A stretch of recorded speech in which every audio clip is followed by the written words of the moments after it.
Chapter 311.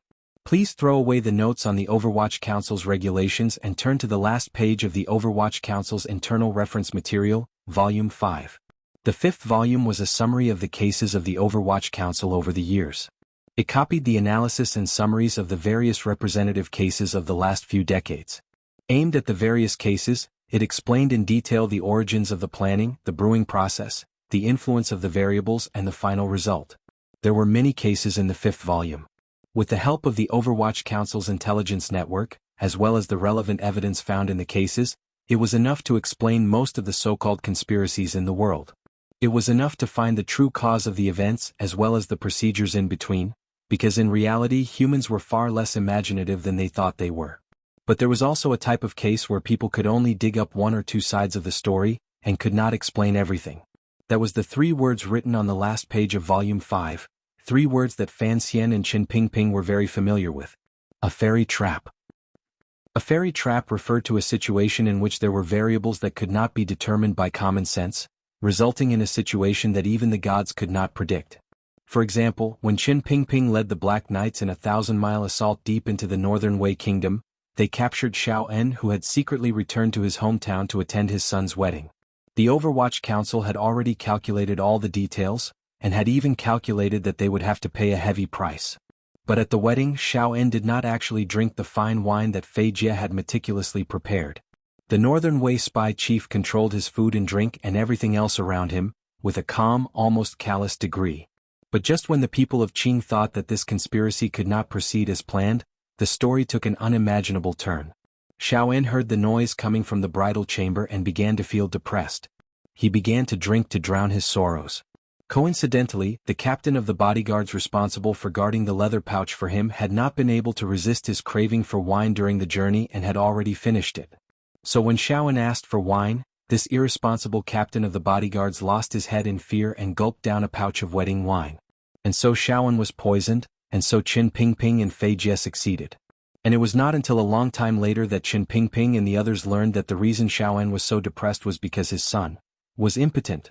This kind of variable did not exist in the plan, but it had a great impact on the situation. For example, 20 years ago, a salt merchant in the south suddenly died after a birthday banquet. The Ministry of Justice had never been able to find the cause of the case, so they handed it over to the 4th Bureau of the Overwatch Council. Who would have guessed that there were 14 people suspected of the crime that night, including the concubines? It seemed that everyone wanted the rich merchant to die as soon as possible. Who was the real murderer? Another 3 years later, a poor old man was caught stealing sesame seed cakes and brought to the authorities. Perhaps he didn't want to live anymore, so he confessed that he was the one who killed the salt merchant 3 years ago. Hearing this, the people of the 4th Bureau of the Overwatch Council were both embarrassed and shocked. How could professionals like them let go of a real suspect? When they arrived at the scene of the crime, everyone suddenly realized what was going on and felt extremely embarrassed. The old man and the salt merchant were childhood neighbors and they grew up together. Later, the old man went to live in Wuxia, and when he returned to settle down, he saw the salt merchant having a birthday banquet. For some unknown reason, he climbed into the courtyard, picked up a stone, and smashed the drunken salt merchant to death. The Overwatch Council had noticed the marks on the walls of the courtyard, but they never imagined that an old man who had returned to his hometown would take such a huge risk and climb into the courtyard to commit the crime without being discovered by the guards.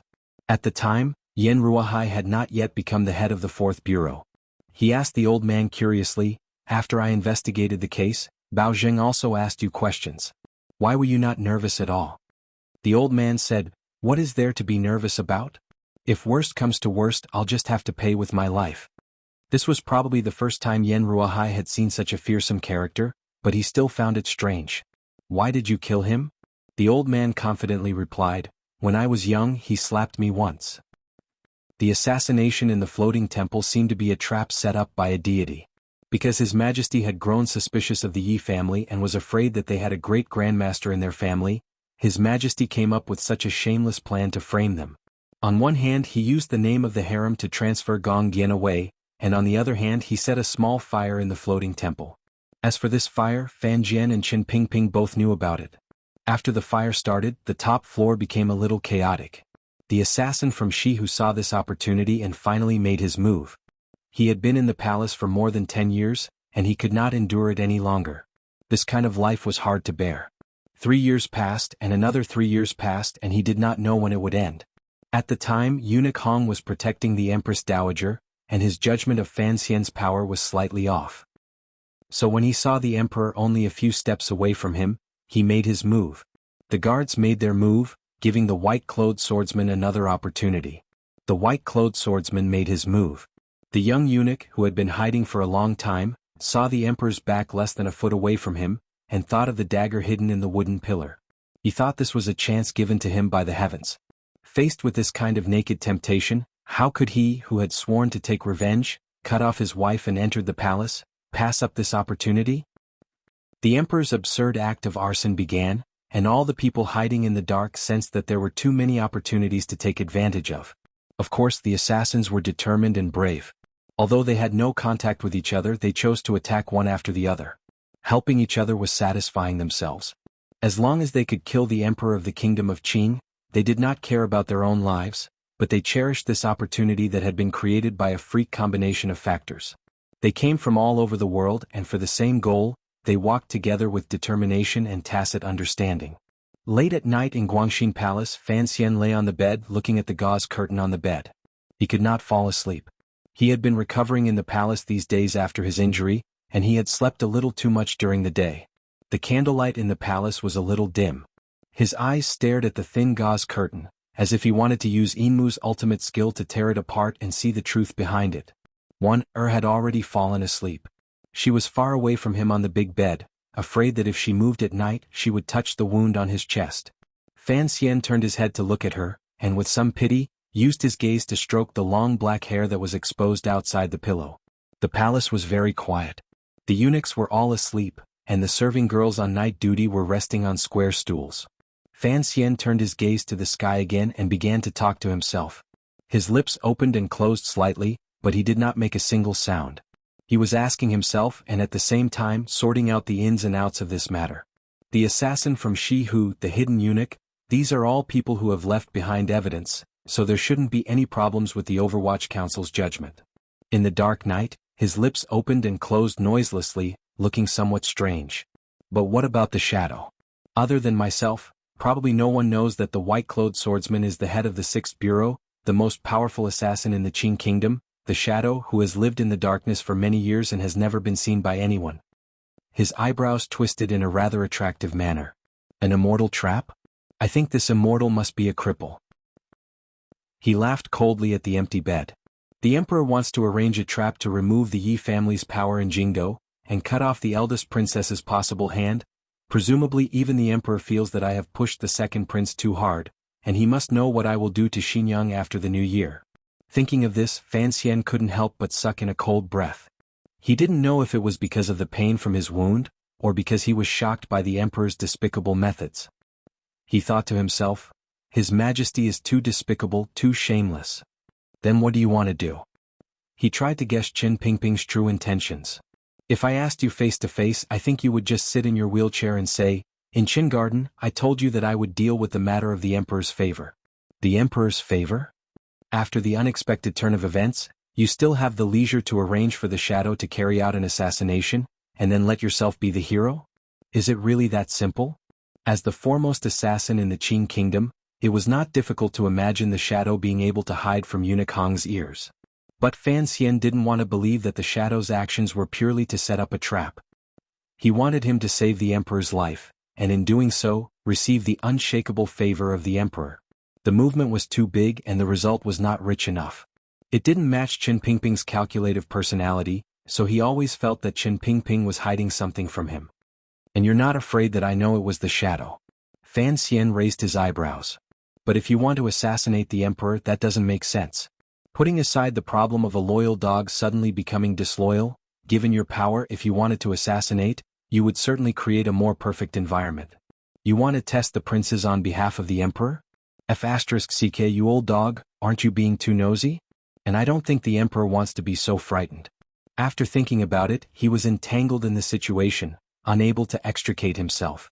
He could only sigh and slowly fall asleep. But even in his dreams, he still believed that his mother's old comrade must have hidden the deepest and darkest thoughts in his heart, unwilling to give anyone the slightest opportunity to pry. There is no such thing as a true immortal trap in this world. Qin Pingping sat in his wheelchair and spoke quietly to the blindfolded man in the forest. You also know that the 5th volume mentioned the death of the salt merchant. The reason why the old man who stole the sesame seed cake was able to easily kill the salt merchant was because the servants and guards in the manor had long been bribed by the concubines. They were very happy to see someone help them do this. And the old man's action against the salt merchant was not as simple as the salt merchant slapping him in the face many years ago. The precise reason was that the salt merchant had stolen the old man's wife. The hatred of the wife's murder is always greater. And don't believe that Yen Ruahai won't be able to investigate this matter. In reality, you and I both know that he was blinded by the 50,000 liang banknotes that the salt merchant's concubines gave him. So, the old cripple concluded. There is no such thing as an immortal trap.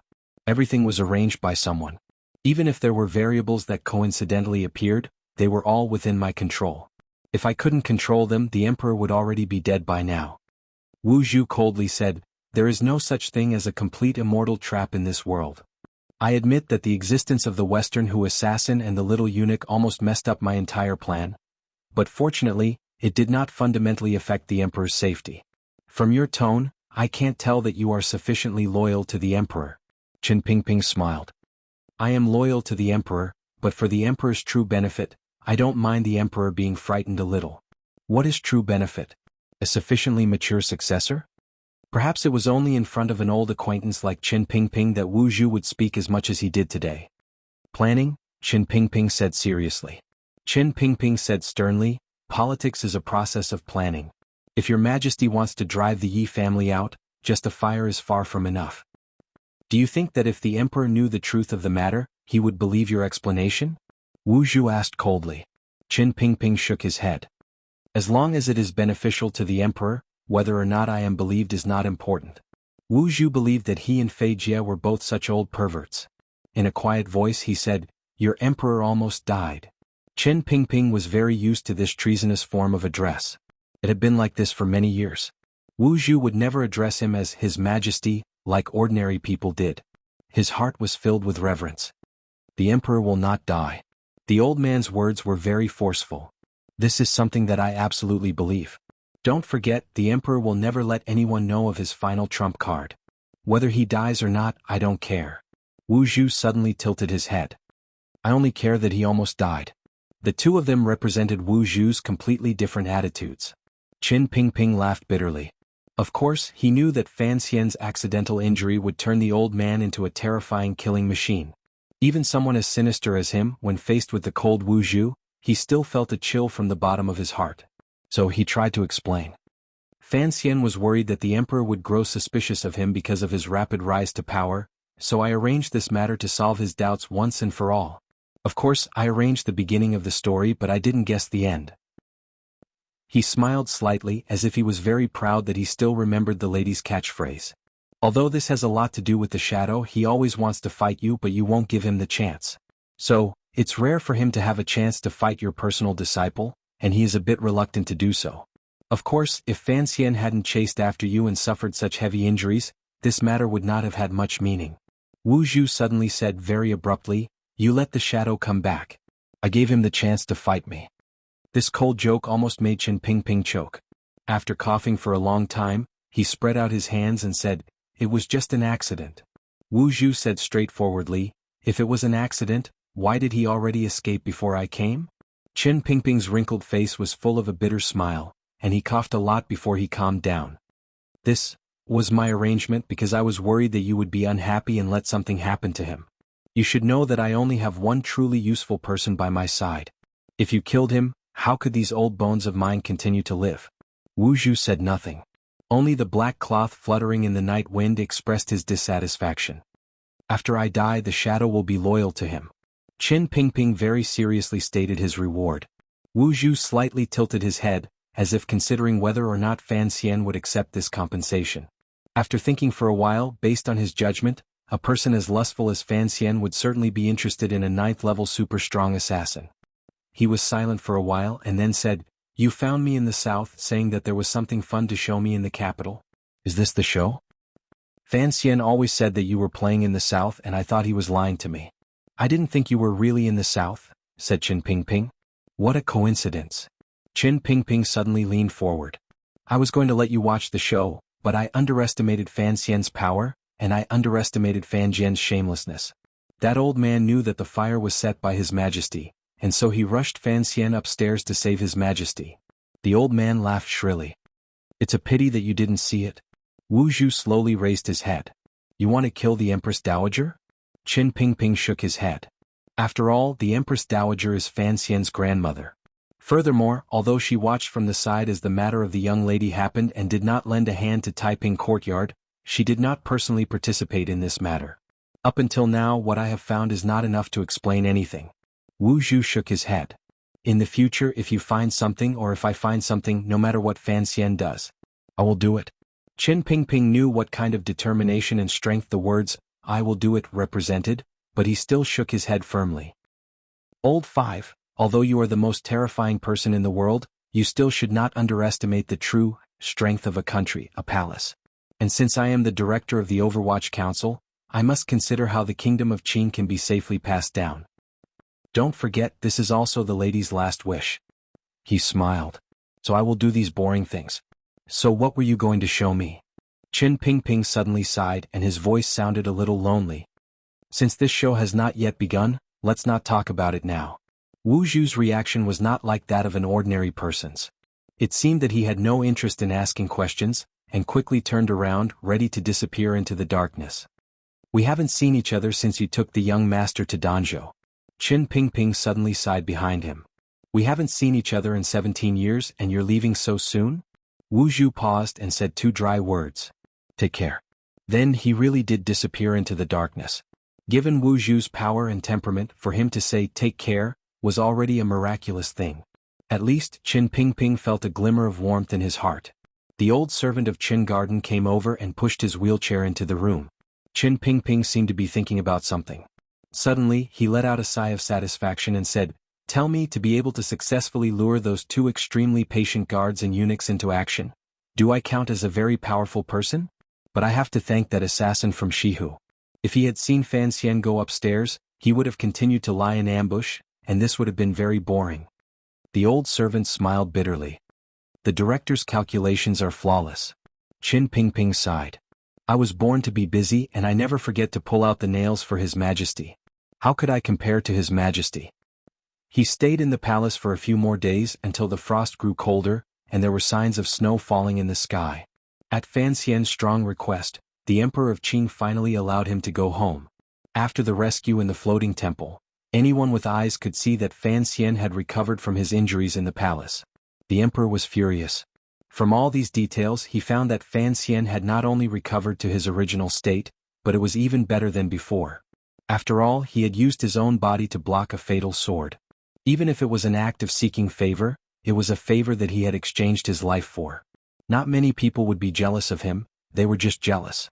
On the day Fan Xian left the palace, all the palaces sent him generous gifts. Even the Empress was no exception. The gifts from the second prince's mother, Lady Shu, were especially generous. Rumors spread through the palaces. Other than Ning Kai, who was generous, and Yi Guipin, who was close to the Fan family, no one dared to look down on this matter. Even the Empress Dowager had given Fan Xian the evil bead, which she had used for over a decade, so the concubines did not dare to be careless. Fan Xian was half lying in the carriage. Although the wound on his chest had not completely healed, he could at least turn over a little. He lifted a corner of the curtain and looked at the perfectly round pearl in his hand with the help of the sunlight. He narrowed his eyes and thought, could it be that the real grandmother has finally accepted my existence? Along the way, Lin Wan'er and Ruoruo were the happiest. After staying in the palace for so many days, they were rather bored. Furthermore, Fan Xian's wounds were getting better each day, which made them feel much more at ease. The carriage arrived at the front gate of Fan Manor. Between the 2 stone lions, wooden boards had already been laid on the steps. The gate of Fan Manor opened wide as if welcoming an imperial edict, and carefully ushered the carriage in.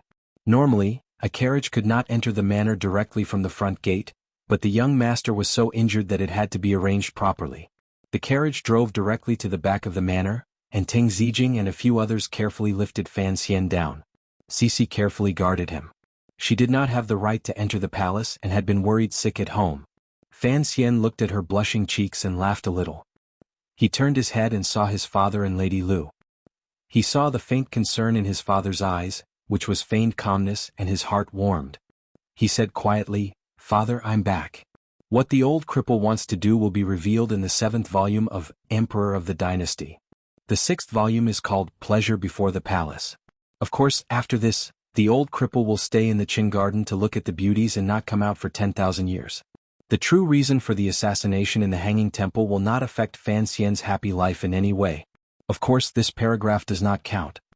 To be continued. If you want to know what happened next, please go to www.cmfu.com. There are more chapters. Support the author and support the original reading.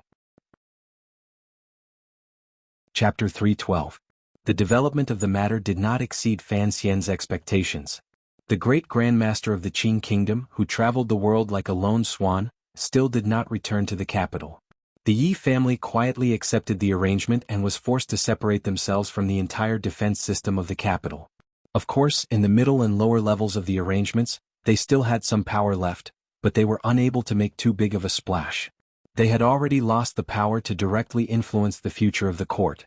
If this had happened and Yi Luyun had returned to the capital, the seemingly solemn and amiable emperor in the palace would have shown his most ruthless side. Even if it meant damaging the strength of the Qin kingdom, he would have eliminated the Yi family. A noble family that controlled the capital and was about to marry a prince. Most importantly, they had the support of a great grandmaster. If they had shown the slightest intention of rebelling, it would have been forcefully suppressed.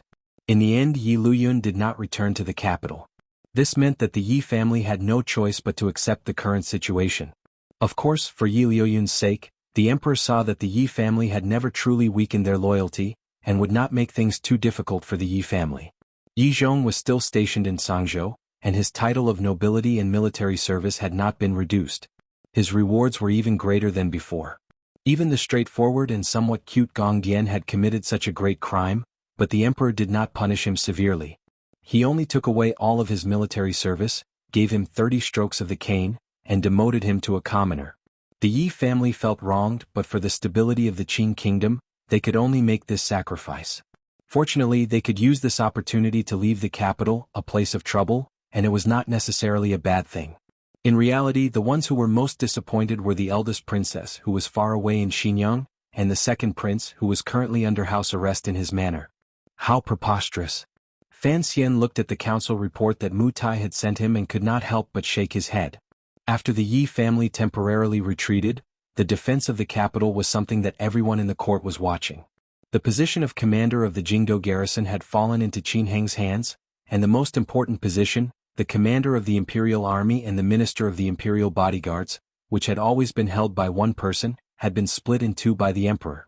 The minister of the imperial bodyguards was temporarily vacant. According to the news from the palace, it should be eunuch Hong who was temporarily in charge. And the commander of the imperial guards was actually the first prince. Fan Xian was referring to the emperor's appointment. In the history of this time and space, there had never been a precedent of a prince taking the post of commander of the imperial army. It was precisely because he was afraid that those audacious princes would use their soldiers to rebel. However, the emperor had given the position of commander of the imperial army to the great prince. There was also a crown prince in the eastern palace. What was the emperor thinking? The first prince's birth mother, Lady Ning, was an eastern barbarian. Logically speaking, the throne should never have fallen to him. Mu Tai did not dare to respond. He reported to Fan Xian the recent work of the first bureau. Seeing that the commissioner seemed to be tired, Mu Tai quickly excused himself. "Teacher, take a break."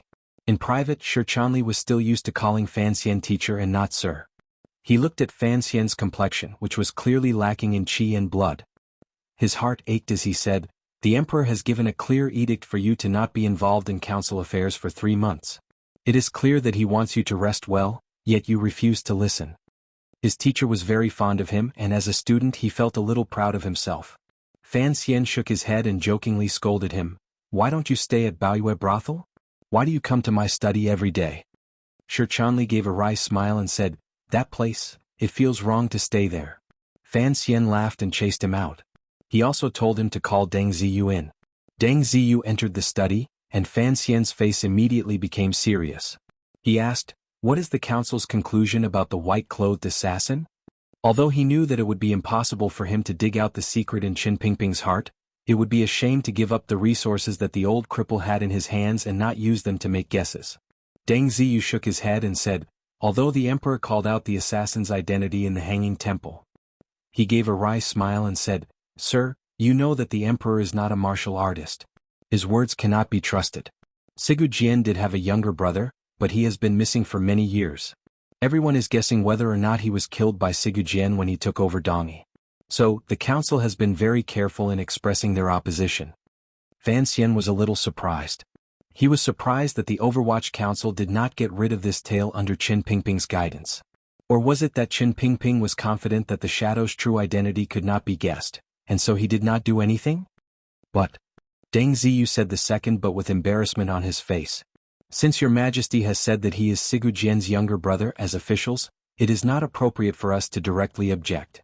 Particularly, we do not know if your majesty's casual words will affect the movements of the court in the next few years. Fan Xian laughed. The Qin kingdom loved martial arts and everyone knew that. Last year, when he was assassinated on Yolan Street, the emperor used this opportunity to send troops to the north and take back a large piece of land. Now, all of the officials were used to the emperor's habit of finding excuses to go to war, and they did not dare to try to be clever.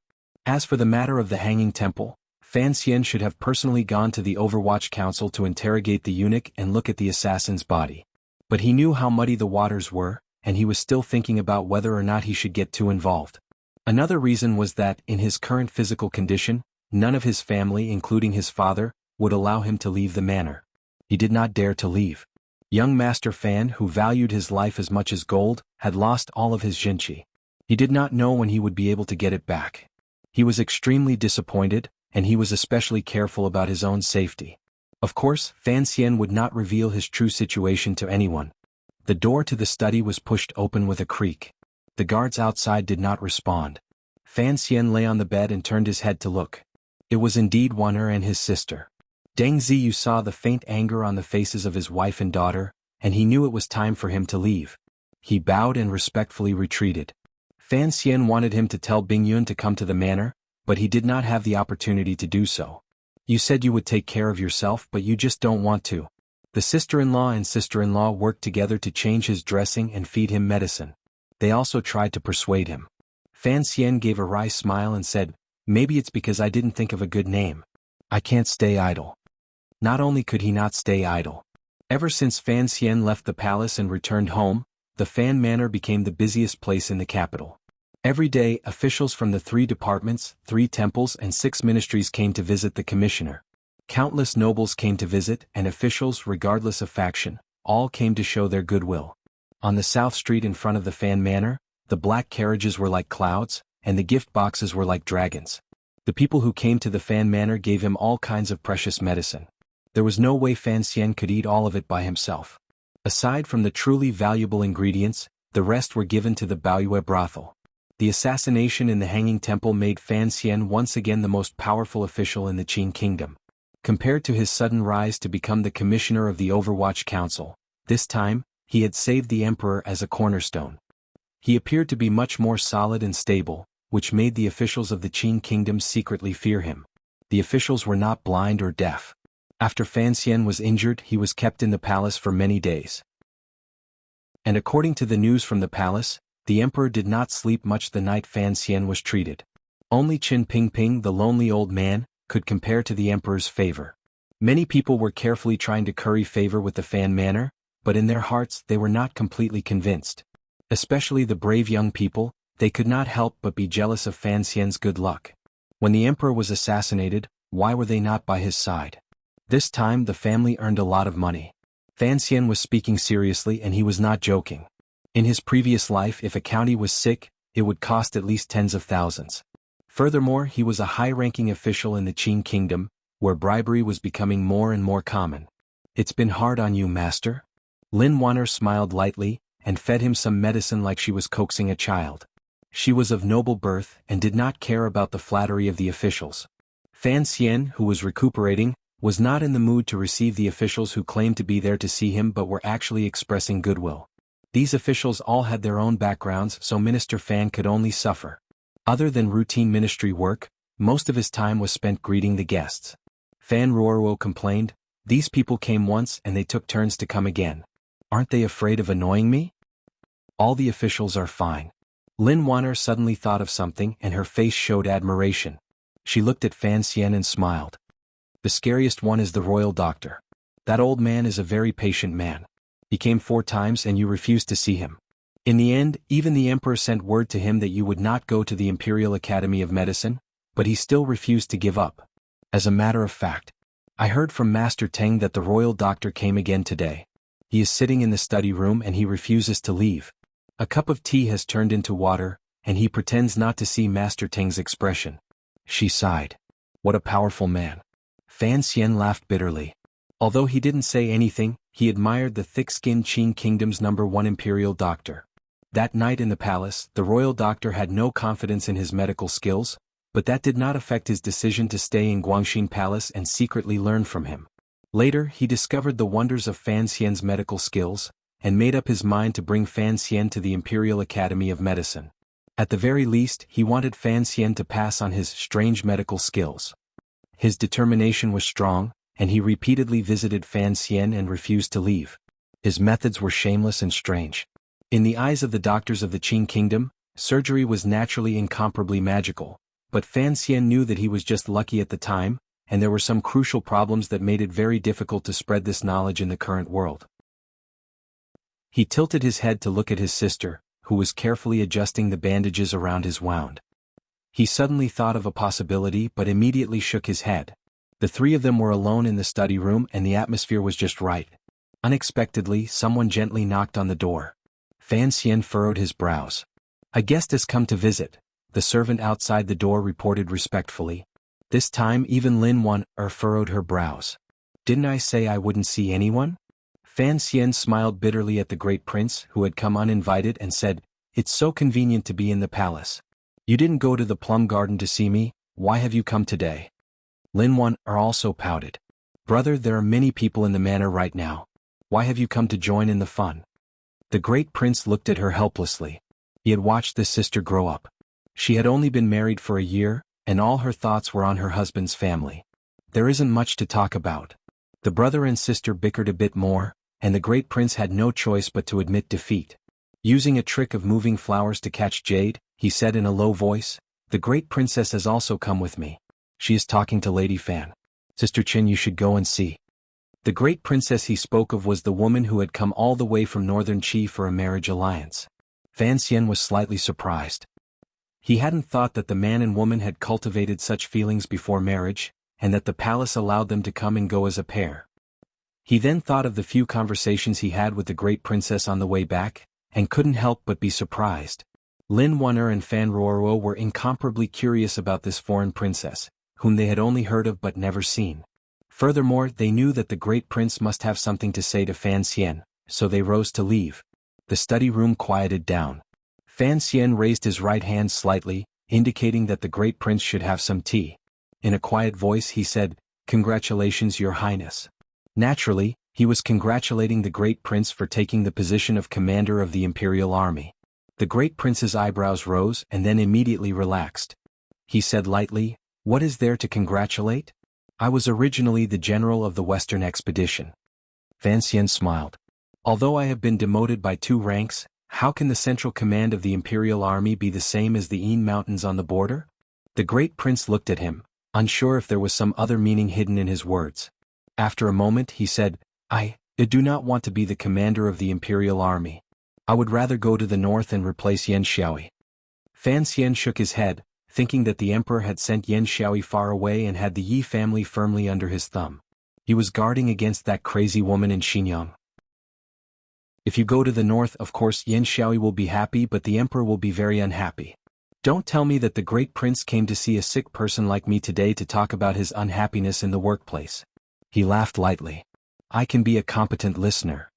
Not just a listener." The great prince stared into his eyes. Although he didn't understand what the word workplace meant, he said, "I want to ask for your help." He called himself I, not the great prince. Fan Xian noticed this change and began to feel slightly nervous. It seemed that this great prince who had Dongi blood in him was very serious in asking for his help. Good heavens!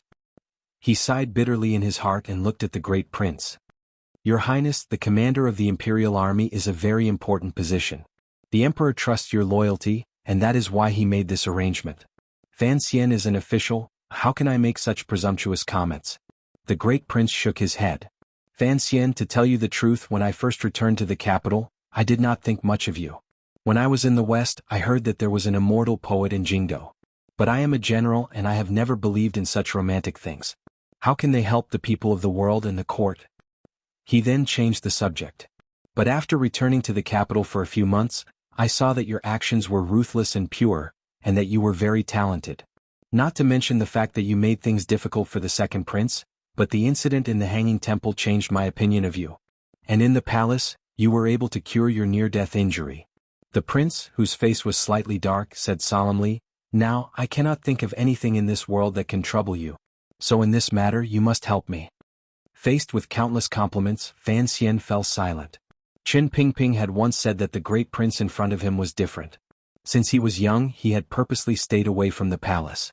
He wanted to be as far away from that chair as possible. Now, the emperor, who killed without a blade, was going to drag him into muddy water. No wonder he wanted to resist in his anger. The great prince's power was mostly in the military, and the court did not have many talents in the field of strategy. But the fact that he had come to find Fan Xian was unexpected. Although Fan Xian was happy to see that among these brothers, there was one who could maintain a rare open-mindedness and brightness, and he sympathized with the other's situation, he still shook his head firmly. Your Highness, it is not that I do not dare, it is not that I do not want to, it is that I cannot. After all, Fan Xian is only an official. The Overwatch Council cannot meddle in the affairs of the court. The great prince sighed.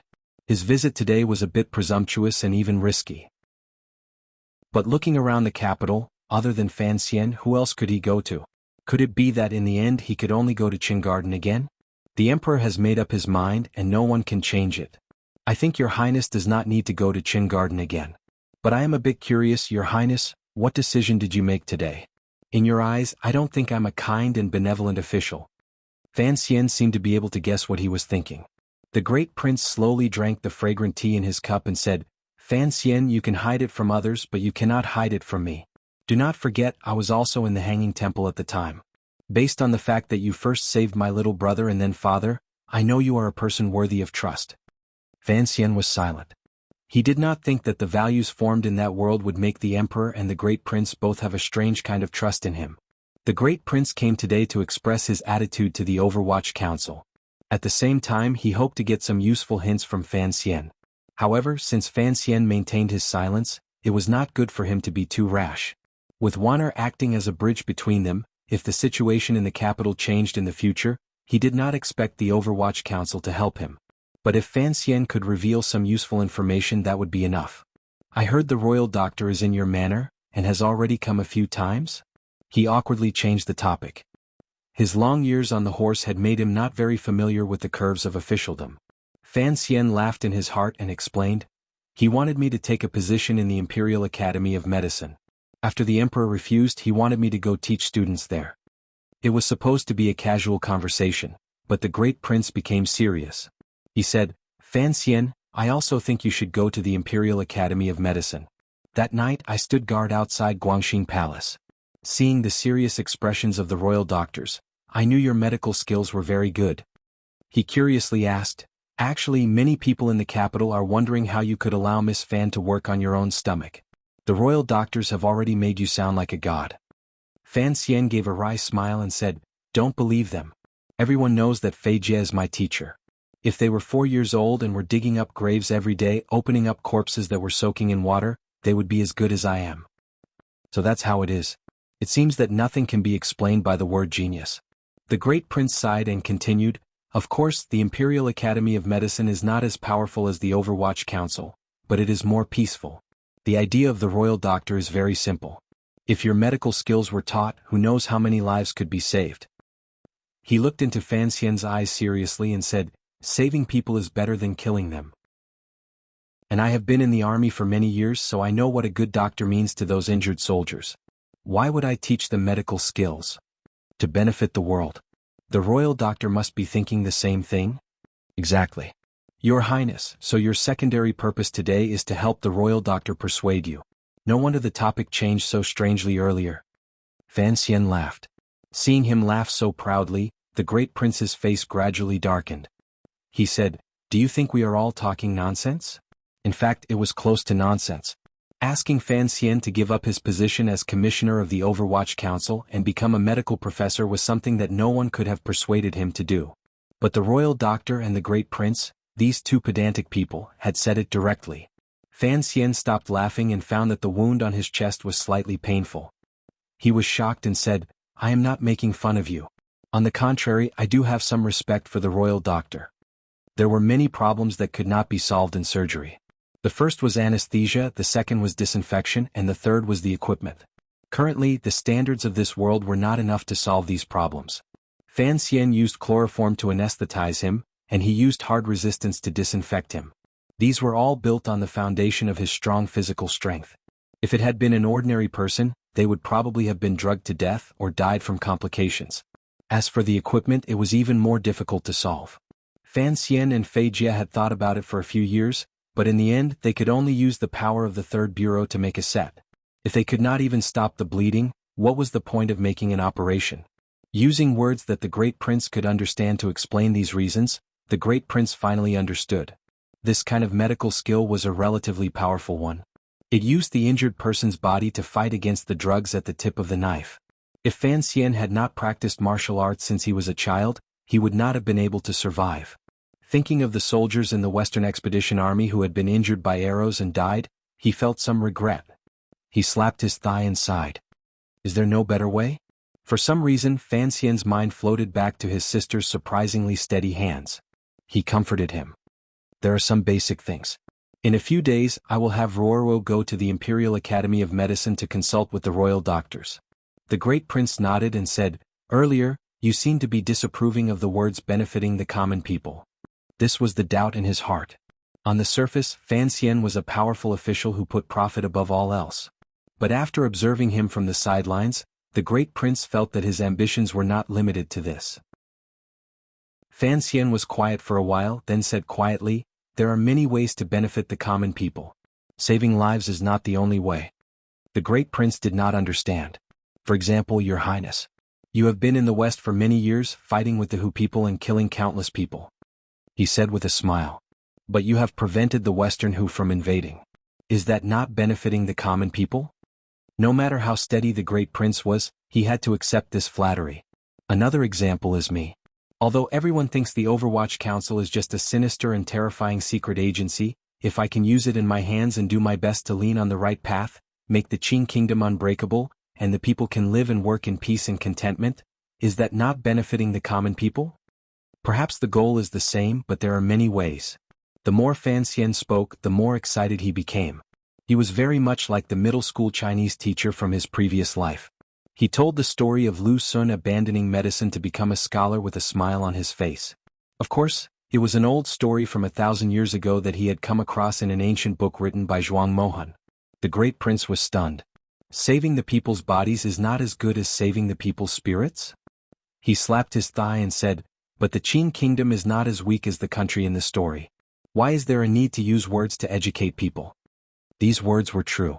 The Qing people's simplicity carried a fresh sense of progress. It was very different from the air that Lu Fu found difficult to breathe at the end of the Qing dynasty and the beginning of the Republic. Fan Xian smiled and said, "So, not only am I abandoning medicine, I am also planning to abandon literature. What do I count as? Abandoning medicine to enter politics? Abandoning the pen to join the army?" The great prince still did not agree with his point of view. "You are indeed a genius. Why don't you demonstrate everything you have learned? If you can make this world a better place." Fan Xian waved his hand with some difficulty and said, "Most people want to change this world, but very few people want to change themselves. Note 1, I thought that we should reform ourselves first. Decades ago, there was once a woman who wanted to change this world. In the end she died." Fan Xian did not want to follow in her footsteps. He was more afraid of death and more selfish. As they spoke, a clamor suddenly came from outside the window. The sound was joyous. The great prince glanced at him and said with a smile, "Looks like the edict to reward you has finally come." Fan Xian smiled self-mockingly and didn't say anything. Hidden in his clear eyes was only worry for his own body. That was all. He did not rush to worry about the world. Note 1. This is a QQ signature that I happened to see. At the time, I thought it was very interesting. I immediately thought of countless Qing Chuan, Ming Chuan, Tang Chuan, and other worlds. Fan Chuan will not walk the path of changing the world. One reason is that I am lazy and he is also lazy. The second reason is that he is too damn diligent. The third reason is that my level of knowledge in certain areas is very poor. I can't write it. For example, surgery. I really don't know how to do it. If there is something absurd and laughable, please just laugh it off and forgive me. P.S. No more P.S. I ran away in tears. I copied a poem and put it here. It will be used later. A dream of glory, half a piece of scholarly papers, the waves of the sea are thousands of zhang. The hooves of horses shatter the frost of the forbidden street, listening to the rooster sing several times. Dusty clothes, the heart of the Jianghu. Out of the royal phoenix net, admiring Qi Shouyang, sighing that Han Peng did not end. Early in the paper, the demonic form. Author. Wang Yuanting. The above does not count. Chapter 313. The person who came to Fan Manor to announce the edict was Eunuch Yao.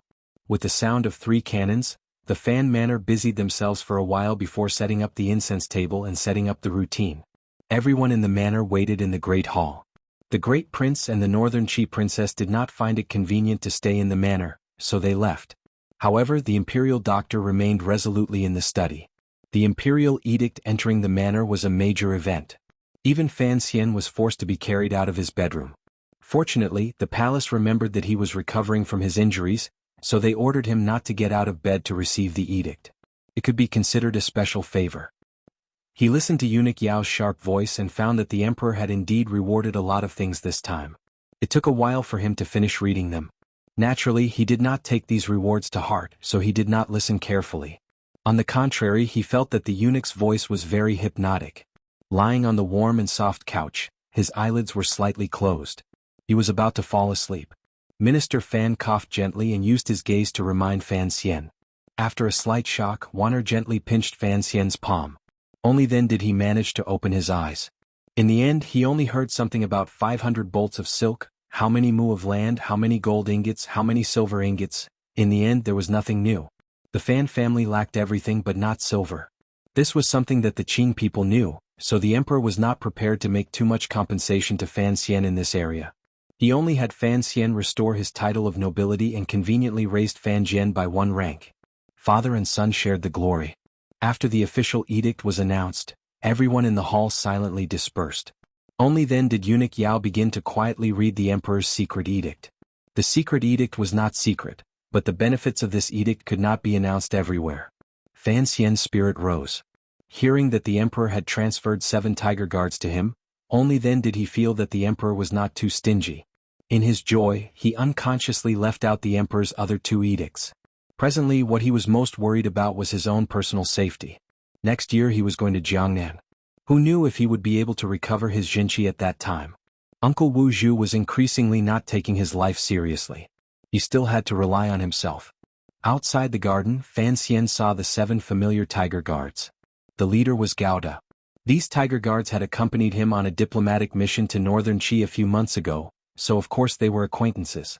Now that they had been sent by the emperor to protect Commissioner Fan, they were very happy.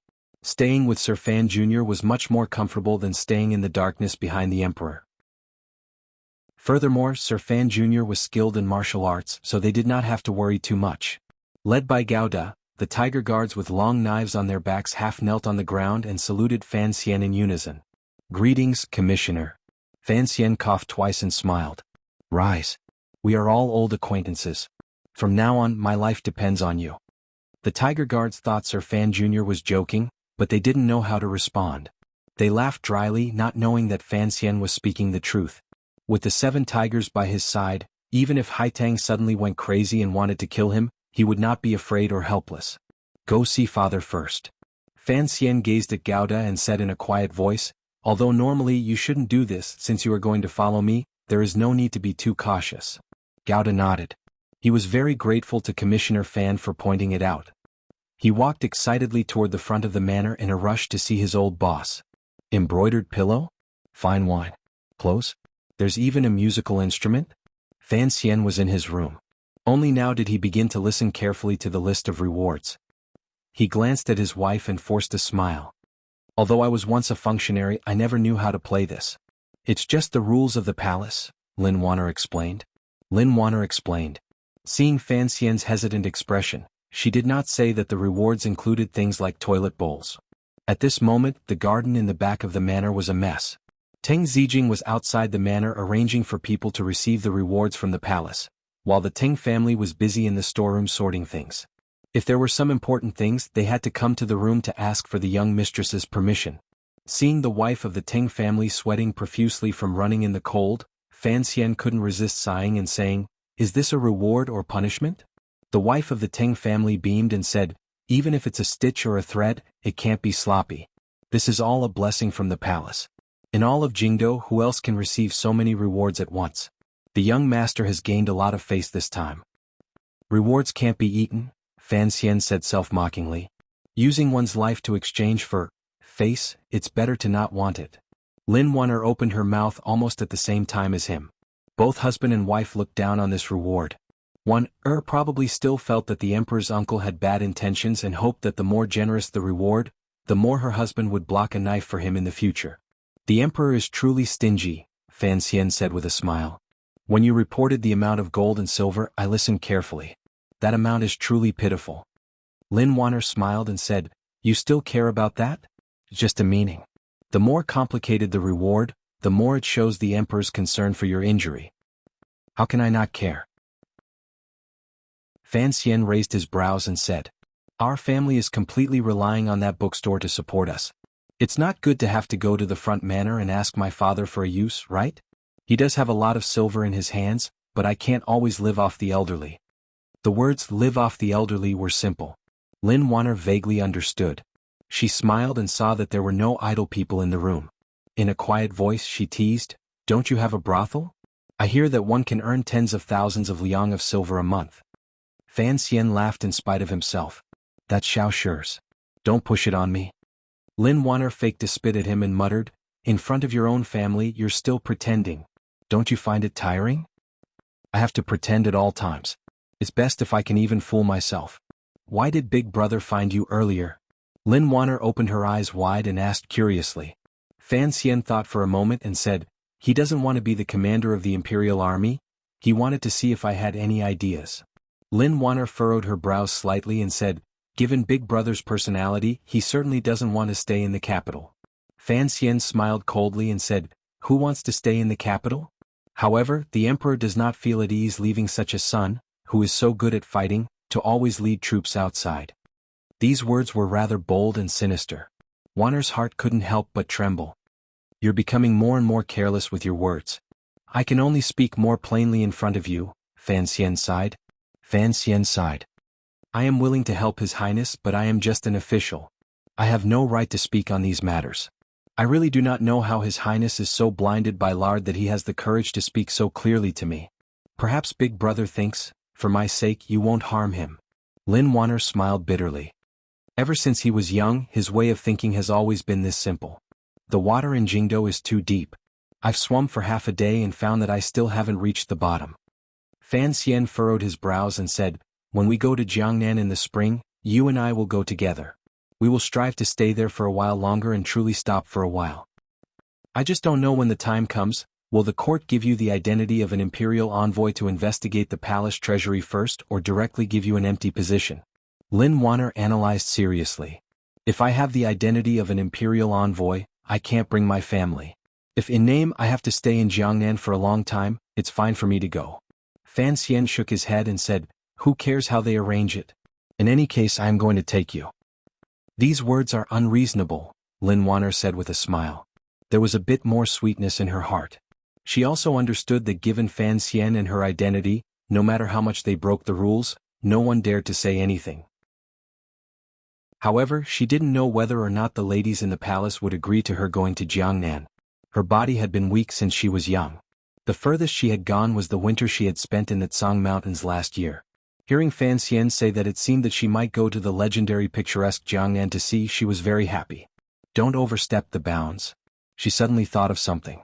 Looking at Fan Xian, she said, "Although the emperor has sent a secret edict for the tiger guards to protect you, the people of Jingdo will eventually know.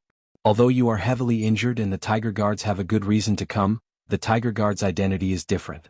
It will be very eye-catching by your side." Fan Xian stretched out his hand to stroke the slightly prickly beard on his lips and said with a smile, "Relax, the emperor is a clever person. The reason he had the tiger guards come to the manor is to protect you, the princess." A knocking sound came from outside the room. Fan Xian shook his head angrily. He was not angry that someone had come to disturb him at this time. Rather, he found that after he had lost all his jinqi, he was far less sensitive to the changes in his surroundings. At least, he could no longer hear the sound of approaching footsteps far in advance. Fan Ruoruo led the imperial physician into the room. Seeing that Lin Wanner was also in the room, the imperial physician hurriedly bowed in a panic and then turned his face away. The Qing kingdom was not like northern Qi. It did not have as many rules between men and women. Furthermore, the imperial physician was old enough to be Wanner's grandfather. His pedantic action immediately made everyone in the room laugh. "Father said that since you are in good spirits, you should talk to the imperial physician." Fan Ruoruo looked at her brother with a pained smile. Fan Xian's heart chilled. He knew that his shameless father had finally been unable to withstand the imperial physician's painstaking efforts and had pushed him to his pitiful son to handle. However, he had long made up his mind about the request of the Imperial Academy of Medicine. Smiling merrily, he gazed at the imperial physician and said, "Sir, I understand why you have come." The imperial physician opened his mouth to speak, but Fan Xian quickly stopped him. "However, with my appearance, it is impossible for me to leave the manor to teach." He looked at the old man's angry expression and said, "However, I will dictate some content in the manor, print it into a book and send it to you." The imperial physician stroked his beard and seemed to feel that this was a pretty good result. After a moment of silence he said, "It's just that in the way of medicine the most important thing is to teach personally. It's not very appropriate to just look at books." Fan Xian took a few breaths and said, "After the book comes out, if there are any difficulties I will have Ruoruo explain it." Hearing this, the imperial physician's face was full of fear. How could we let Miss Fan show her face in public? During the operation in the palace, he had watched from the side. He knew that Miss Fan had personally performed the acupuncture. He had never doubted her methods. "Ruoruo doesn't know much. I still have to teach her at home." Fan Xian sighed. "I presume that the great prince has already conveyed my opinion. This matter cannot progress too deeply. However, there are still some things that we should pay attention to. We can discuss them with the imperial physicians." He continued to smile. "Furthermore, my teacher is about to return to the capital. When that time comes, he will be responsible for teaching at the Imperial Academy of Medicine. His skills are much better than Ruoruo's." After a moment of joy, the imperial physician became slightly worried. "Mr. Fei, back in the day I invited him a few times but he didn't come. There was nothing I could do. I will go ask the emperor for an edict. Don't worry." Fan Xian comforted the old man in front of him as if he were comforting a child. His lips curled into a mischievous smile. After the imperial physician left, satisfied, Fan Ruoruo cried out in surprise. "Brother, I don't know anything. That night I only did what you told me to do. There was no other way." Fan Xian smiled helplessly. "I wrote down the easy parts of disinfection and isolation of infection. As for the rest, I'll wait for my teacher to come back. You can also learn from him." Fan Ruoruo was stunned. Shortly after, a glow appeared on her face. She nodded her head. Fan Xian and his wife did not expect their sister to agree so readily. They looked at her, not knowing what to say. "Brother, you always said that in life, one must find what they like to do the most and then continue to do it." Fan Ruoruo lowered her head and said shyly, "That night, although I didn't do much, I saw you come back to life. Only then did I know that saving someone can be so happy. So, even if you didn't have this arrangement today, I would still ask you for medical advice." Fan Xian's mouth opened wide and he couldn't speak for a long time. Could it be that his reckless actions would cause the kingdom of Qing to have a female doctor? But he didn't know if Fei Jie would teach a female disciple. In the end, would his sister become Hua Bianque or Feng Hua? No. It couldn't be a female monster like Hua Bianque. Of course, it had to be the beautiful Queen Mother of the West like Feng Hua. Fan Xian looked at his sister's beautiful face, which was becoming more and more vivid because of her excitement. He comforted himself. At the very least, it had to be a Qing version of De Changjin. Night fell. Cece laid out the bedding and turned the vent of the heater just right. Then she left the room with Siki, who had brought in water. The couple lay quietly on the bed, watching the candles outside gradually dim. They didn't make a sound for a long time. Can't sleep? Yes. I slept too much in the middle of the day. What about you? Why can't you sleep today? I remember when we were in the Tsang Mountains, you slept like a kitten every day. Speaking of cats, I wonder how Xiao Bai, Xiao Huang and Xiao He are doing. Master Ting took them to the country estate. You were the one who told him to do so. Why are you thinking about them now? Fan Xian opened his eyes and smiled. Lin Wanner quietly muttered, you were the one who said cats were bad for pregnancy. Fan Xian was startled. He smiled bitterly and didn't say anything. He couldn't tell her that he actually hated cats in front of her, could he? Whether it was the old cat or the kitten, seeing their lazy and cunning faces made him angry. Husband, am I very useless? Lin Wanner turned her body to the side and breathed on Fan Xian's face. It's a bit itchy. Help me scratch it. Fan Xian motioned for his wife to scratch his face. He asked curiously, why did you suddenly ask this? Lin Wanner gently scratched his ear. In the dark, she pouted her lips and said, the people around you all seem to have their own strengths. They can all help you. Xia knows how to do business and Ruorwo wants to learn medicine. She is famous for being a talented woman in the capital. Young Master Yen helps you take care of things. Let's talk about Hai Tang in the north. Fan Xian coughed violently. He almost tore open the wound on his chest. Wanner gently touched the area above his wound. She is also a strange woman. I'm afraid she also wants to bring peace and stability to the country. Only I have been weak since I was a child. I was spoiled by so many people in the palace, but I can't do anything. I can't do anything. I can't do anything. Fan Xian understood what his wife meant. After a moment of silence, he said, Wanner, there are some things I haven't told you. In life, it's not good to be useful and it's bad to be useless. He said gently, these roles are actually not what people like us are willing to play. For example, my initial wish was to be a wealthy and idle person. Take Yen Bingyun for example. In fact, he is not willing to be the head of a spy for the rest of his life. It's not like you did not see the situation between him and Miss Shen. And for me, Wanner, you are very special. A gentle smile rose to the corners of Fan Xian's lips, but his gaze did not look at his wife by the pillow. You grew up in the palace. It was such a dirty and dangerous place, yet it did not change your temperament. You grew freely like a green lotus and I, who was lucky, casually plucked it. This in itself is a rare thing. Wanner listened to these words of love. Her heart was filled with sweetness, but she still felt sad. But, in the end, Fan Xian stopped her from continuing. Wanner, you are very capable. Even your brother can't say he can beat you at mahjong. The husband and wife laughed. Plus, I know what you are really good at. Fan Xian was silent for a moment, then said very seriously, you are much more experienced in judging the direction of the court than I am. And your vision is very accurate. After the spring examination, if you hadn't been active in the palace, I wouldn't have been able to live so freely. I believe that if you were to help me plan and strategize, your ability would be no less than Yen Bingyun's. It's just, Lin Wanner opened her bright eyes. They were strangely calm. It's just what? It's just that I don't want you to be involved in these things, Fan Xian said decisively. These things are too dirty. I don't want you to get involved. You're my wife. I have a responsibility to let you live a relaxed and happy life. I don't want you to be sad all day long. I am a male chauvinist, he concluded with a smile. At least in this area. After a long time, Wanner sighed. There was a trace of satisfaction and comfort in her sigh. She said quietly, I am a member of the royal family. In the future there are some things you shouldn't let me hear. Although I know you trust me, you also said that these things are very dirty. It is difficult for a husband and wife to avoid it. I don't want you to suspect me in the future. I would rather you not tell me those things.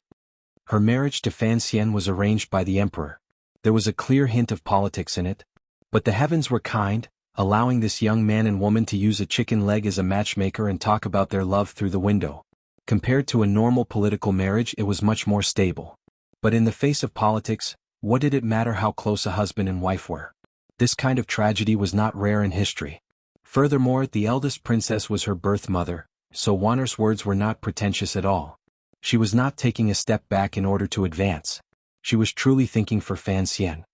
Don't think so much, Fan Xian said calmly and firmly.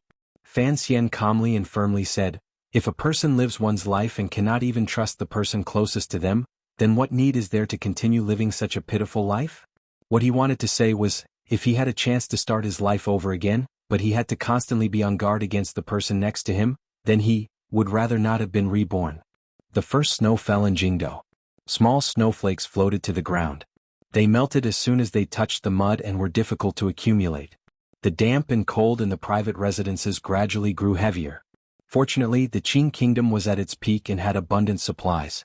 Even the homes of the common people did not have to worry about keeping warm. From a distance, one could see the places where the common people gathered. The black eaves of the houses gave off wisps of mist. Presumably there were heaters in the houses. It was a very ordinary carriage. After making countless turns in the capital, it finally arrived in front of the courtyard of a private residence with its own gate. It was a cold day and no one was on the streets. It was quiet all around. Naturally, no one saw the face of the person who came out of the carriage. Deng Ziyue carefully lifted Fan Xian into a wheelchair and pushed him into the small courtyard. Fan Xian was wearing a large cloak with a collar that reached past his neck. It was very warm. He put his hand to his lips and blew out a breath of hot air. He glanced at the young man in the corner of the courtyard, who was chopping firewood under Su Wenmao's instructions. He was slightly surprised. The young man's features were somewhat familiar. His upper body was bare and he did not show the slightest fear of the cold in this winter. He kept chopping firewood. This is Sea Lily's brother?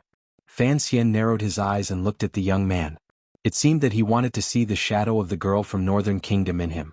Deng Ziyue softly grunted. After Sir gave the order, the director issued a warrant, and we took him out of prison.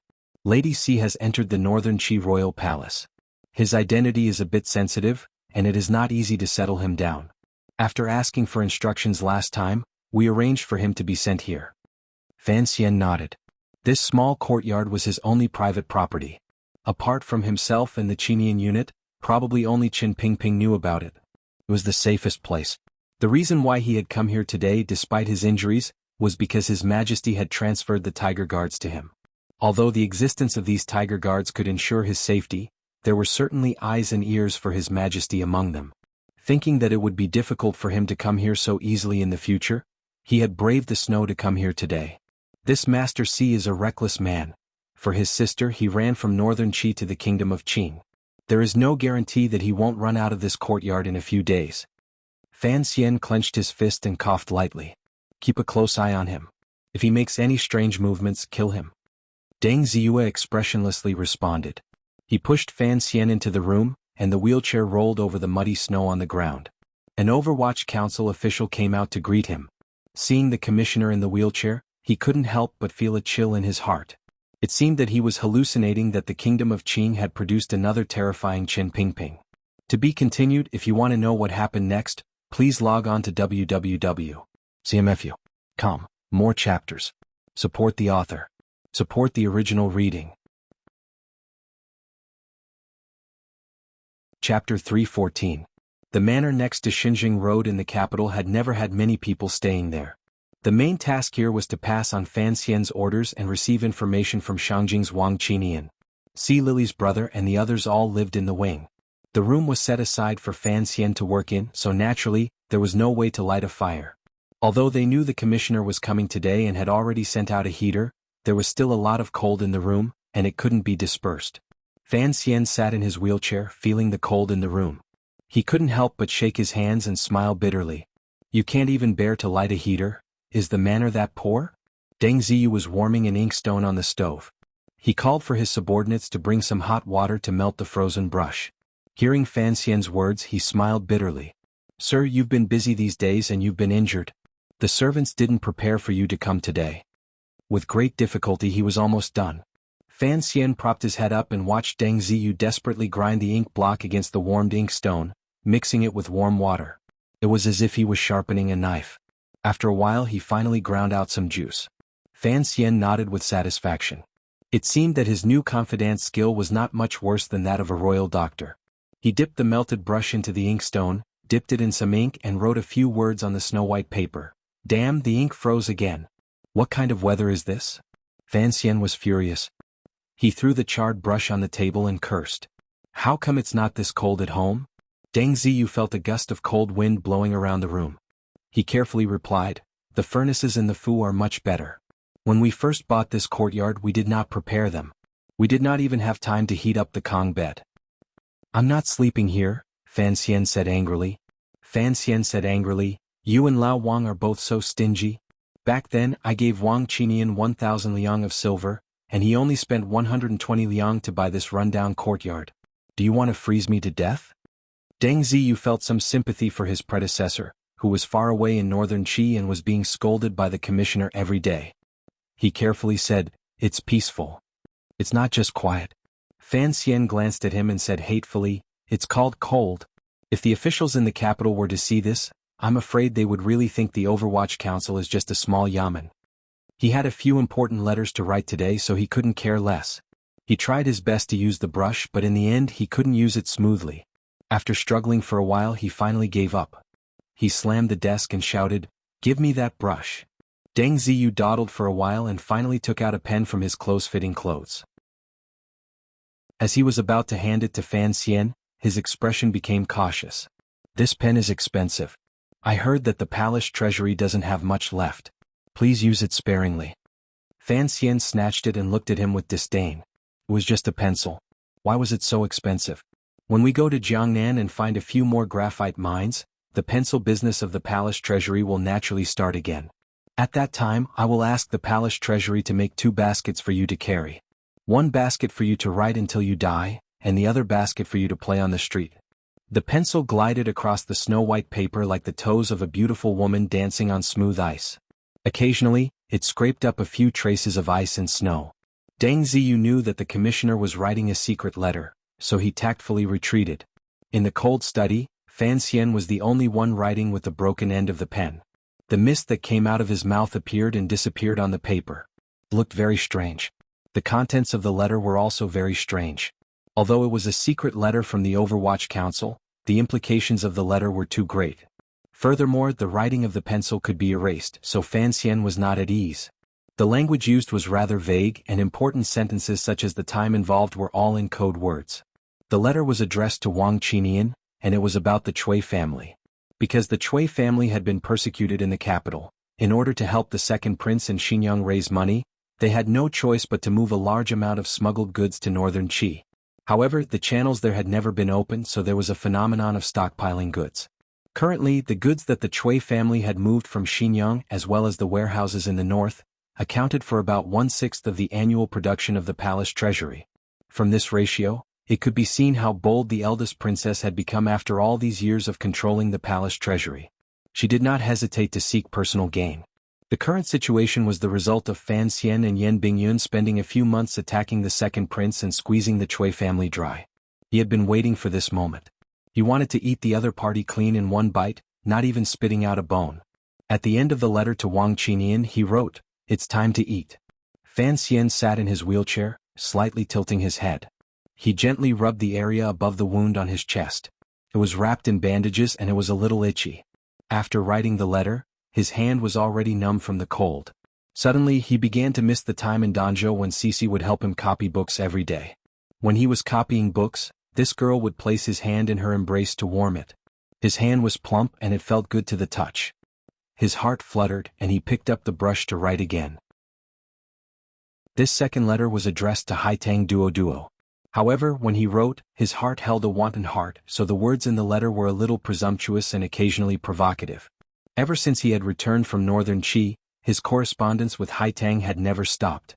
He had long gotten used to having a pen pal in the north. After all, the two of them were powerful figures of the younger generation of two countries. It was necessary and beneficial for the future to maintain a smooth channel of communication. In the letter, he talked about the recent gossip in Qin Kingdom's capital. Of course, the hanging temple incident was also included. Although the assassination of the Qing emperor had shocked the world and northern Qi had long reported in detail, as the person involved, he told the story with much more vividness than in a book. He also said a few other things and secretly pointed out that he was preparing to take action against the Cui family.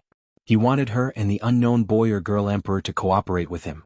At the end of the letter, he copied a poem to prove that he was still as talented as usual. "I have come to repay a debt of gratitude, but it is not all profit and glory. The ancients died for their bosom friends, afraid that their bones would be frozen and buried in the courtyard. How can the people of the middle court miss me?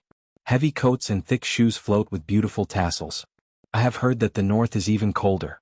I wonder how the people live. These were the last few lines of Sima Guang's bitter journey. Fan Xian read it over with some pride and rubbed his slightly stiff hands together. He felt that the poem he copied was too appropriate. Furthermore, the words between the lines were filled with bemoaning the state of the universe and pitying the fate of mankind. It would probably make Haitang think for a long time. It was not worth it to deceive a girl to death. This was exactly what he liked to do. After confirming that he had not missed anything, he sealed the letter and pressed the wax. Suddenly his heart jumped. He felt as if his desire to pour out his heart had not been completely satisfied. Facing the normal-looking girl on the other end of the letter, who was shaking her head like a village girl, he felt that he was facing an old friend. For a moment he sank into silence. Then he spread out another piece of white paper and thought for a moment before raising his pen and writing, Duo, how are you? The previous letter was considered official business. This one is just a casual chat. Today Jingdo had its first snow in the 5th year of the Qing calendar. It came earlier than usual.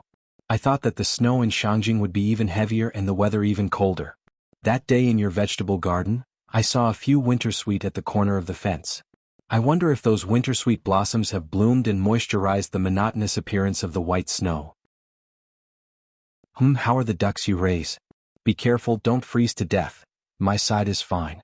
Xiao Huang, Xiao He and Xiao Bai are all raised in the country estates outside the capital. I heard that the workers there treat these 3 big fat cats like their ancestors.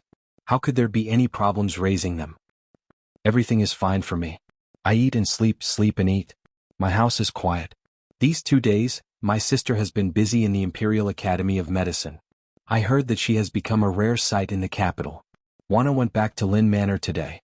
That cute brother-in-law of mine has been neglected recently, and his temper is a little bad. I wonder what you are doing at this time? Fan Xian wrote casually, as carelessly as if he were speaking. He simply wrote whatever came to mind. Right, that student of mine, surnamed Shi, opened a brothel. Business is good and the food is very exquisite. If one day you travel to the Qing kingdom, I will accompany you. I suddenly remember the name of that restaurant in Shangjing.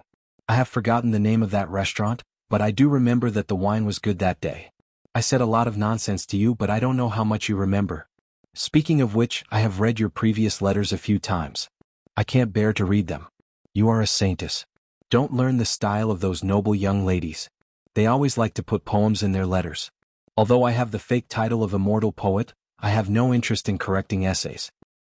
Last time you said Sea Lily was doing well. Let's not talk about this in the future. I've always held a grudge against her and I don't know why, but I especially hate hearing news about her from you. Duo, come to the Qing kingdom to play. My wife is also very curious about you. Also, by the way, can the martial arts of Tianyi Dao be taught to outsiders? Recently, I have suddenly become very interested in your training methods. This seemingly natural question revealed the shamelessness and treachery in the depths of Fan Xian's heart.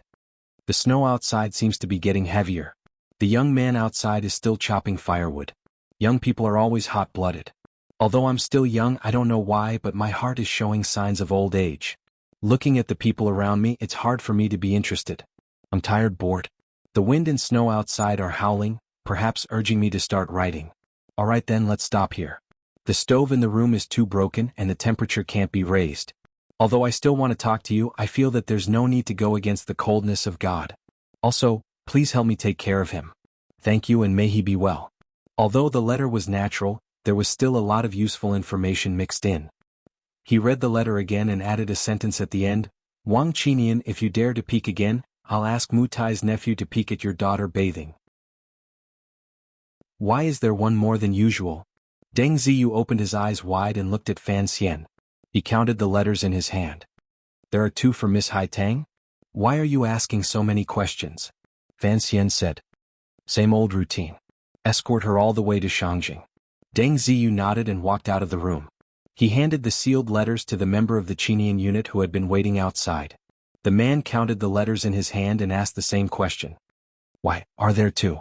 Deng Ziyu looked at him and the corner of his mouth twitched unsightly. He took a deep breath and said, Why are you asking so many questions? The 2 of them looked at each other and nodded. They stopped talking, thinking that the commissioner was using the Overwatch Council's top-secret mail route to send love letters. It was a bit extravagant. Fan Xian sat in his wheelchair and left the courtyard of Xinjing Road. He got into the carriage and went to Lin Manor, ready to take Wanner and De Bao home. In the carriage, he suddenly asked, "Is there something strange about the position of Minister of the Imperial College? Also, I have long since left Taichung Temple. Why am I promoted to Vice Minister of Taichung Temple?" Deng Ziyu first explained, "There are two Vice Ministers. Vice Minister Ren is the main one and you are the deputy. But this is a nominal position and you don't have to go there every day. The Minister of the Imperial College is in charge of 7 schools, and both of these positions are of the upper 4th rank." He reminded him, "Sir, although you can no longer be a court official after taking over the position of commissioner, the court has not issued an edict to remove you from these 2 positions. This time the emperor has given you these 2 nominal positions. Presumably, it is only to show that the emperor favors you and there is no other meaning." Fan Xian shook his head. These 2 positions were the last 2 in the emperor's edict. At first he did not think much of it, but the more he thought about it, the more he felt that something was wrong. The emperor was a man of deep thought, and he would never use an official position as a mere steamed bun. These 2 positions, is there anything special about them? He frowned and tried to organize his words.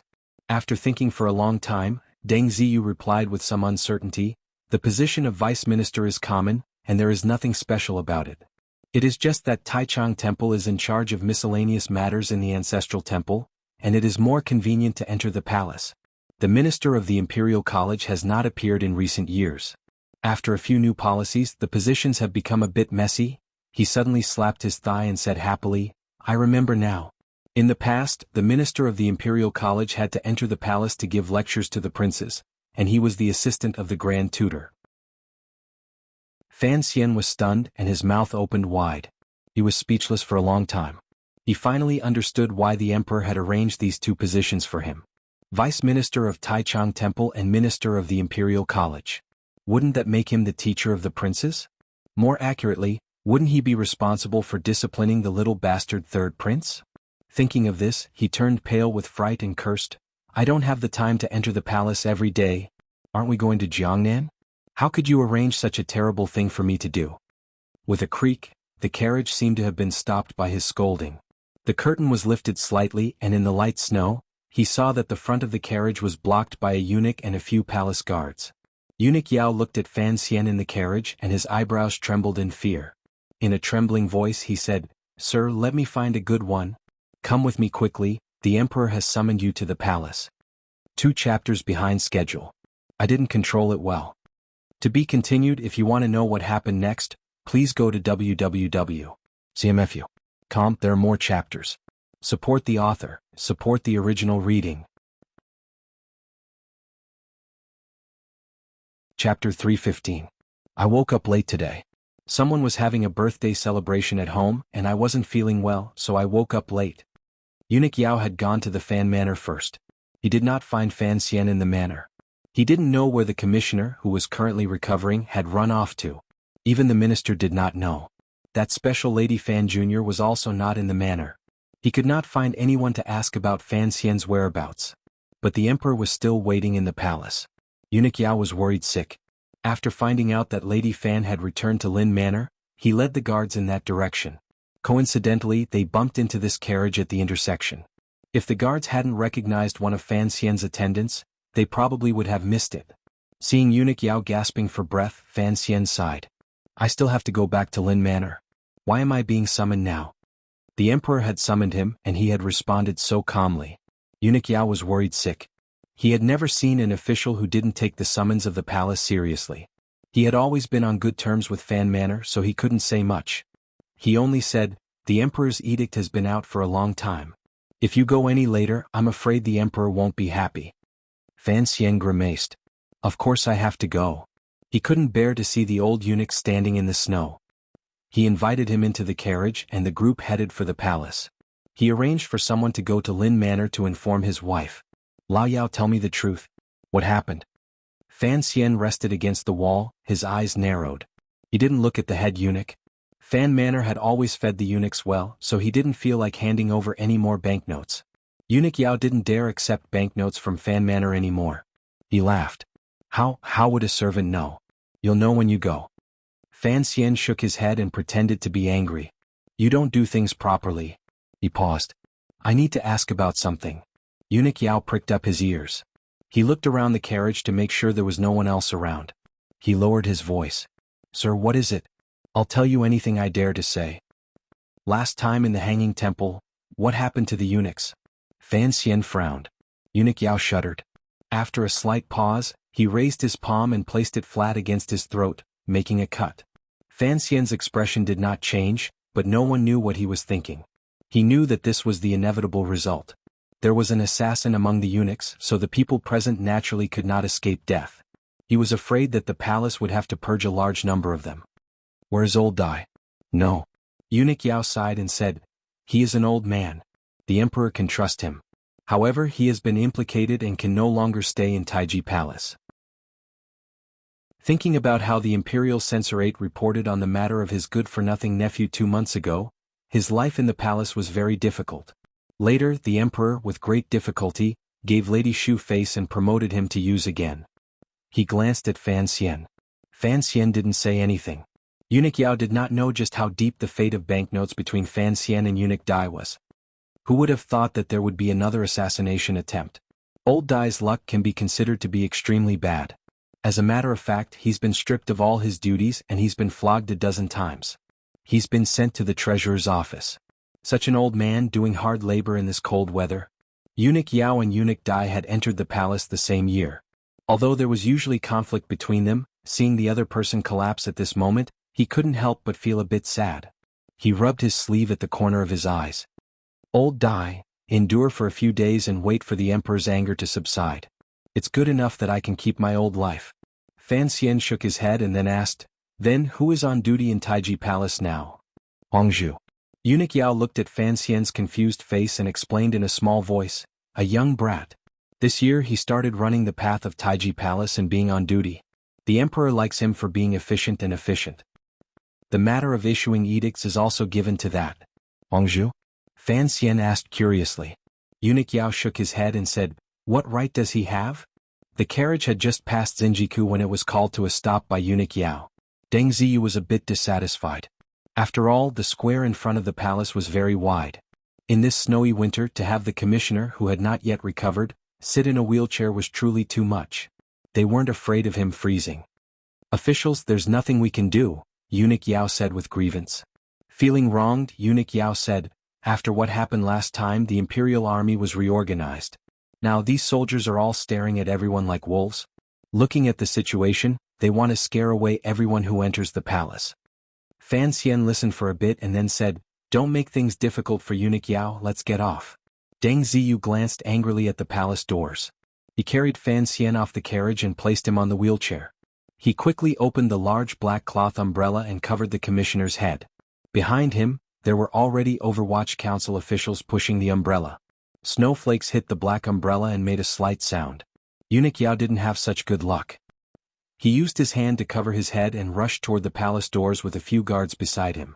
Fan Xian's entire body was shrunk into the large cloak to hide from the cold wind blowing toward his face. Half his face was covered by the fur collar. He still felt a chill seeping into his clothes.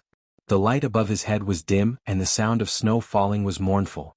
The imperial soldiers outside the palace doors gave Eunuch Yao the procedures and looked in shock at the group of people slowly walking in the middle of the square.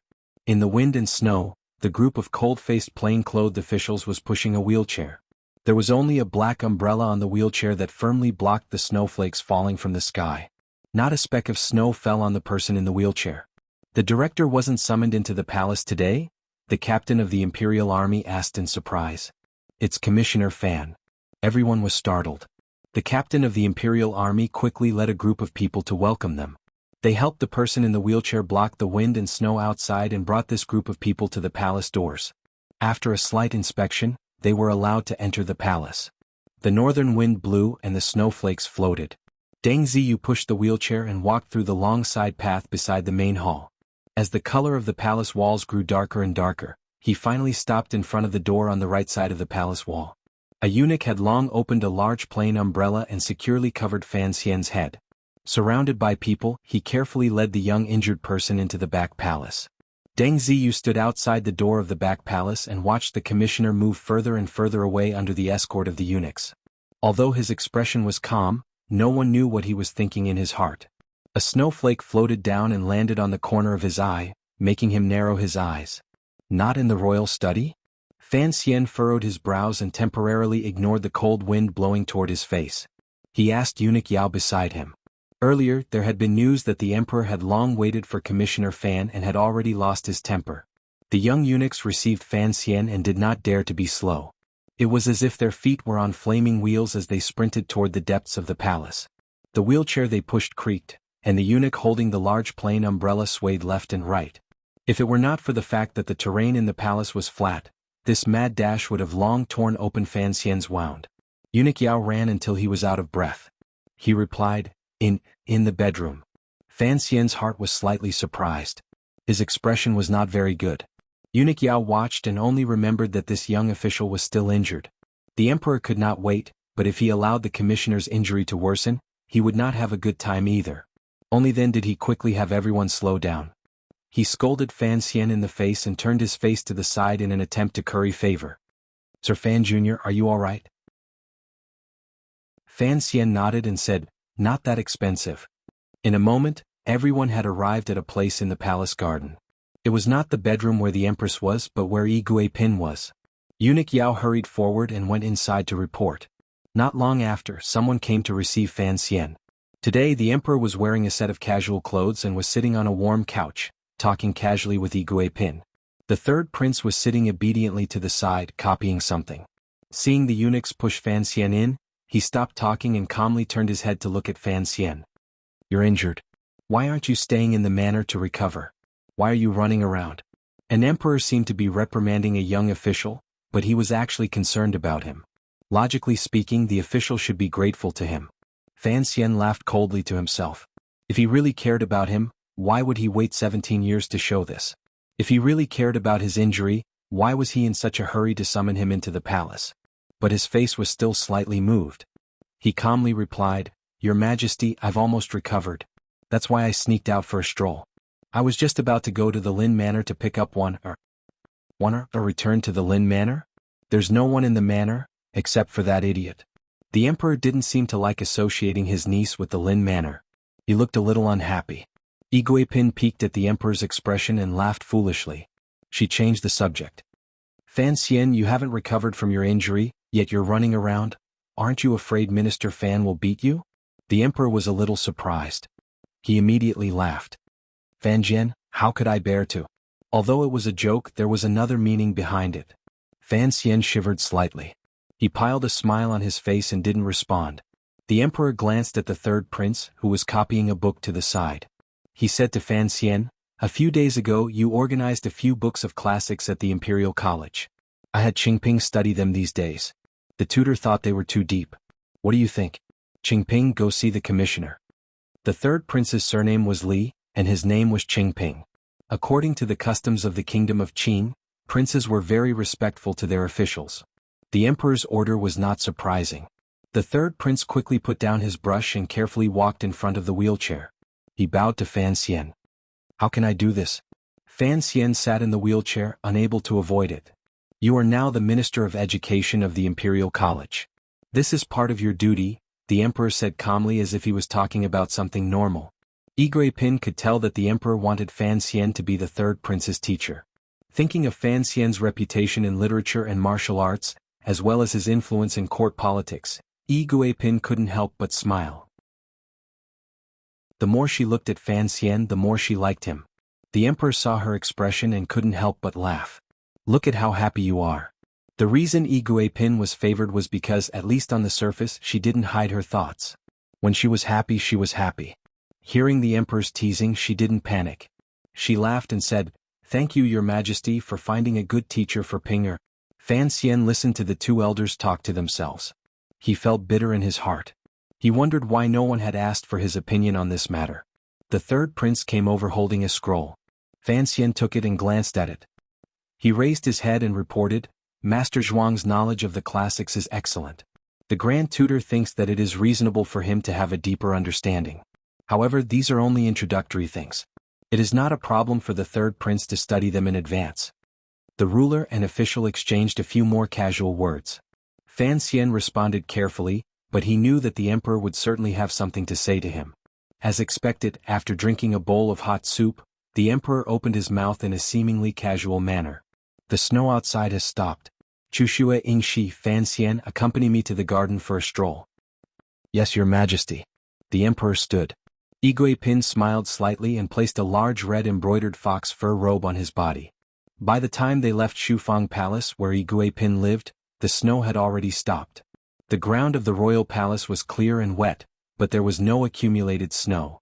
There were only a few traces of snow on the winter trees in the garden. The sky was gray and white. The red walls, yellow eaves, snow branches and green bricks were very beautiful. There was not a trace of impurities in the air. It was unusually fresh. The emperor walked in front with a large cloak draped over his shoulders. A young eunuch pushed Fan Xian silently behind him. Along the way, the eunuchs and serving girls wearing cotton robes stayed far away. Those they met on the side of the road leaned to the side and didn't speak. There is no need to kneel when seeing me, snow or rain.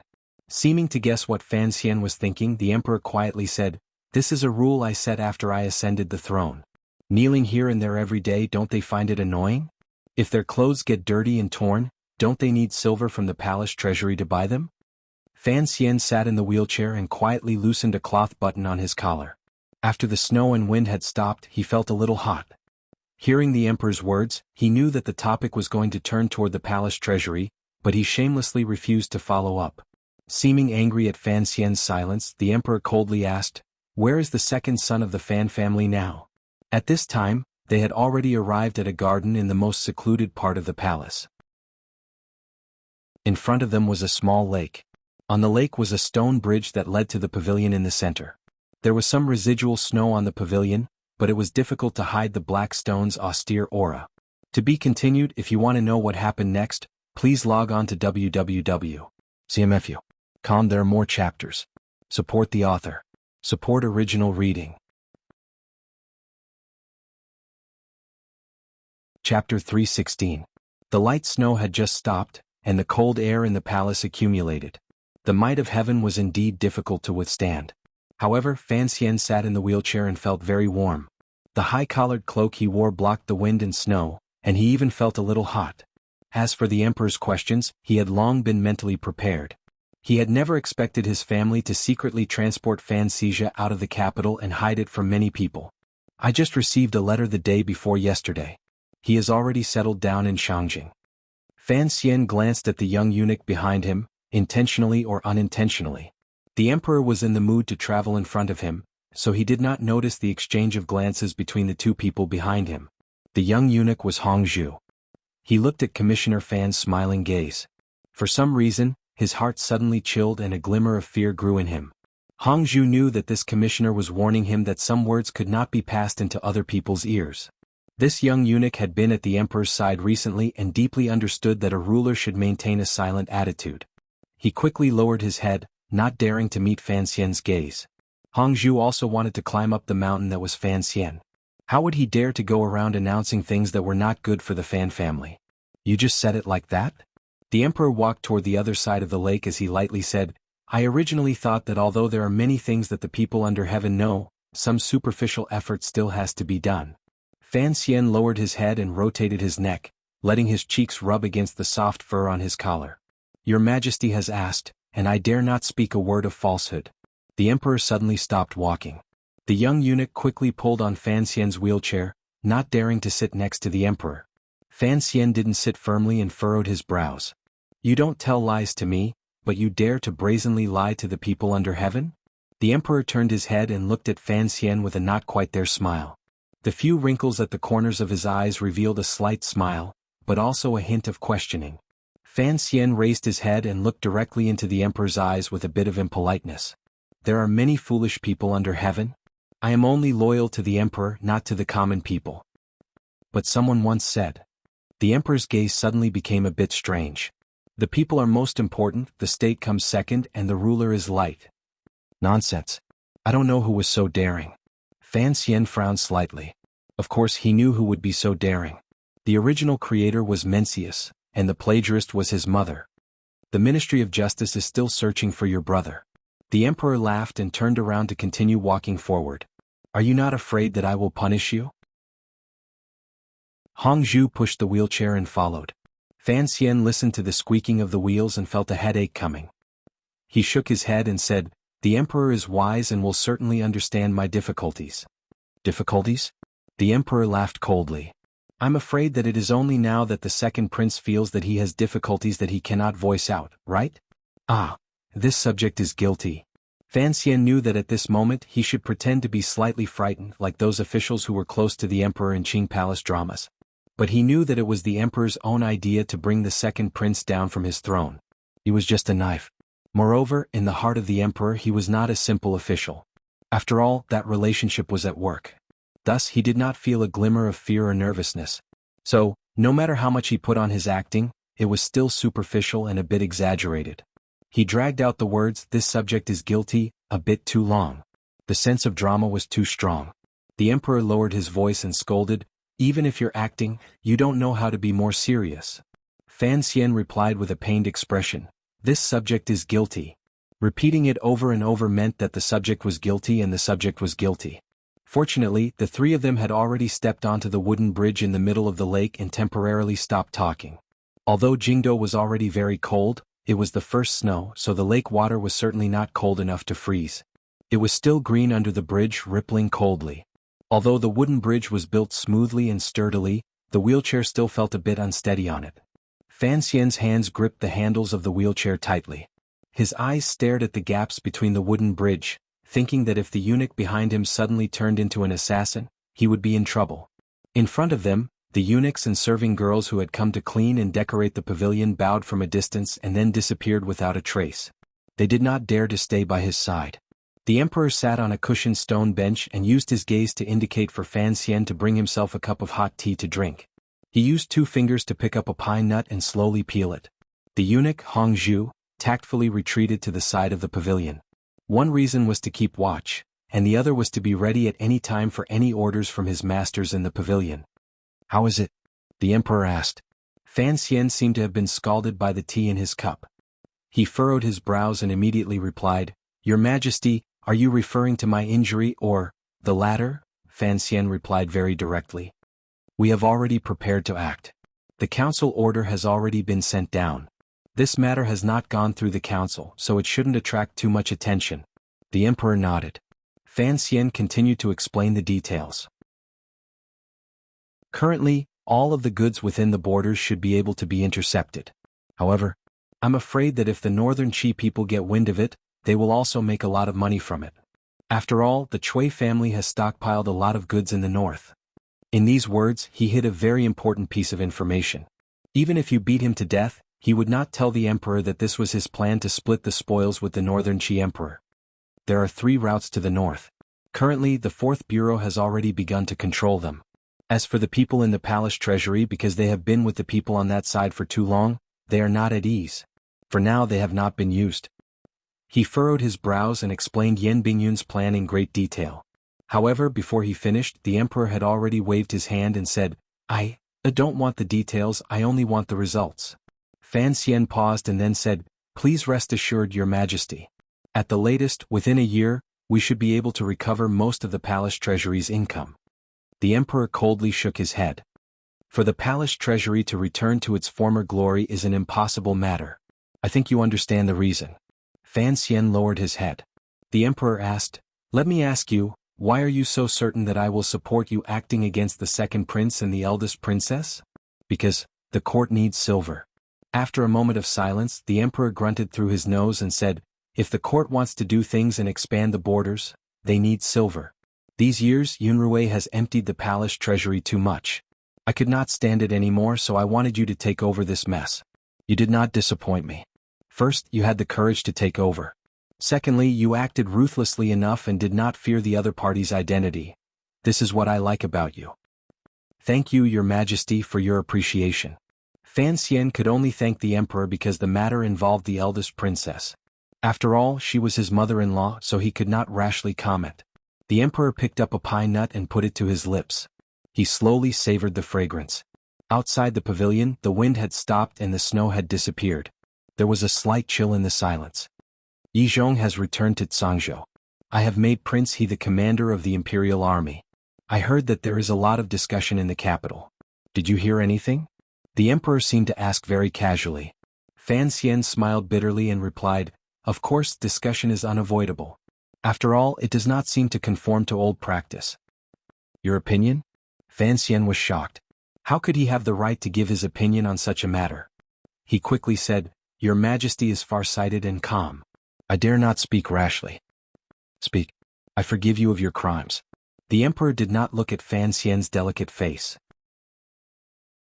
He only focused his gaze on the winter tree in the palace garden. Fan Xian calmed down. He knew that talking to the emperor was a difficult matter. Wei Xiaobao had faked 90% of the truth, but in the end he had still been caught by Kanxi.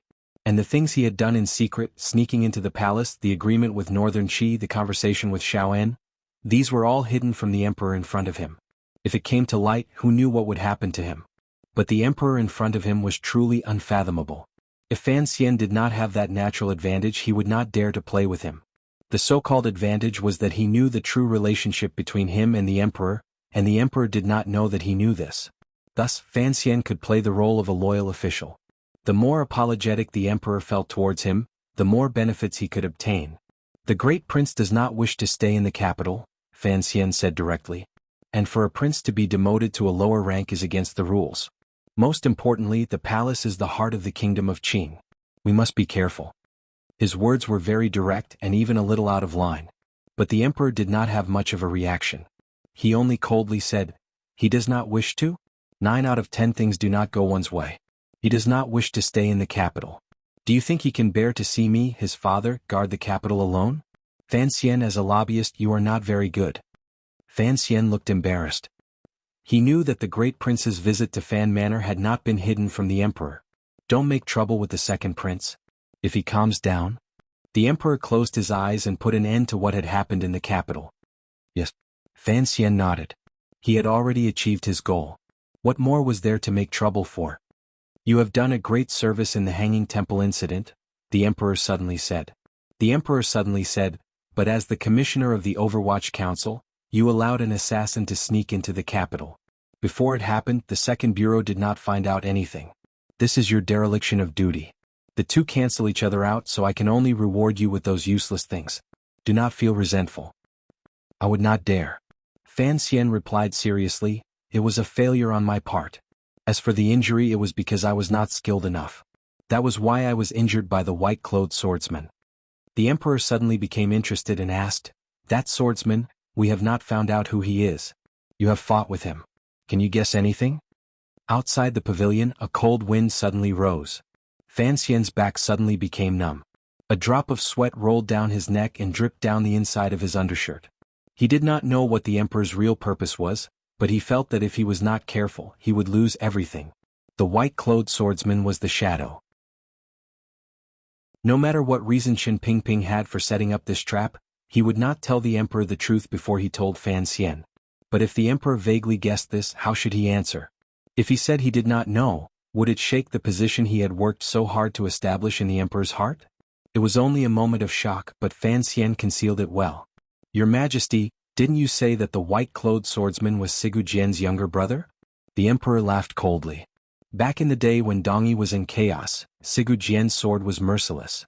He killed who knows how many of his own family members. It is said that one of his brothers escaped. I guessed it. That day on the tall building, that brilliant sword strike, if it were not for Sigu Jian's sword will, I'm afraid my eyes would have been blinded. Fan Xian's heart was slightly at ease. He knew he had gambled correctly. He smiled and said, it is a pity. If I could have had concrete evidence. Next year I would have used this excuse to send troops against Dongyi. My injury would have been worth it. These words scratched the emperor's itch. The emperor liked this kind of shameless method the most. He smiled and said, after Sigu Jian was cured by Fei Jie, he never acted like an idiot again. How could he admit to this? First, he did not admit that there was still a brother alive in this world. Then he sent a letter of credence, expressing shock and sympathy for the assassination attempt on me. He expressed disbelief at the viciousness of the assassin. As the middle-aged man spoke, he found that no one responded to his rare humor. Turning his head, he found that Fan Xian was looking at him seriously. The eunuch outside the pavilion was hunched over, not daring to make a sound. Looking at this scene, he couldn't help but sigh in his heart. He thought that after all these years, There was indeed no one else who dared to cause trouble with him as impudent as her. The emperor's mood was a bit dim. Slowly he opened his mouth and asked, Fan Xian, that day upstairs why did you save Pinger first?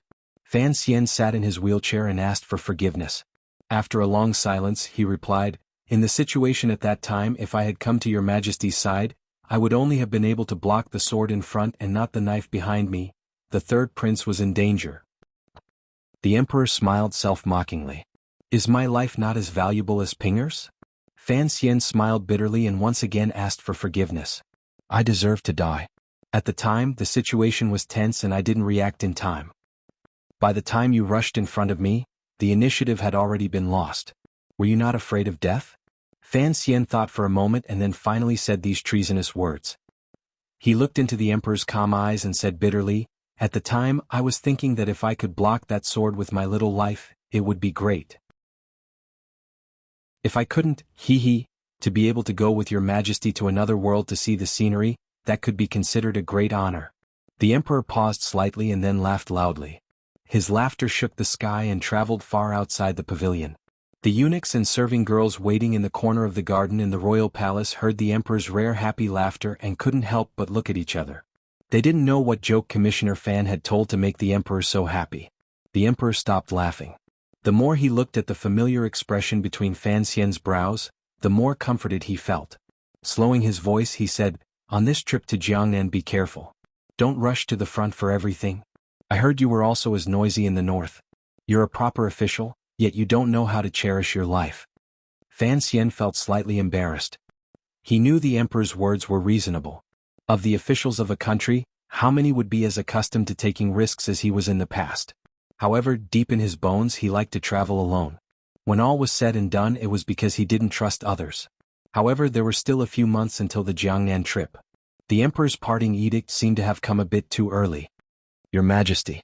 Fan Xian thought of an important matter and said uneasily, what you said earlier at Yi Guiping's place, was it a naughty joke? The emperor glared at him and said coldly, an emperor does not joke. Fan Xian was terrified. I'm not old and have little prestige. How can I be the teacher of a prince? The emperor smiled and looked at him. I heard, when you were in Shangjing in northern Qi that little emperor respected you very much. As for prestige even Zhuang Mohan praised you, why can't I be the teacher? The northern Qi grand tutor is only a junior of Zhuang Mohan. If it wasn't for the fact that you are truly too young, I would have directly issued an edict for you to enter the palace to lecture. Who would dare to say anything? But Fan Xian somewhat regretted the illustrious reputation he had created out of his own vanity. Vexed he said, but I am going to Jiangnan next spring.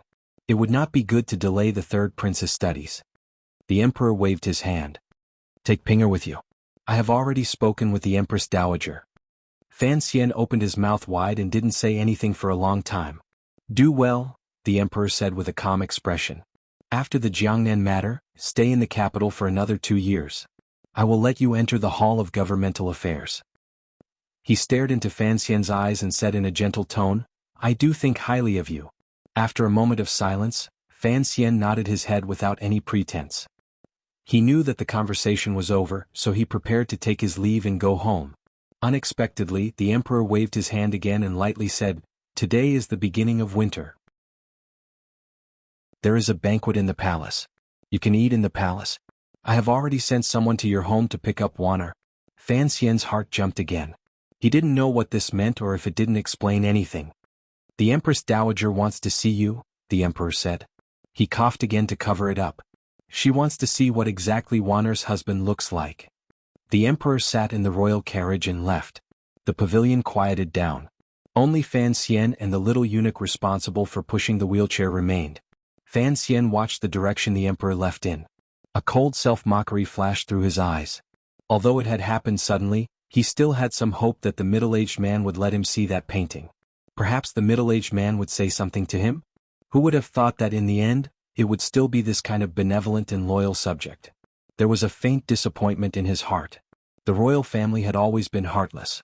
He knew this, and he had never seen the middle-aged man as his father. The so-called disappointment was actually just disappointment for that woman called Yi Qingmei.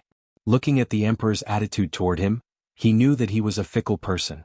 At least, toward his mother, he did not have a heart of gratitude or enough remembrance. In other words, even if the emperor now had complete trust in him, even if he already saw him as his closest official, he was still only an official. If one day his identity was revealed, he would no longer be a loyal official who protected the emperor, and it would involve the ownership of that chair. Fan Xian smiled coldly in his heart. He had no interest in being the emperor. Being the commissioner of the Overwatch Council was an interest he had raised since he was young. Whether or not he wanted to be was his problem. Whether or not the middle-aged man would let him stand in the order was a problem of morality. *CK. I don't want to talk about you. After venting his anger by cursing the emperor's mother, Fan Xian took a deep breath. He knew that his gloominess was indeed unreasonable.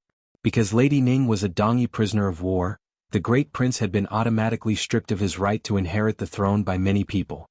Furthermore, he was a character who could not see the light of day. Furthermore, there must have been some loose ends left in his mother's strange death, which was why the emperor did not dare to acknowledge him until now. What confused Fan Xian was that, from the day he had guessed his identity, he had given up on the idea. Why did he suddenly care so much about it today? With a soft drip, a drop of snow water dripped down from the eaves of the pavilion and softly hit the stone steps. The sound startled Fan Xian. He raised his eyes to gaze at the early winter scenery outside the pavilion and sighed. He thought to himself that perhaps it was because the environment in the palace was too oppressive that it made him think about those boring things that he did not need to think about. Commissioner. Sir, there is still some time for dinner. The emperor has instructed that you can wander as you please, the young eunuch Hongzhu said with his head lowered, but his voice trembled. He could wander as he pleased in the rear palace? He was not recuperating in the plum garden, so it was better not to break any taboos. Fan Xian shook his head. I'll just watch from this pavilion. He noticed the young eunuch's voice and narrowed his eyes. They swept over the young eunuch's body like two small knives. This gaze made the young eunuch nervous. Cold? Yes. Sweating? Yes. The corners of Fan Xian's lips twitched and he smiled. Don't be afraid.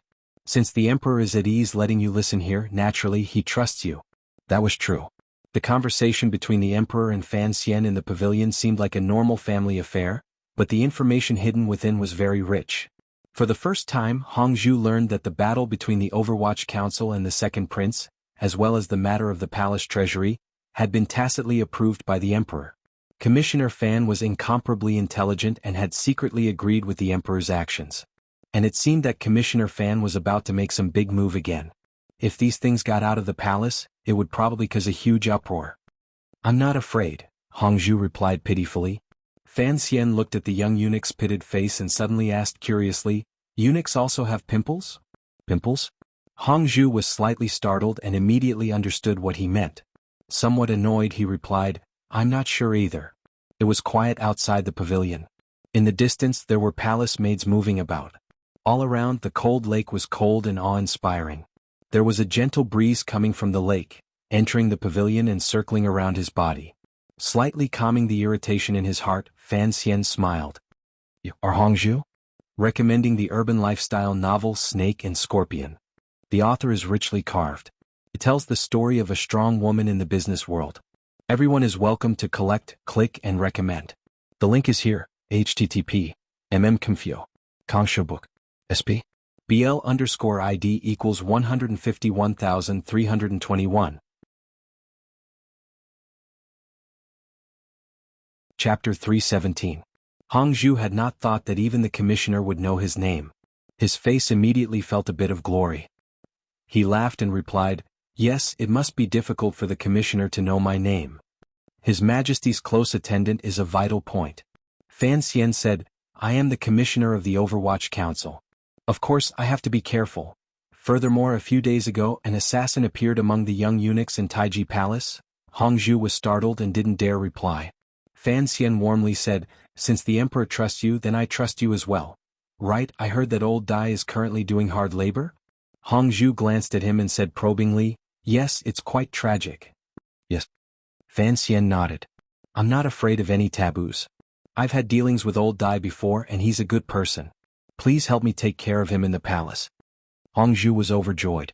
A month ago, he had been counting on being able to use eunuch Dai to make connections with this young official. Since the other party had said so, then there was hope. He quickly and respectfully replied, How could I not follow your orders? Fan Xian smiled slightly and said, "Sorry to trouble you. If there are any difficulties in the family in the future, just let me know." He didn't need to say it too clearly. The other party should know to contact him through Yi Guipin. When he returned to the Shufang Palace where Yi Guipin lived, it was a great coincidence that the great princess of Northern Qi, who had not had the opportunity to see him since September, had also returned from the Empress Dowager's palace. Before the great princess's marriage, she had been arranged to live in this palace. She looked at Fan Xian in the wheelchair and was slightly surprised. However, it was not convenient for the two of them to say anything, so they bowed slightly and retreated to the back. Yi Guipin glanced at Fan Xian. "You came all the way back from the north. Why do you feel so unfamiliar?" Fan Xian did not forget to gather allies and plant spies. How could he let go of someone as important as the great princess? However, in front of everyone he had to pretend to be unfamiliar with her. He replied, "Our identities are different. Besides, men and women are different." Yi Guipin teased, "Child, you're even more handsome than a great beauty. I'm not afraid of you harming others, but I'm afraid that others will provoke you." Fan Xian jumped in fright and said, "Aunt, don't talk nonsense." Turning his head, he saw that the third prince was still calmly copying books and pretending to be obedient. For some reason he felt angry. Shaking his head, he asked, "Did the Empress Dowager really allow this?" There was a tone of disbelief in his voice. Yi Guipin looked at him and nodded. Smiling, she said, "I only heard the Emperor's permission today. However, this is a good matter. Why would the great ancestor object?" Fan Xian smiled self-mockingly, thinking that the matter was not so simple. He thought for a while and then said seriously, "If I go to Jiangnan, would you be willing to let Little San follow me? The people of Jiangnan are good and the scenery is good. What is there to be reluctant about?" Yi Guipin suddenly beckoned him closer. Fan Xian followed her words and moved closer. He was only a foot away from her, as if he wanted to smell the orchid scent this noble woman exhaled. Only then did he hear her lower her voice and say through gritted teeth, "Take him as far away from the palace as possible. It's best if you can drag it out for as many years as you can." Fan Xian was slightly startled. Only now did he know that Yi Guipin had such a negative plan. He shook his head and said, "Blindly backing down is not a good thing. Besides, the Jiangnan Palace treasury doesn't need much effort. I'm just going to take a look. I can't always drag it out." Yi Guipin thought for a bit and found that this was indeed the case. She sighed with disappointment. These words are true. The emperor will not allow it. You're not always in Jingdo. Fan Xian thought for a bit and comfortingly said, "After all, third son is still young. It's not worth worrying so early. Besides, the Empress Dowager is in the palace watching over these grandsons. They wouldn't dare to do anything too out of line." He paused and then said, "After all, we're not the same as those other palaces. Shangshu Ali still has some strength to speak, and father won't retreat for a while. At the very least, there's still me, right?" With these words, Yi Guipin finally relaxed. Given the current trend of development, Fan Xian's influence in court would only grow. The court and the palace were often two independent circles influenced by the two ministers. As long as there were people in court, she and Li Qingping, mother and son, would have a much easier time in the palace. Having spoken to this point, everyone had already made their point very clear. In the eyes of Yi Guipin, who still retained a bit of likable straightforwardness, for the sake of her child, the tighter she was tied to the Fan family, the better. "Have third son come with me to Jiangnan, but there is one thing you have to promise me." Fan Xian glanced at the third prince, who was eavesdropping but couldn't hear anything. "What is it?" Seeing the seriousness in his words, Yi Guipin also became nervous. "I don't really know how to be a teacher. As you know, those students that are sent out to the provinces are their good fortune after 10 years of hard work," Fan Xian said seriously. "I can only teach your highness like a little brother.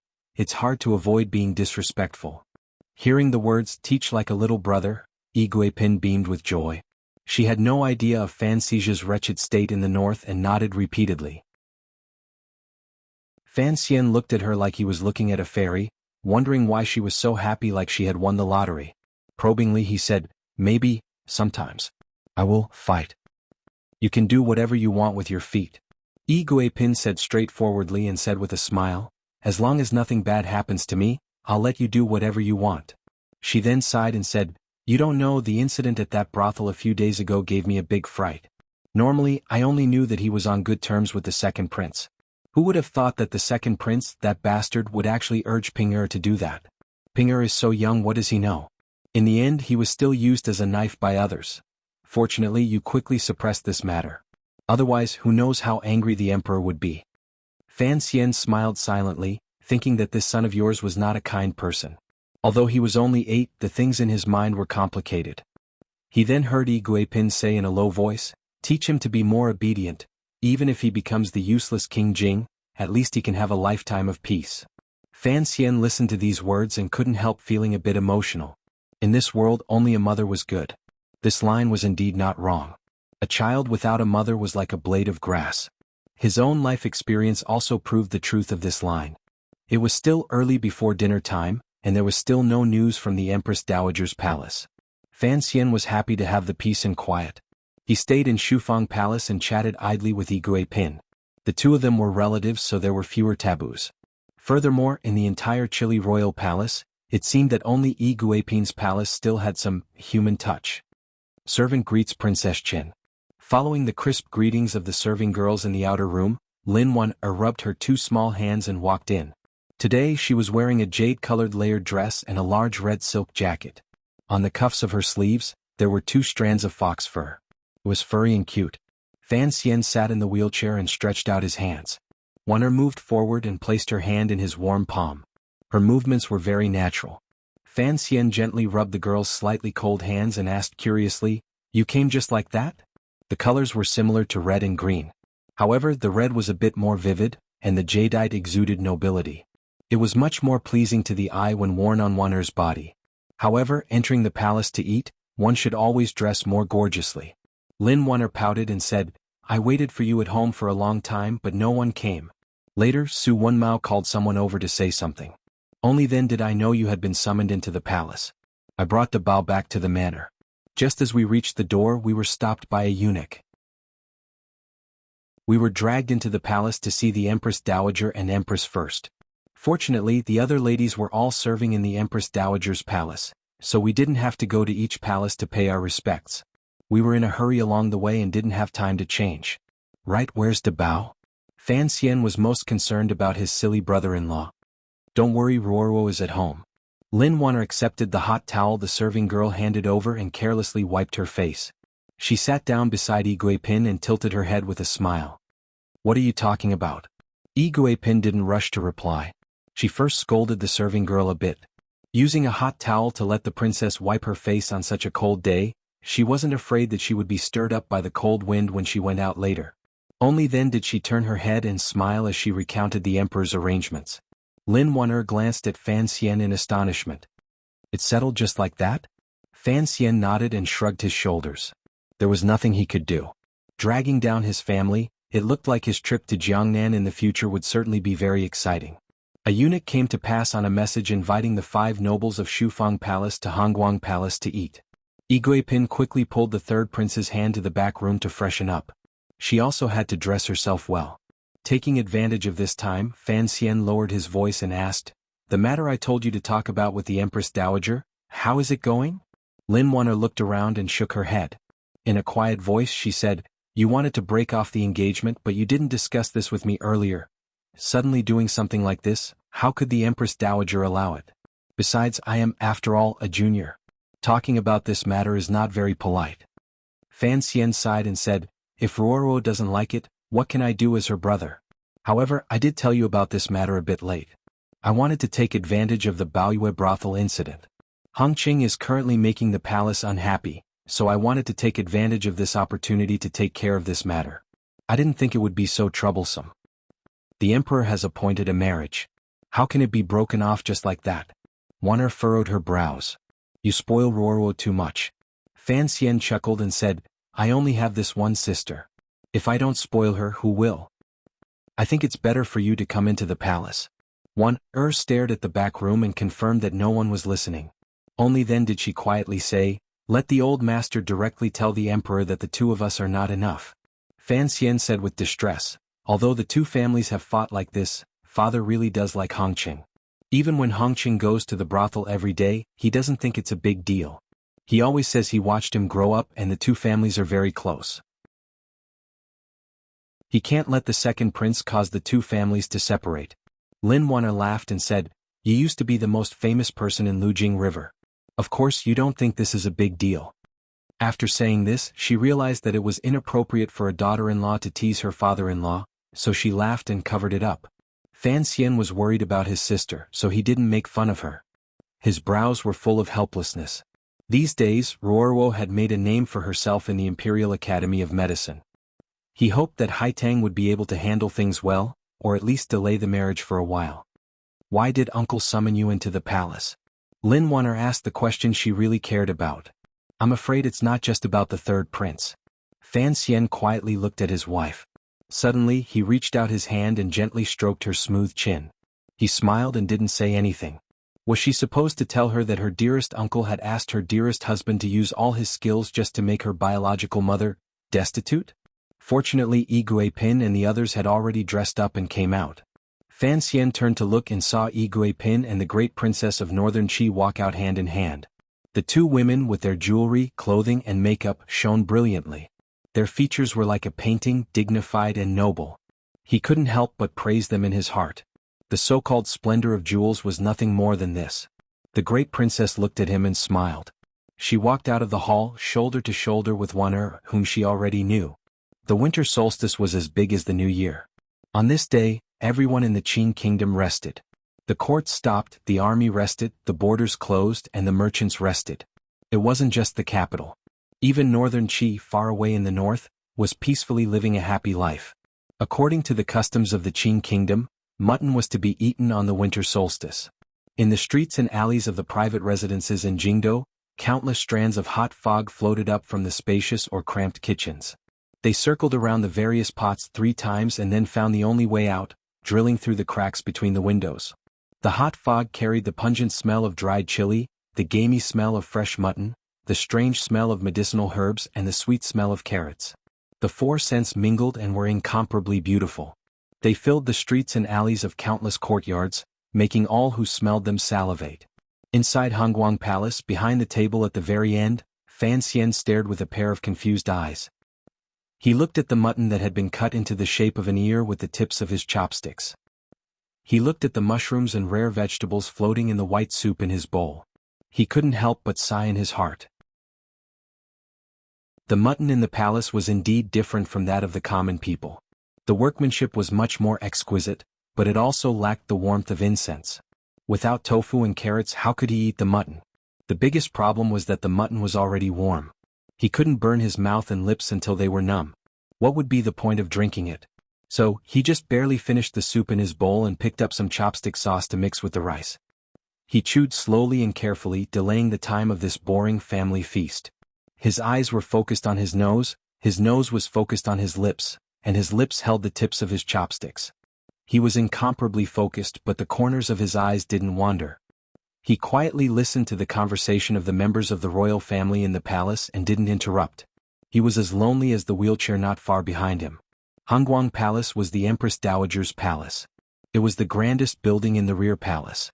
Although it was much simpler than the Wastrel Royal Palace in Shangjing in northern Qi, it was still magnificent and majestic. The candlelight was like the sun, making the furnishings and objects in the palace shine. The members of the royal family in the palace ate silently, not daring to look directly at the old woman at the very top, as well as the emperor and empress beside her. On the winter solstice, everyone had arrived, including King Jing's family of 3 and the second prince, who was under house arrest. However, when the second prince and Hongqing saw Fan Xian enter, they were only slightly surprised. They didn't charge forward to kill him like a shrew. Fan Xian glanced at the old woman at the main table out of the corner of his eye. This was the first time he had seen the Empress Dowager. From the wrinkles on her face, it was as if he could still smell the old woman's methods and hard heart. Although the tiger was old, its ill might was still there. She sat at the very top. Even the usually impudent King Jing appeared much more well-behaved. He wasn't familiar with the people, but he was familiar with the palace. When he had played thief Marshal Yi Liuxiang, he had walked through the palace twice and found the key in the secret compartment under the old woman's bed. Thinking of this matter, he quietly withdrew his gaze and silently ate the rice mixed with sauce. From above came a few feeble coughs from the old woman. Fan Xian lowered his head and didn't speak. Earlier, he had caught a glimpse of the Empress Dowager's expression and found that the corners of her lips were beginning to droop. He knew that this old woman didn't have many years left to live. "Chin girl, come sit beside me." The Empress Dowager looked at her granddaughter at the furthest table in the distance and then at Fan Xian, whose face was hidden in the shadows. She called out, "Give me a massage." Wan rose warmly and left her seat. With a smile, she walked over and whispered something into the Empress Dowager's ear. She then glanced at Fan Xian, who was bitterly eating the rice with soy sauce. She guessed that she was trying to make the old woman happy and tell her a joke. As expected, the Empress Dowager laughed and laughingly scolded, "Looks like you fed him well in the Fan manner. He can't even eat in the palace anymore." Although her voice was low, it clearly reached everyone's ears. They all knew that she was talking about Fan Xian.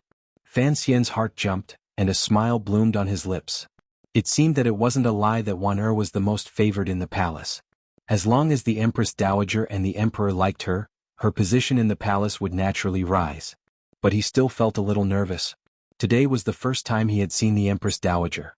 The old woman occasionally glanced at him and it made him shiver. Logically speaking, a grandmother looking at a grandson shouldn't look at him like that. That look was very complicated. There was a glimmer of gratification, 2 parts pride, 3 parts doubt, and the remaining 4 parts vigilance and coldness. When the Empress Dowager spoke, everyone had already stopped eating. They were listening to what the old woman had to say at the winter solstice banquet. Today, everyone has arrived. Last year I was not feeling well, so I didn't have the gathering. Today, seeing the prince consort, I am very happy. The Empress Dowager said she was happy, but there was no expression on her face. She turned to the Emperor and said, "But it's not good for your sister to stay alone in Xinjiang. Her daughter and son-in-law are both in the capital. I don't like her living in the Li Palace all the time." Fan Xian laughed coldly in his heart. He knew that they had finally reached the main topic. The meaning was clear. If he, the prince consort, could attend the royal banquet, why couldn't the eldest princess? The Emperor's deep eyes flashed. The weather is cold and the roads are not easy to travel. When spring comes, let Yunrui come back. Hearing these words, the Empress Dowager nodded her head in satisfaction. Fan Xian noticed that the second prince's left sleeve trembled unnaturally. Presumably, this pitiful friend of his, who had been punished by him, knew that reinforcements were about to arrive in the capital, and his heart was unbearably excited. But, why was the crown prince's expression a little strange? Fan Xian didn't pay much attention to what the Empress Dowager said after. The royal banquet was really boring. However, when he heard the Empress Dowager occasionally mention him, she purposely revealed a trace of coldness, which made the corners of his lips involuntarily reveal a trace of self-mockery. He had heard that when he was injured, the Empress Dowager had prayed for him, and that he had received the pearl from the Empress Dowager. He had thought that the old woman's heart had softened, and that his hard heart had also softened. Unexpectedly, looking at the situation, it was just a blind guess. Forget it, let's see whose heart is harder. You people from the royal family are naturally cold-hearted. I'm a monster who's lived 2 lives, so my heart won't be soft either. At least it's harder than the mutton in the cold soup. Since the ruler was not the ruler, the official was not the official, the father was not the son, the ancestor was not the grandson, did he need to be afraid of that groundless blood relationship? Although he was a poet who plagiarized, Fan Xian was in the end a literary person. He could not shake off that sour and proud character. In this cold and deserted Hongguang palace, he straightened his body and back. Although he had a smile on his face, he did not purposely try to curry favor with the Empress Dowager, nor would he shamelessly pretend to be a junior for the amusement of the old woman's grandchildren. For a moment, the conversation in Hongguang Palace seemed awkward and cold. Other than the Empress Dowager, the ladies and princes in the palace were all familiar with Fan Xian. They knew that this son-in-law was not a simple character. When it came to making people happy, that was the little trick he was best at. Thus, they didn't understand why Fan Xian didn't take advantage of the family banquet to curry favor with the Empress Dowager. The Emperor did not think much of it. He thought that Fan Xian was angry at the fact that his mother-in-law was returning to the capital and had lost his composure. The Empress Dowager thought that this young man was naturally arrogant, and she disliked him even more. Seeing this, the Empress did not understand what Fan Xian wanted to do. A trace of doubt appeared in the corner of her eyes. Under the Empress Dowager's slightly angry gaze, Lady Ning drank her wine boldly. Concubine Shu took a small sip, and Yigui Pin giggled foolishly to amuse the Empress Dowager, helping Fan Xian divert a few gazes. Among the others, the great prince was confused, the second prince was secretly amused, and the third prince was admiring him. The crown prince's mind wandered. Only King Jing's guess was a bit closer to the truth. He secretly shook his head, thinking that scholars really did tend to be a bit pedantic. Wan leaning against the Empress Dowager's side, looked at Fan Xian with some worry. In the cold night, snowflakes began to fall again. At the corner gate of the royal palace, Fan Xian sat in his wheelchair with his head slightly lowered. His expression was calm, as if he had nothing on his mind. Lin Wan was a bit worried. "Husband, are you all right?" "I'm fine." Fan Xian's head remained firmly lowered. "I was just pretending to be defaging." The Tiger Guards and the Chinian unit had arrived. The husband and wife boarded the carriage, which headed for Fan Manor. In the carriage, Lin Wan asked curiously, "Who is defaging?" "A man who has kept his head lowered all his life." Fan Xian laughed. "Let's not talk about him. Let's go home and eat some mutton. Father and the others should still be waiting." To be continued. If you want to know what happened next, please log on to www.cmfu.com. More chapters. Support the author. Support the original reading.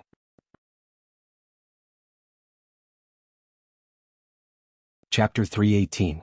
About 4,000 li to the northeast of Qin Kingdom's Jingdo, in the even more ancient and brilliant Shangjing, the snowfall was extremely heavy.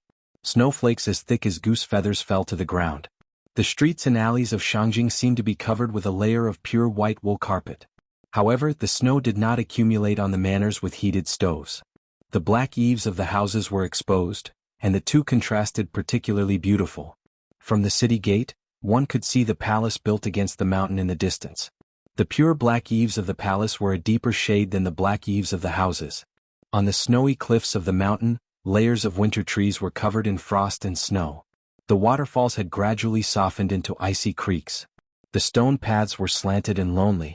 The winter mountain and the palace blended harmoniously. After the summer passed, many things happened in northern Qi. The most shocking was naturally the assassination of the provost of the Discipline Commission, Shen Zhong.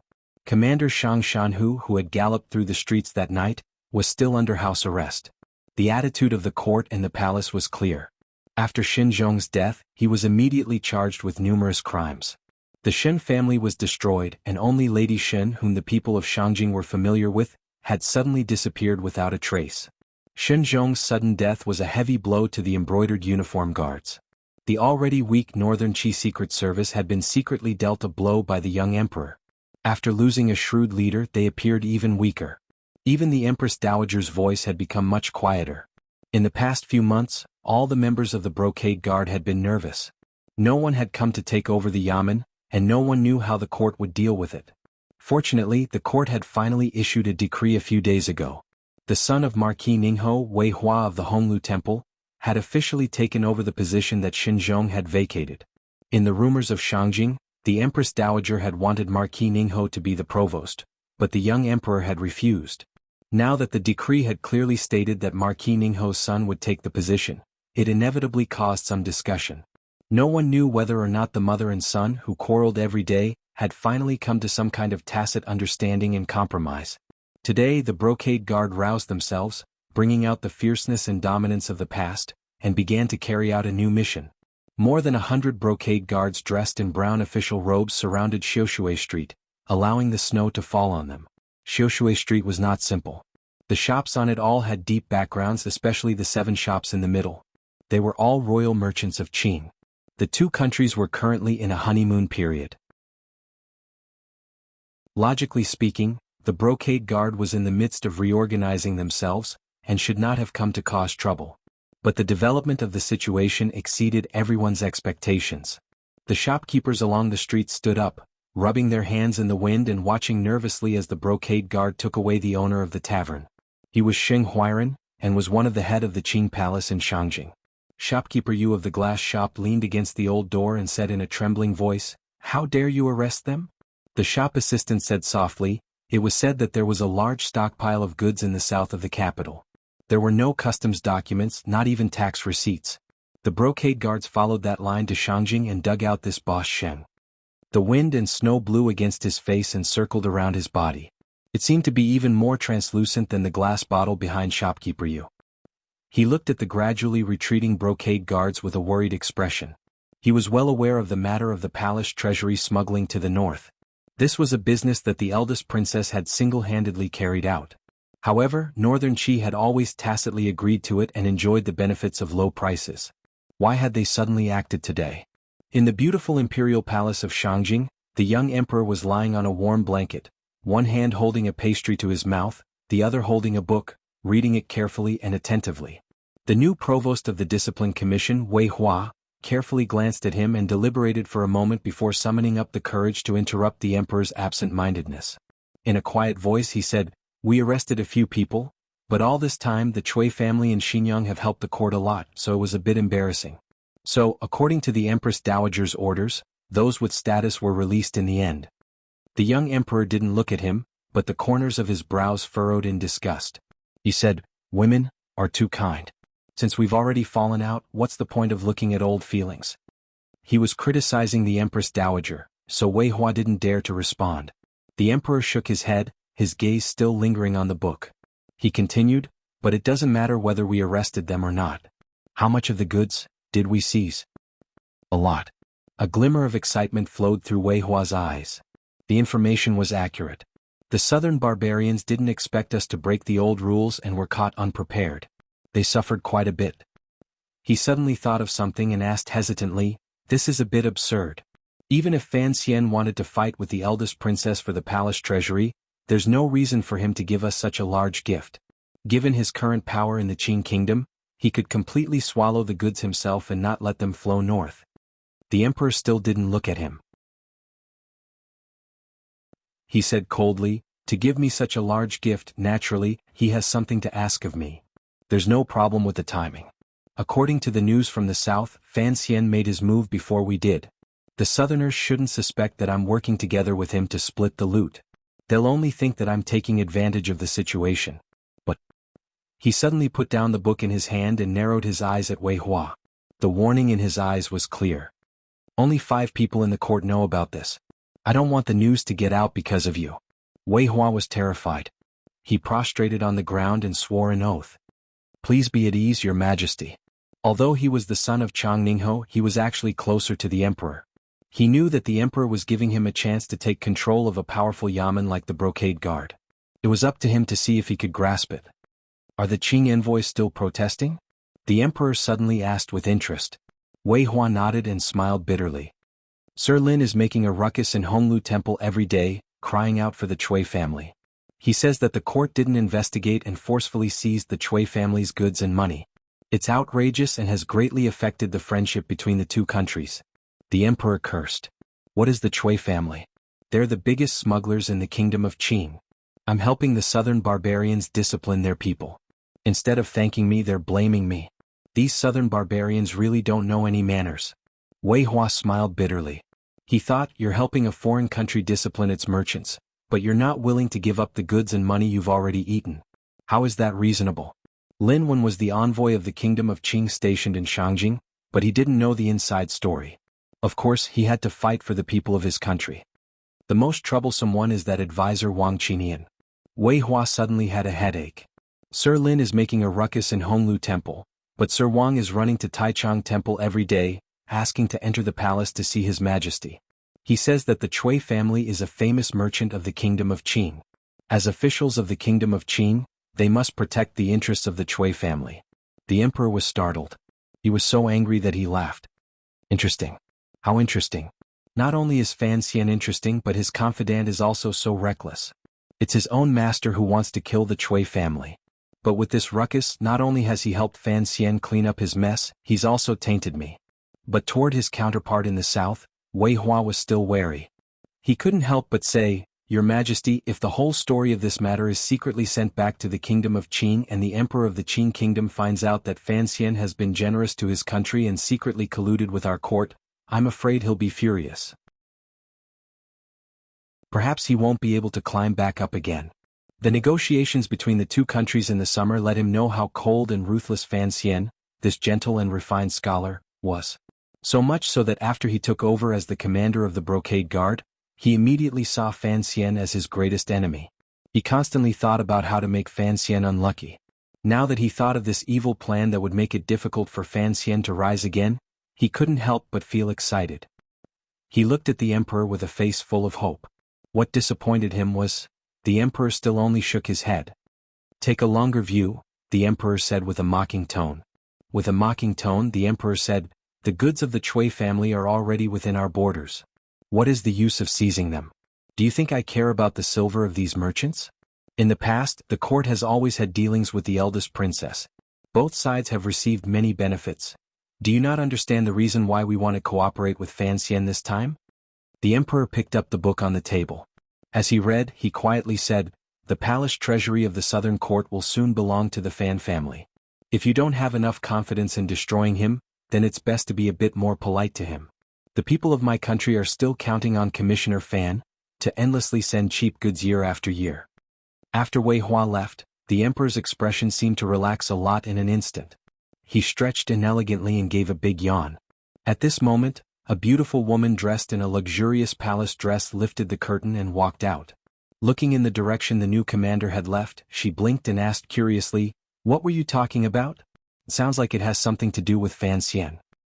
Lily, every time you hear the name Fan Xian you get so nervous. Aren't you afraid I'll be jealous? The young emperor pulled her into his arms and said flirtatiously, Fan Xian made a move against Xinjiang in the south. Cooperated with him a little. It was not a little cooperation. The Chui family's route to the north had already been completely destroyed, and the goods and silver that had been left behind had all been seized by the brocade guard. A large clan famous for their business had one hand cut off, and the other hand within the Qin kingdom had long been completely cut off by the sinister and terrifying Overwatch Council. Lily giggled and replied, of course I'm nervous. Sir Fan is our matchmaker. The young emperor thought about it and agreed. If Fan Xian hadn't come up with such a strange idea, to have Ku He take Lily as a disciple, given Lily's background and identity, it would have been troublesome for her to enter the palace. What are you reading? Lily curiously snatched the book from the emperor's hands. The emperor panicked and snatched it back. Fan Xian specially sent me the latest chapter of the story of the stone. It's unique in the world. Don't ruin it. Lily smiled brightly and snuggled up to his side. How could Fan Xian dare to make a move against his own mother-in-law? The emperor shook his head. That bastard seems to be much more daring than I am. The palace in the south is much more complicated than here. Who knows? The noblest river in northern Qi was the Yuchuan River that flowed down from the mountains, circled around the royal palace, and then cut across the ancient city of Shangjing. The further up they went, the closer they got to the royal palace and the quieter it became. It was snowing heavily today, and ice shards could be seen on the banks of the river. It was bitterly cold. In a place where the black eaves of the royal palace could be seen and the winter trees in the mountains, there was a small garden. Who knew what kind of person could live there? A young man of about 13 or 14 was doing hard labor in the garden. The young man's face was slightly chubby. He pulled the grindstone in the garden and gritted his teeth as he spun it around. The grindstone squeaked, but his legs were trembling. In this cold winter weather, the clothes on his body were drenched in sweat. It was truly a pitiful sight.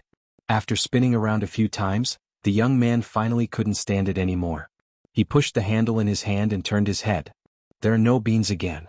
Why do you want me to push this empty grindstone? Can't you even afford a donkey? The person he was cursing at was sitting leisurely under the eaves, lying on a deck chair with a thick mattress. Her bright and unobtrusive eyes were watching the snowflakes whizzing past outside the eaves. She seemed to be lost in thought. Hearing the young man's angry roar, she yawned and stood up. She put her hands on her hips and said lazily, "It's snowing today. Where can I buy beans? As for the donkey, don't I have you now? I sold the donkey a few days ago. The chickens and ducks in the garden also need to be kept warm in the winter. They need money." The two people in this strange situation were, of course, Fan Xizha, who had been exiled to northern Qi, and the most famous figure of northern Qi's younger generation, Haitang. Haitang wore a cotton jacket made of flowery cloth. Her hands were in her pockets. A trace of a smile flashed across her plain and unremarkable face. She looked at Fan Xizha and said, "Your brother sent me a letter a few days ago. He told me to discipline you well." It would have been better if she hadn't said it. Once she said this, Fan Xizha finally went crazy. He had been in Shangjing for a few days, and in the end, he had done nothing but be forced to do hard labor by this village girl. Even Yenner had been sent away by her. This village girl's status was high, her martial arts were strong, and she was quick-witted. He had thought of escaping many times, but it had never worked. Life in Shangjing was incomparably bitter. Thinking of this, he angrily squatted down and scolded, "Who are you to me? What right do you have to discipline me? Haitang smiled and didn't reply. She just lay back down and closed her eyes slightly, as if she was going to sleep to the accompaniment of the wind and snow. Fan Xizha looked at her. He knew that if he didn't listen he probably wouldn't even have food to eat. He could only grab the handle of the millstone again and hatefully gnash his teeth. You look like a village girl and you still want to marry my brother? Don't think I'll recognize you as my sister-in-law in the future. My mood is difficult to calm. There are some things going on around me that I may not have enough time to write. Please understand. Thank you.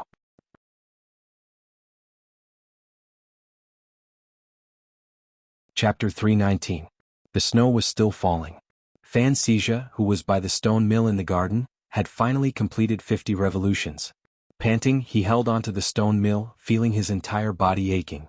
He could not straighten his back. The sweat on his face turned into steam and rose, turning white in the face of the cold. It looked as if his entire body was smoking. Wipe yourself, then change into dry clothes so you don't catch a cold. Haitang handed him a neat pile of clothes.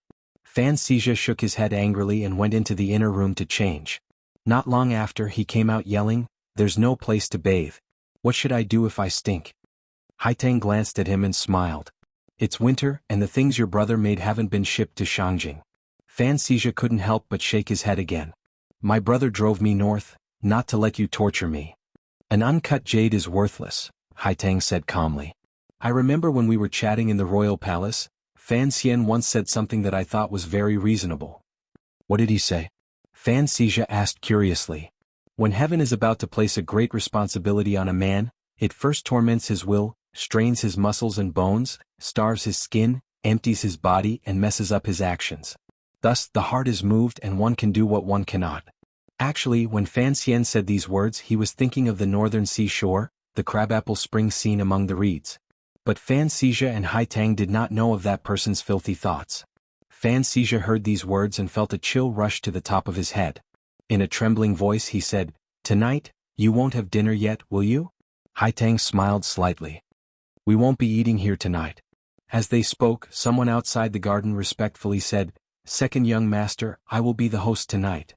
Fan Xizha was surprised that this person had responded so naturally. He turned his head and saw that it was Wang Qinian. Unexpectedly meeting a family member in a foreign land, thinking of the suffering these days, and thinking of the possibility of escaping the abyss of misery, Fan Xizha's expression was excited. With a strange cry he rushed over the fence. "After dinner you still have to come back." Haitang's words drifted down from behind. Her words pierced through the wind and snow and burrowed into Fan Xizha's ears, causing him to shiver in incomparable disappointment. When he reached the fence he turned around and shouted fiercely, "I came to Shangjing to earn money. I'm not here to be a coolie." Haitang had already returned to her reclining chair. Expressionlessly she said, "How can 1,000 taels of silver become 10,000 so easily? I feel that Fan Xian is pushing you too hard. Don't forget, your silver is all in my hands now." Outside the fence, Wang Qinian gave Fan Xizha a meaningful glance, indicating that it would be best if he did not offend Lady Duo. Even Sir Fan Jr. did not have a complete corpse in her hands. "Why did you have to do this?" Fan Xizha snorted angrily and pushed open the gate. Wang Qinian smiled and bowed to Haitang under the eaves. "Miss Haitang, I'll go now." Haitang looked at him and suddenly calmed down. After a while she said, "Sir Wang, are you really in such a hurry to let him take over the Chui family?" Wang Qinian's heart trembled. He had not expected her to even know of Commissioner Fan's arrangements. He did not know how much understanding Fan Xian and Haitang had. He could only smile bitterly. "What are you talking about, miss?" Haitang of course knew about Fan Xizha's arrangements. She smiled slightly and said nothing more. She only warned, "We've just begun. Don't be too impatient." Wang Qinian had his subordinates bring Fan Xizha a bamboo hat and a snow cloak. On one hand it was to block the wind and snow, on the other, it was to hide his appearance. Then he bowed to Haitang and prepared to leave the fields next to the palace. "Did you also read the most recent letter?" Haitang reclined in her chair and looked at Wang Qinian, who was about to leave, with a smile that was not a smile. Hearing this, Wang Qinian was startled. He smiled bitterly. "It is my duty. Miss Haitang, please forgive me. In the letter, please say a few words on behalf of me so that the commissioner will not bully my daughter." Haitang laughed. "This Honglu temple of the Qin Kingdom's resident officer in northern Qi, Sir Wang Qinian, was indeed an interesting person. It was quiet outside the garden. Just like that, Haitang closed her eyes and fell asleep on the chair. Today in Shangjing, the wind and snow were intertwined. The wind whistled past and the air was cold. The village girl slept very peacefully in such a cruel environment. There seemed to be a slight smile at the corner of her lips. With her astonishing cultivation, she was not surprised by the cold invading her body.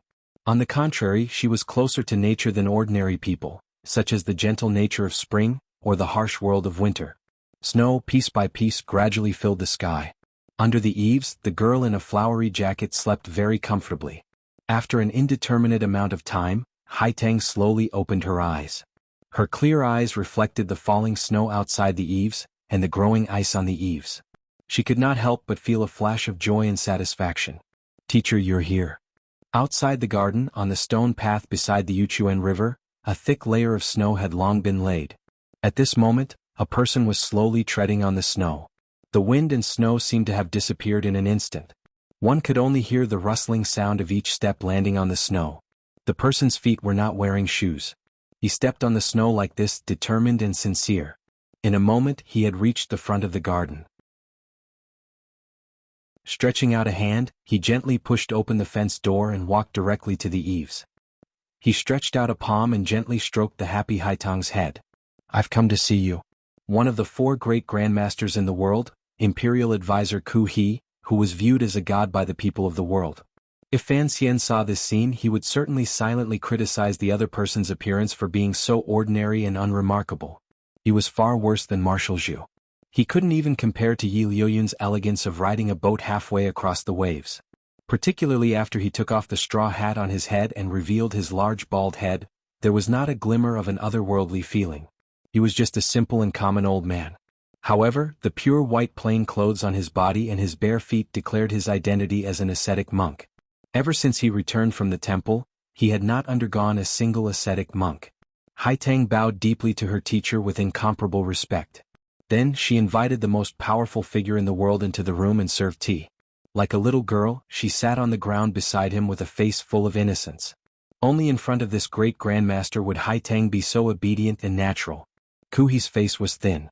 His lips were very thin. His eyes were very sunken, but his gaze was even more distant. With a trace of tenderness, he looked at his true disciple and smiled slightly. "I come from Shi Mountain." Haitang's expression changed. She asked in surprise, "Have you found Sir Shaoan's body?" Ku He slowly put down the teacup in his hand. With a trace of a smile in his eyes, he said, "In a cave between the precipices, I found the remains of an old friend." Haitang furrowed her brows. The precipices of Shi Mountain? After Ku He returned from the south, he did not come out of seclusion. Some people in northern Qi guessed that this great grandmaster should have been injured, but they did not know who the other side of that terrifying battle that took place in an unknown place was. Some guessed it was Sigurjian, some guessed it was Yi Luyun, and some guessed it was the Qing kingdom's most deeply hidden great grandmaster. No one would have thought that he and Wu Zhu had both been injured. After Ku He recovered, the first thing he did was carefully investigate Shaoan's movements after he returned to the kingdom. Although this great grandmaster was faintly angry at the battle between the mother and son in the royal palace, Tianyi Dao followed the customs of the temple and rarely interfered in political affairs, so it was not good for him to say too much. But regarding Shaoan's life and death, this great grandmaster, who seemed to be unable to care about external things, placed great importance on it. The precipices of Shi Mountain had been searched many times, but Shaoan's body had not been found on the mountain. This became the most piercing problem for the northern Qi court. If that old man was still alive, then perhaps Shang Shanhu, who was under house arrest in his manor, would become active again. But for Haitang, since Brother Lang Tiao said that Shaoan had lost all signs of life after being stabbed by the curved knife, she would naturally believe him. Great Grandmaster Ku He had never doubted the judgment of his first disciple. So the northern Qi people were only thinking about one question: where was Shaoan's body? No one knew how much effort they had expended in their search. Shi Mountain had been turned upside down, but they still could not find the whereabouts of Xiao En and the mysterious man. After all, the northern Qi people could not understand how in this world there could be someone like a gecko who could climb up the mirror-like precipices of Shi Mountain. Later, it was Imperial Advisor Ku He who spoke, and the northern Qi people resentfully stopped their search. They did not think that this great grandmaster would lower his status and personally go investigate. No one knew how much effort Ku He had put in before he finally found Xiaowen's body in a cave in the precipice on this windy and snowy day. Haitang looked at her teacher in shock. Only now did she notice that there were small wounds on his ankles. She asked with concern, "How can you get down from that precipice?" She was not in a rush to ask Xiaowen questions. What she was most concerned about was Ku He's health. After all, her teacher was old and had just recovered from his injuries. Ku He gently shook his head and smiled with a sigh. "Going down is a bit troublesome, but it's not impossible. All we need to do is tie a rope. I just didn't think that the person Lang Qiao forced down the precipice would be able to escape so easily." Haitang lowered her head slightly. Perhaps he was carrying something like a grappling hook on his body. The grappling hook has no place to borrow strength. Ku He looked at her with a smile. "You were so shocked earlier because you remembered what the precipice of Shi Mountain looked like." Haitang sighed. "I really don't understand this matter. But it's already been a few months. Could it be that Sir Xiaowen's remains have not been eaten by the eagles in the mountains?" Ku He's snow-like eyebrows fluttered slightly. He warmly said, "That cave was very shallow. Logically speaking, vicious birds should have long since helped Sir Xiaowen ascend to the heavens. I didn't think that when I followed the rope down, what I saw was Sir Xiaowen's remains as good as new. There were a few dead birds lying beside him. The birds had all turned to bones, but his body, aside from being a bit dehydrated, had not rotted." Haitang was surprised to hear this. She smiled calmly. "What a powerful poison." Ku He gently nodded and changed the subject. "Tell me about this young man, Fan Xian. I'm very curious about him." Haitang's heart skipped a beat, but her expression did not change in the slightest. Smiling, she recounted everything that Fan Xian had done in Shangjing.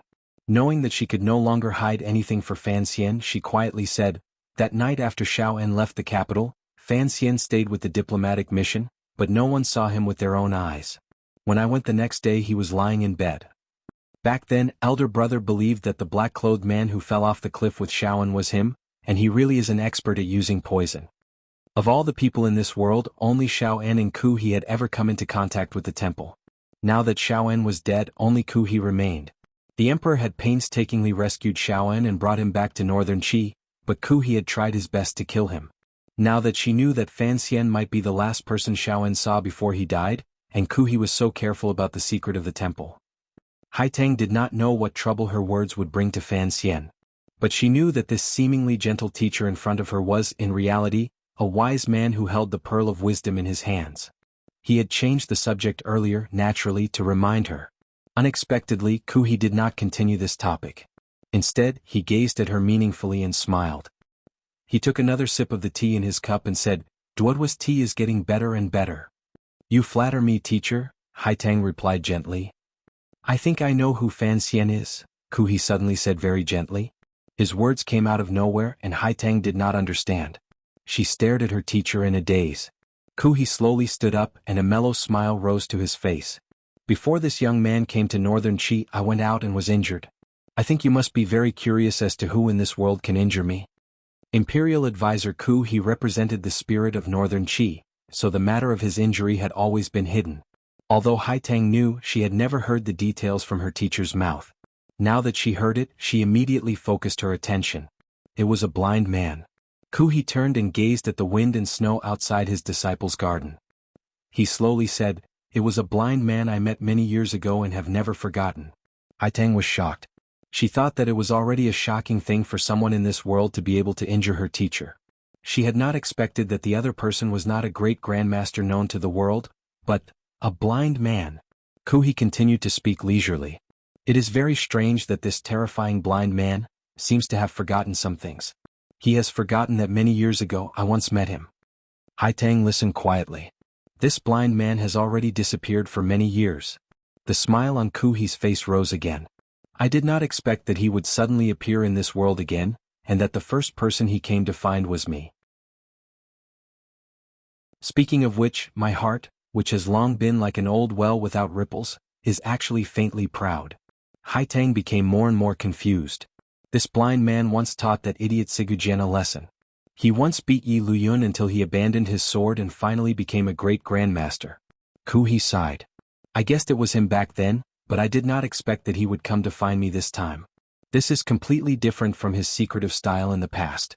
Haitang suddenly opened her mouth and asked, Could it be that this blind man is the most mysterious great-grandmaster?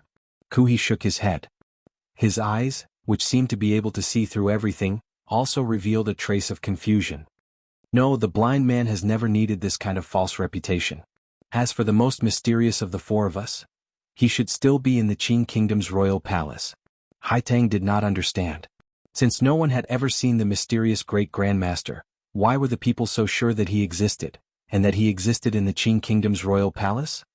The reason is very simple. Kuhi smiled. Many years ago, Sigujien had tried 3 times to enter the Qing Kingdom's royal palace to assassinate their emperor. Haitang called out in surprise. Only now did she know that Dongi Sigujien had done such a crazy thing. However, to use the realm of a great grandmaster as an assassin, even if the Qing Kingdom's emperor was the person with the most power in the world, it would probably be difficult for him to resist. Seeming to guess what she was thinking, Kuhi quietly said, "The people who know of this all think the same as you. They all think that Sigujien has a great chance. Unfortunately, within a month he failed 4 times in a row. Although he wasn't injured, he didn't have any results." Haitang furrowed her brows and said, "That blind man, was he in the Qing Kingdom's royal palace at the time?" She still believed that the blind man who could injure her teacher was most likely the mysterious great-grandmaster. Kuhi smiled slightly and shook his head. At the time, the blind man was with the young lady of the Yi family in Jiangnan, repairing the palace treasury. The young lady of the Yi family? Haitang was even more shocked. Although she was the most famous figure of the younger generation, she knew of the secrets her teacher was talking about today. Each person was extraordinary and changed the shape of the world. Kuhi gently and naturally changed the topic. Turning around to look at Haitang, he said, "Do you understand now?" Haitang opened her bright eyes and shook her head. "Who is Fan Xian?" Kuhi looked calmly at his female disciple. Fan Xian is Yi Qingmei's son, the mistress of the Yi family's son. Other than being shocked, Haitang was also confused. Fan Xian, the illegitimate son of the Minister of Revenue in the Southern Court. How did he have a connection to the Yi family? The Yi family? The Yi family that once ruled the world through business? The Yi family that had established the Overwatch Council, repaired the palace treasury, and continued their legacy to this day? Kuhi rubbed his hands and sat down. He sighed. Xiaoan was always locked up by Chen Pingping, so he didn't know the identity of the young lady of the Yi family. I just happened to know. The blind man could only be a servant of the young lady of the Yi family. This time I was moved out of Shangjing to make it easier for Fan Xian to do things. Thus, Fan Xian's identity emerged. He is the descendant of the young lady of the Yi family. Haitang shook her head. She dared to express her opinion in front of her teacher. Although this reasoning is believable, it is too far-fetched. What if that blind master was just unwilling to be lonely in the mountains and came out to challenge you? It has nothing to do with Fan Xian going north. Besides, wasn't the Yi family destroyed back then? Before she finished speaking, Kuhi had already laughed. One matter cannot explain too many things. But think about Fan Xian's current position in the Southern Court, and then think about the strange movements in the Southern Court after he came out of Danzhou. When too many details are put together, the truth of the matter is clear. Don't talk about the destruction of the Yi family. The shopkeeper of the Yi family is still alive and well. For someone in the Southern Court to preserve a trace of the Yi family's bloodline is not something strange. Haitang was so worried that she laughed. For a moment she didn't know what to say. Her teacher was right. Even if Fan Xian was the illegitimate son of Minister Fan, even if he had the reputation of an immortal poet and the strength of an ace, given his identity and status, it was impossible for him to reach such heights. It was even more impossible for him to control the Overwatch Council in his left hand and the palace treasury in his right. The Overwatch Council and the palace treasury. Were these not the most powerful things that the Yi family had left to this world? Could it be that the gentle young man who often wrote to her had such a complicated and pitiful life behind him? You just repeated the poem Fan Xian recited in the restaurant. Kuhi gently patted his female disciple, who was still deep in thought. He smiled slightly and said, "You only discovered from this poem that he was the author of Story of the Stone. But if you think about it carefully, perhaps you will find that Fan Xian used this poem to express some other emotions, such as anger or dissatisfaction." In the summer of Shangjing, in the centenarian pine house, Fan Xian and Haitang drank wine and recited a poem when they were drunk. Keep me in Qing, suddenly meet my benefactor. Fortunately, mother, you have accumulated a sinister merit. Advise life, help the needy and support the poor. Do not be like my evil uncle and treacherous brother who love money and forget his own flesh and blood. It is exactly multiplication, division, addition and subtraction. Above is the firmament. In the winter garden, Hai Tang repeated it in her heart. She finally experienced the emotions her teacher spoke of. She abruptly raised her head, shocked beyond compare. If Fan Xian, who was soaking in the hot springs far away in the Qing Kingdom's Tsang Mountains, knew that this pair of teacher and disciple would be so careless and use this poem to determine his birth, he would certainly be so angry that he would jump out of the hot springs and run naked to Shangjing to give them a good scolding and then explain that this was written by Lao Chao. It just happened to be similar to his own life. Before long, Hai Tang had already recovered her calm. In a gentle voice she asked, "This matter can be big or small." Since she knew of Fan Xian's past, she could imagine that there would certainly be many problems between him and the Qing royal family. How to use it was a matter that required careful consideration. The news that Fan Xian is a descendant of the Yi family, let the entire world know, Ku, he said very gently. Great Grandmaster Ku, he spoke very gently. The blind man? Hai Tang's heart was slightly confused. She didn't know how to protect Fan Xian's interests as much as possible. Ku, he slowly sighed and said, although the blind man doesn't seem to recognize me, I think that since he purposely acted and left behind these clues, perhaps he hopes to use my mouth to tell this interesting news to the people of this world. The great Grandmaster finally came to a conclusion. The blind man doesn't want to wait anymore. He wants Fan Xian to speed up his pace. To be continued. If you want to know what happens next, please log on to www.cmfu.com. More chapters. Support the author. Support original reading.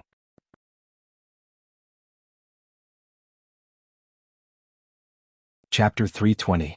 I have been sick recently and am in poor spirits, so I have rarely replied to reviews and updates.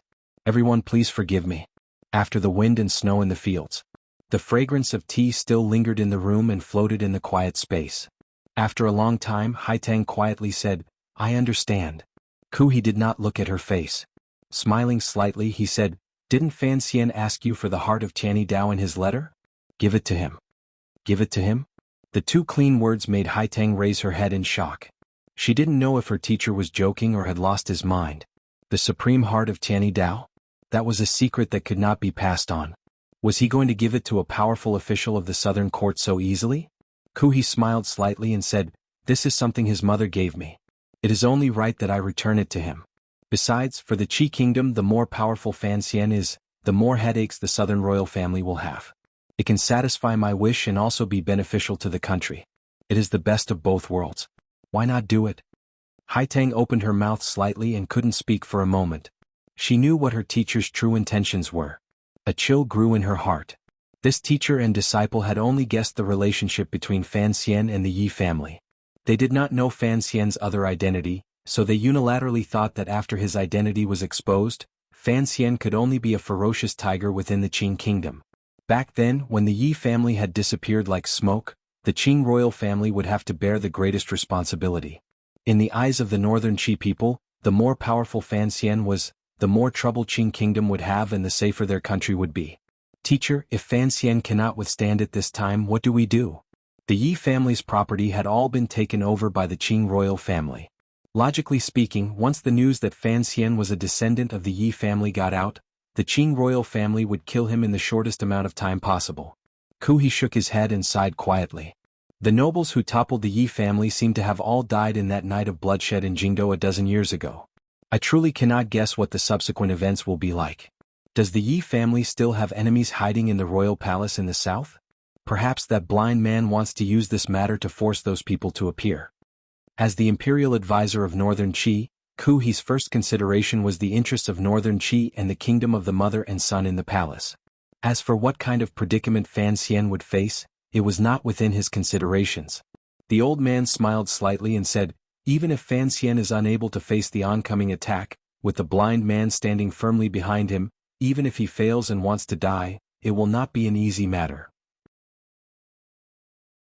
However, it was too risky to use the heart of Tianyi Dao to trade for such a powerful enemy. Furthermore, the words the teacher had said indicated a terrifying thing. The heart of Tianyi Dao had been given to the teacher by Fan Xian's mother. Miss Yi, what kind of person is she? Hai Tang's face was full of shock.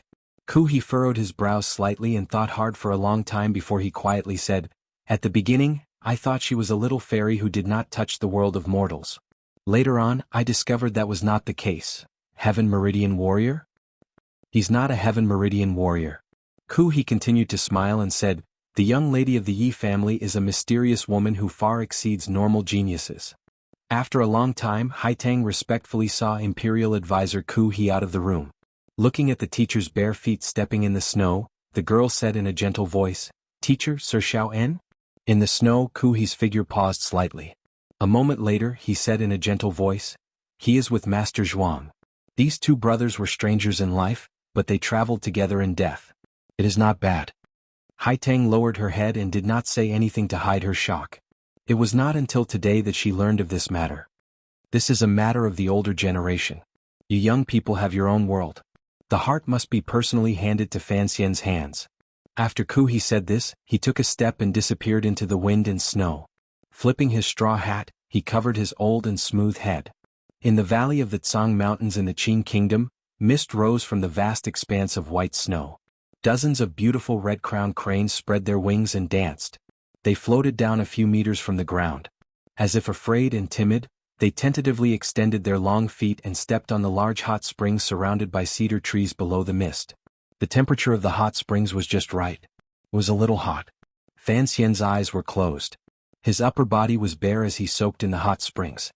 His neck was tilted back and rested on the hard, wet black rocks beside the spring. Most of his body was submerged in the water. His exposed skin was stained with a layer of red. His arms were not thick but they felt very strong. Two thin fingers rested firmly on his right wrist. Fei Jie's eyes were closed. His eyebrows were trembling. His messy hair, soaked in the spring water, became unprecedentedly smooth. After being summoned back to the capital, Fei Jie learned that Fan Xian had brought his family into the Tsang Mountains to spend the winter, so he hurried over. Today the teacher and student were soaking in the hot springs surrounded by cedar trees. This kind of enjoyment was quite extravagant. Your figure is not bad. Fei Jie slowly opened his eyes and withdrew his hand from feeling his pulse. The ominous brown in his eyes grew darker and darker. You usually can't see it when you're wearing clothes. Fan Xian also opened his eyes and smiled. The brothers of the Third Bureau have long praised my figure. He paused and then asked, Teacher, do you have any ideas? Fei Jie took a white towel from behind his neck and wet it in the hot spring water. He forcefully wiped the loose skin on his face and didn't speak for a while. Fan Xian sighed. Seeing his teacher like this, he knew that he didn't have any good ideas for disappearing the Jinqi in his body after it exploded. You won't take the medicine I left for you. Fei Jie sighed worriedly. Why try to be brave? If you take it, at most your Jinqi will be greatly damaged. At the very least it won't explode. Fan Xian shook his head. To me, greatly damaged Jinqi or no Jinqi at all, what's the difference? There's a big difference. At least you have the power to protect yourself. Fan Xian laughed. His handsome face was full of confidence. I still have many ways to save my life. You know that since I was young, I have never been a barbarian who relied on martial arts to conquer the world. In the past, I could fight Haitang with my little tricks. Although my Jinqi is all gone now, I don't think that if anything happens I can only wait for death with my hands tied. Fei Jie stared into his eyes for a long time before sighing. What a little monster.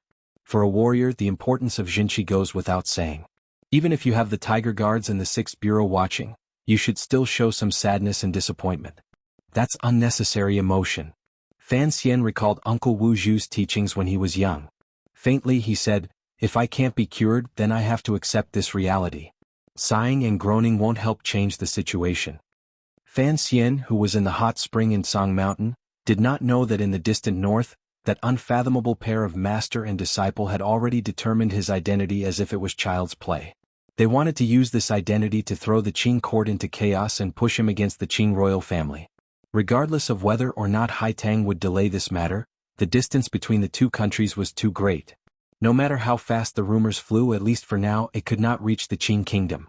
Thus, for Fan Xian, who knew nothing about the Yi family descendants' past, it was not his greatest danger or headache. Right now, he only wanted to recover the Jinqi in his body and heal the damaged walls of his meridians. Take care of it first. Fei Jie was silent for a long time. I will prescribe a method. Take the medicine according to the prescription. Also, don't throw away the medicine I left for you when you were young. They are still useful. Fan Xian was a little surprised. His Jinqi had already dissipated, so why would he take the medicine? In truth, Fei Jie didn't know what use it had. He just mentioned it in passing. He didn't expect that after so long Fan Xian would actually use it. I've been in Song Mountain for half a month. I wonder how things are going in the capital. Fan Xian gently patted the hot spring surface and smiled. You've come from the capital. Tell me about it. Fei Jie scolded him. You receive at least a dozen intelligence reports every day, and you're still asking an old man like me? Fan Xian chuckled. Fei Jie said coldly, you used the excuse of recuperating to hide in Song Mountain, but the council moved against the Cui family. The capital has long been in an uproar. The north has captured hundreds of people and swallowed millions of taels of silver worth of goods. The crime you gave Cui Jian is also very real. It looks like a great family is about to be overthrown. You really are ruthless. Fan Xian smiled and explained, it's all what the court needs. The Overwatch Council's declaration of war against Xinjiang was abnormally fierce and sudden, and their actions were extremely ruthless. Spies all over the world had long ago blocked off the Cui family's smuggling routes to the north. With Yan Bingyun at the head of the 4th Bureau, they brazenly made their move. Without giving Xinjiang any time to react, they had already taken control of most of the people, goods and money. After all, Fan Xian had been seriously injured. Everyone in the capital knew that he was recuperating in Song Mountain. Who would have thought that the sickly commissioner would suddenly and ruthlessly strike? This plan had been planned from the summer until now, and only after receiving the emperor's tacit approval did it quietly begin. Even if Xinjiang had more power in the various counties, they still suffered a great loss. Most importantly, Fan Xian had hidden his thoughts deeply. The eldest princess Li Yunrui had clearly underestimated her son-in-law. This time you've really offended the eldest princess. Fei Jie shook his head and sighed. The Cui family is one of the eldest princess's hands. You've cut off this hand of hers. Aren't you afraid that she... Fan Xian didn't finish speaking, but he understood what his teacher meant. After thinking for a moment, he quietly said, at the beginning I was also worried. But after fighting with the second prince, I suddenly realized that there was nothing for me to worry about. With the emperor's secret approval, and the enormous power of the Overwatch Council, who in this world can stand against me? Fei Jie knew that Fan Xian was not a mediocre person who would get carried away with success, so he quietly listened to what his student had to say next. The resources I hold in my hands are too powerful. Fan Xian sighed. Regardless of whether it is the princes or the officials in the court, none of them are a match for me. The director once told me to set my sights higher. Only now do I understand that this not only represents the direction of the future, but it also requires me to cultivate this kind of confidence, even pride as a commissioner of the Overwatch Council. Today in the court, there are very few people who can stand against me. Fan Xian analyzed himself expressionlessly. In the end, the court is an organization of violence. Aside from the military, no other government can compare to the Overwatch Council. And the emperor has always kept a tight grip on the military. This time, when he chased the Yi family out of the capital, it was a clear signal. Although the eldest princess has her own power in the military, the emperor long ago moved Yan Xiaoyi out of the capital. What does Xinjiang have to compete with me? From Danzhou to the capital, it had only been 2 years. Following the changes of the times, with the efforts of Qin Pingping and Fan Jian, his mother's former comrades in arms, and with the tacit approval of the emperor of the Qin kingdom, that beautiful young man had, in a very short period of time, gained power that the world could not imagine. This kind of power was something that even he did not truly feel. It was not until he easily defeated the second prince in the capital that he suddenly realized that he seemed to have underestimated himself in the past. As long as the emperor's royal favor did not fade, as long as the old woman in the palace still thought that the young man was, after all, of royal blood, as long as Qin Pingping continued to live out his days in Qin Garden and threw all of the power of the Overwatch Council to him to play with, Fan Xian would firmly stand in the Qin court and not have to worry about any problems. Fei Jie suddenly said, Yan Xiaoyi is in the north. Did he not act this time? The northern expedition camp is far away from Zhangzhou. There are countless valiant generals in the camp, 100,000 soldiers. Fan Xian laughed mockingly. They were unable to react at all. But the elders of the Cui family should have escaped to the camp. That line in Zhangzhou, the 4th Bureau has not been able to completely strangle it. Fei Jie looked at him and suddenly laughed. Not bad at all. Fan Xian finally became modest. I am just a man who has made up his mind. For me to be able to do this so beautifully is all thanks to Yan Bingyun. Fei Jie laughed. In less than half a year, you were able to pull Ruohai's precious son into your camp and have him rack his brains to plan for you. You really are not bad. Fan Xian was silent. He suddenly thought of Lady Xin. At this time she should be playing mahjong with Wan and the others in the Tsang Mountain estate. He thought to himself, after the matter with the Chui family is settled, should I invite Sir Yan Jr. to the mountains to spend the winter? Thinking of the estate half a mountain away from the hot springs, his mood suddenly improved. He pleaded to Fei Jie, "Teacher, about what I said yesterday, please consider it carefully." Fei Jie frowned and coughed. "You want a girl as beautiful as a flower to follow me to study medicine. Isn't that a bit too pitiful? Even if I agree, the minister will not allow it." "I will talk to father," Fan Xian pleaded. "My sister really likes medicine. Teacher, please take the trouble." Fei Jie scolded him. "My name is Fei Jie, not Fei Xian." Fan Xian smiled. He knew that his teacher was angry, and that meant he had agreed. After a long time, Fei Jie's brows suddenly flashed with a trace of worry. "But have you thought about it? The director and I are both getting old. There will come a day when we have to leave." Fan Xian was silent. After a moment, he suddenly said, "I think the director must have told you about my past."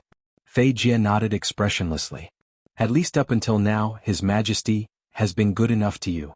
Fan Xian did not deny this. For an illegitimate child, the emperor was able to generously give him the Overwatch Council and the palace treasury.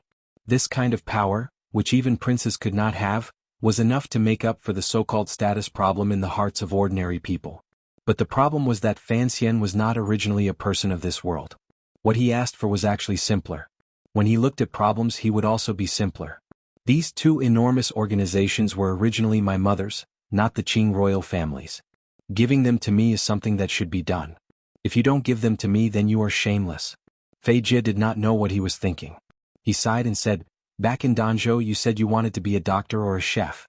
In reality I was very happy, but I was also a little disappointed. The lady's family business needs to be inherited by you. But now, seeing that you are about to inherit everything from her, I feel a faint fear. I don't know if you will regret it in the future." Fan Xian understood what his teacher was worried about. What if one day the emperor suddenly felt that his power was too strong and posed a threat to the future heir? What should he do then?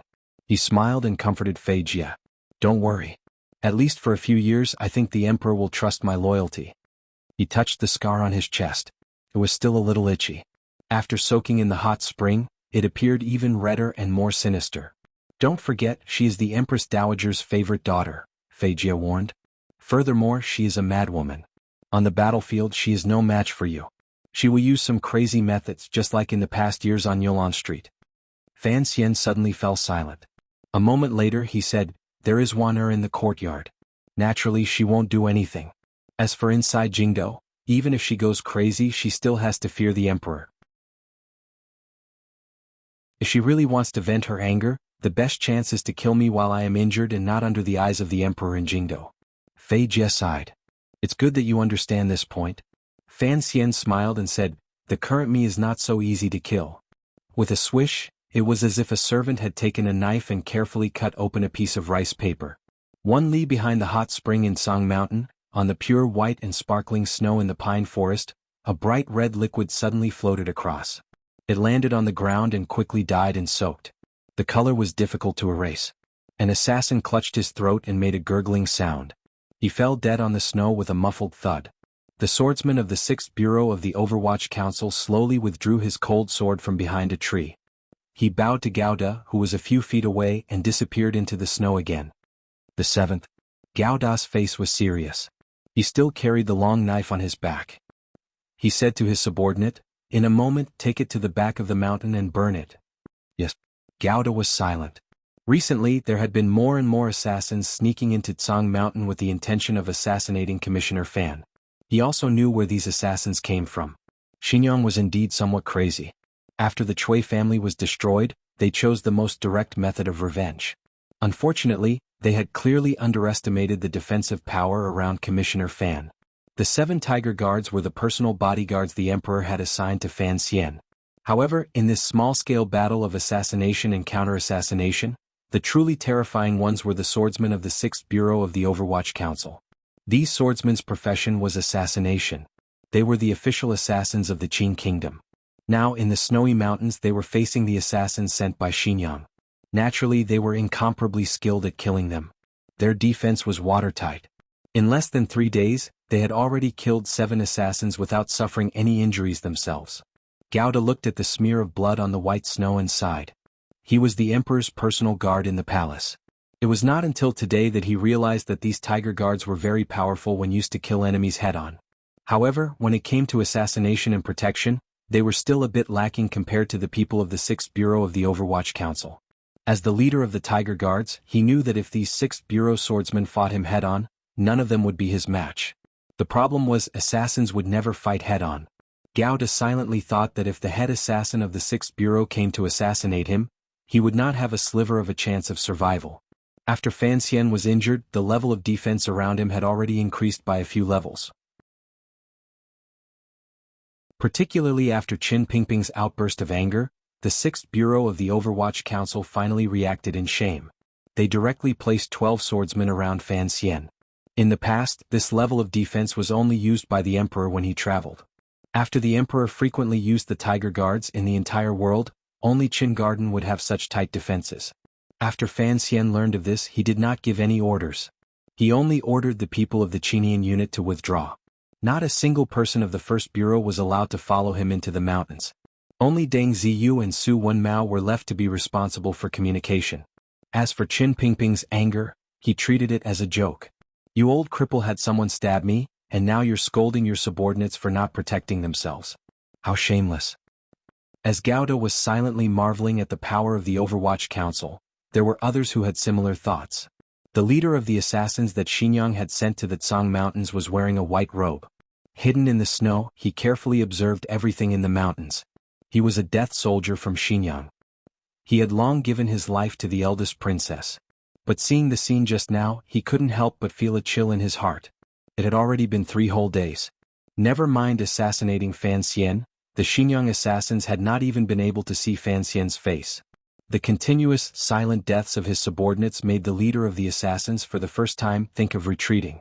Even if it was the emperor's tiger guards protecting Fan Xian, he had enough confidence to try. Xinjiang guessed that Fan Xian's injuries were strange. They estimated that he would not recover for a while. But the problem was that the Overwatch Council, the 6th Bureau, and the official assassins were too powerful. They seemed to be able to instinctively smell every strange scent in the snowy mountains and could find all the hidden dangers. With such a group of people protecting Fan Xian, only if Xinjiang sent an army up the mountain would they be able to kill him. The leader of the assassins furrowed his brows. He decided to slide down the tree trunk and return to Xinjiang to report the details of this failure. He was very confident in his martial skills.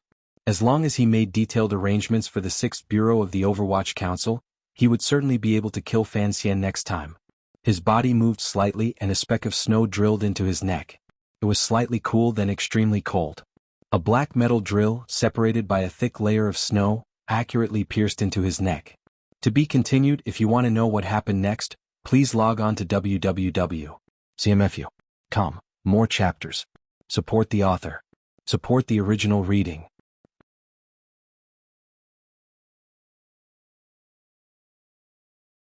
Chapter 321. There was one thing in this world that was the God of all people, the soul of all gods, and even ghosts were forced to fight for it. On the Fan family carriages, one could often see the family crest of the Fan family, a square and a circle. It was the shape of this thing.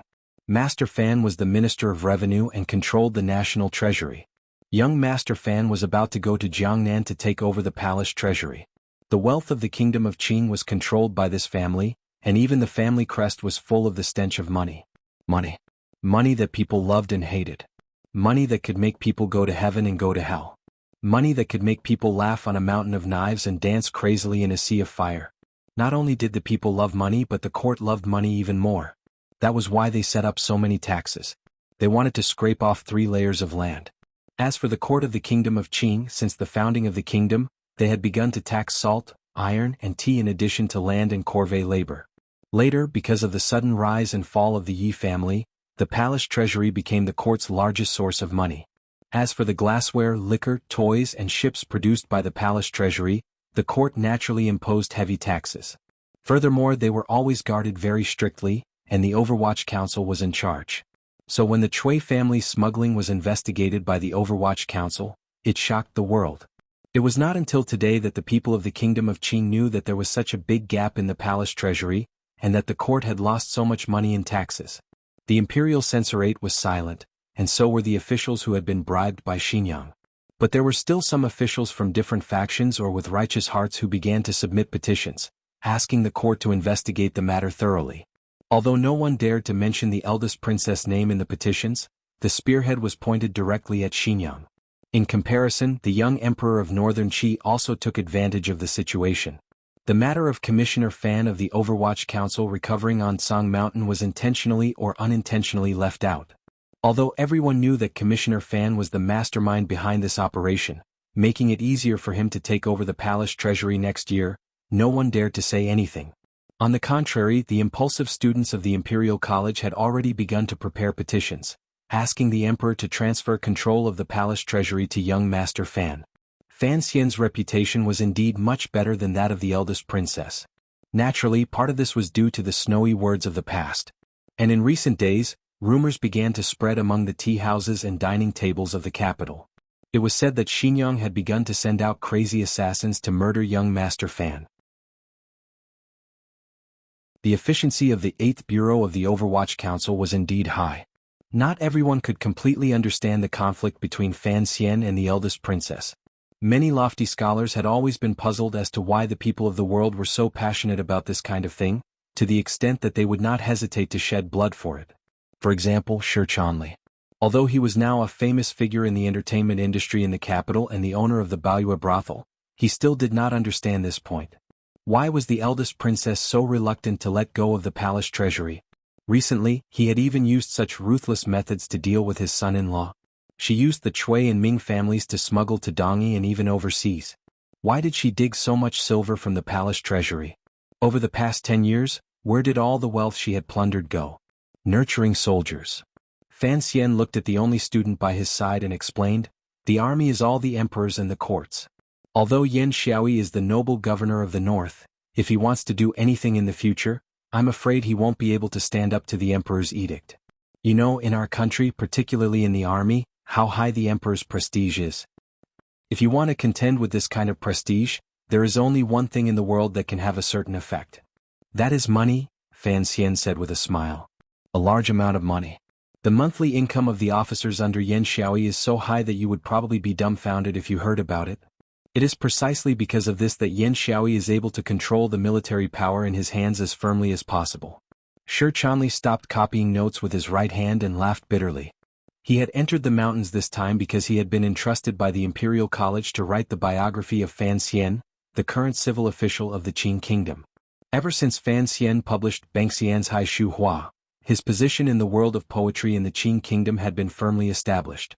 Even when he left for Northern Qi and brought back Master Zhuang's carriage of books, his influence spread even further.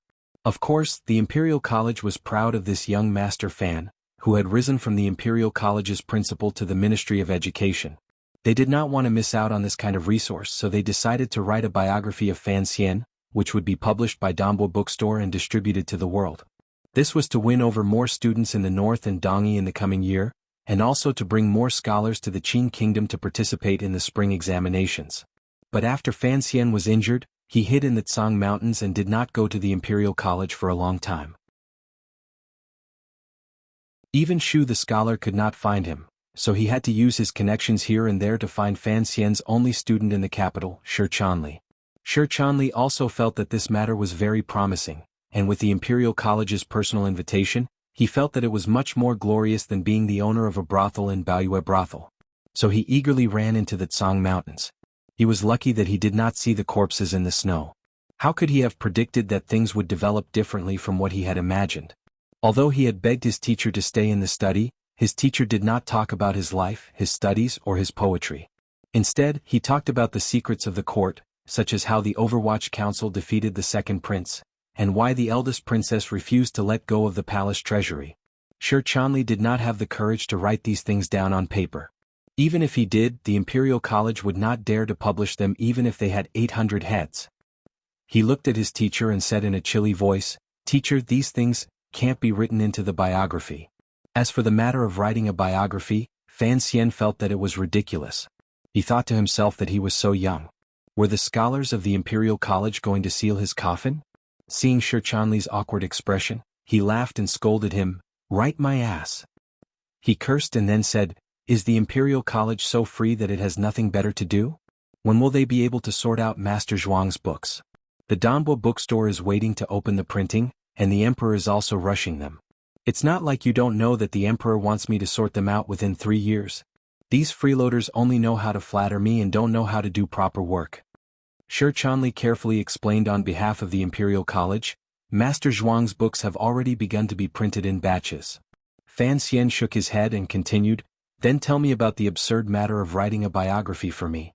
Even though I've written a few poems, sung a few songs and conversed with Master Zhuang twice in my life, don't you know that my most glorious career, the one that I'm truly proud of, is still these shady things?" These words were spoken truthfully, and were even close to Rizzo's self-analysis, except there was not a trace of remorse. "What I am most proud of is killing people and using poison, not those romantic things. If you can write them, do you dare to write them?" Fan Xian stared into Shi Chanli's eyes. "If you want to write a biography for me, wait until the day I die or when the people of this era all die. If you are still struggling to live, it won't be too late to talk about it then." Shi Chanli sighed sorrowfully. He knew that the work of writing down notes could not be completed. His teacher had already made up his mind, and it would be difficult for him to convince him otherwise. However, he had already been intrigued by the court secrets that Fan Xian had spoken of earlier. Returning to his teacher's previous topic, he said, "Regarding the matter in the north, I think that General Yan Xiaoyi blindly uses money to buy loyalty. Even if he wants to rebel, I don't think it will be of much use." Under the influence of his teacher for half a year, Shi Chanli was like Cece from Danzhou. He had grown a lot bolder and his words were also a lot sharper. "The Emperor has a tight grip on the army." Fan Xian raised his eyebrows. "The eldest princess doesn't have any loopholes to exploit. She only has a trusted aide like Yan Xiaoyi, so of course she has to throw out a lot of silver. Every bit of loyalty she can earn is a bit more. Although it costs a lot to raise soldiers, that is the palace treasury. Is 10 years only enough to do this? Of course not." Fan Xian explained like a teacher. "The second prince wants to bribe the officials of the capital. This requires money. He wants to control public opinion.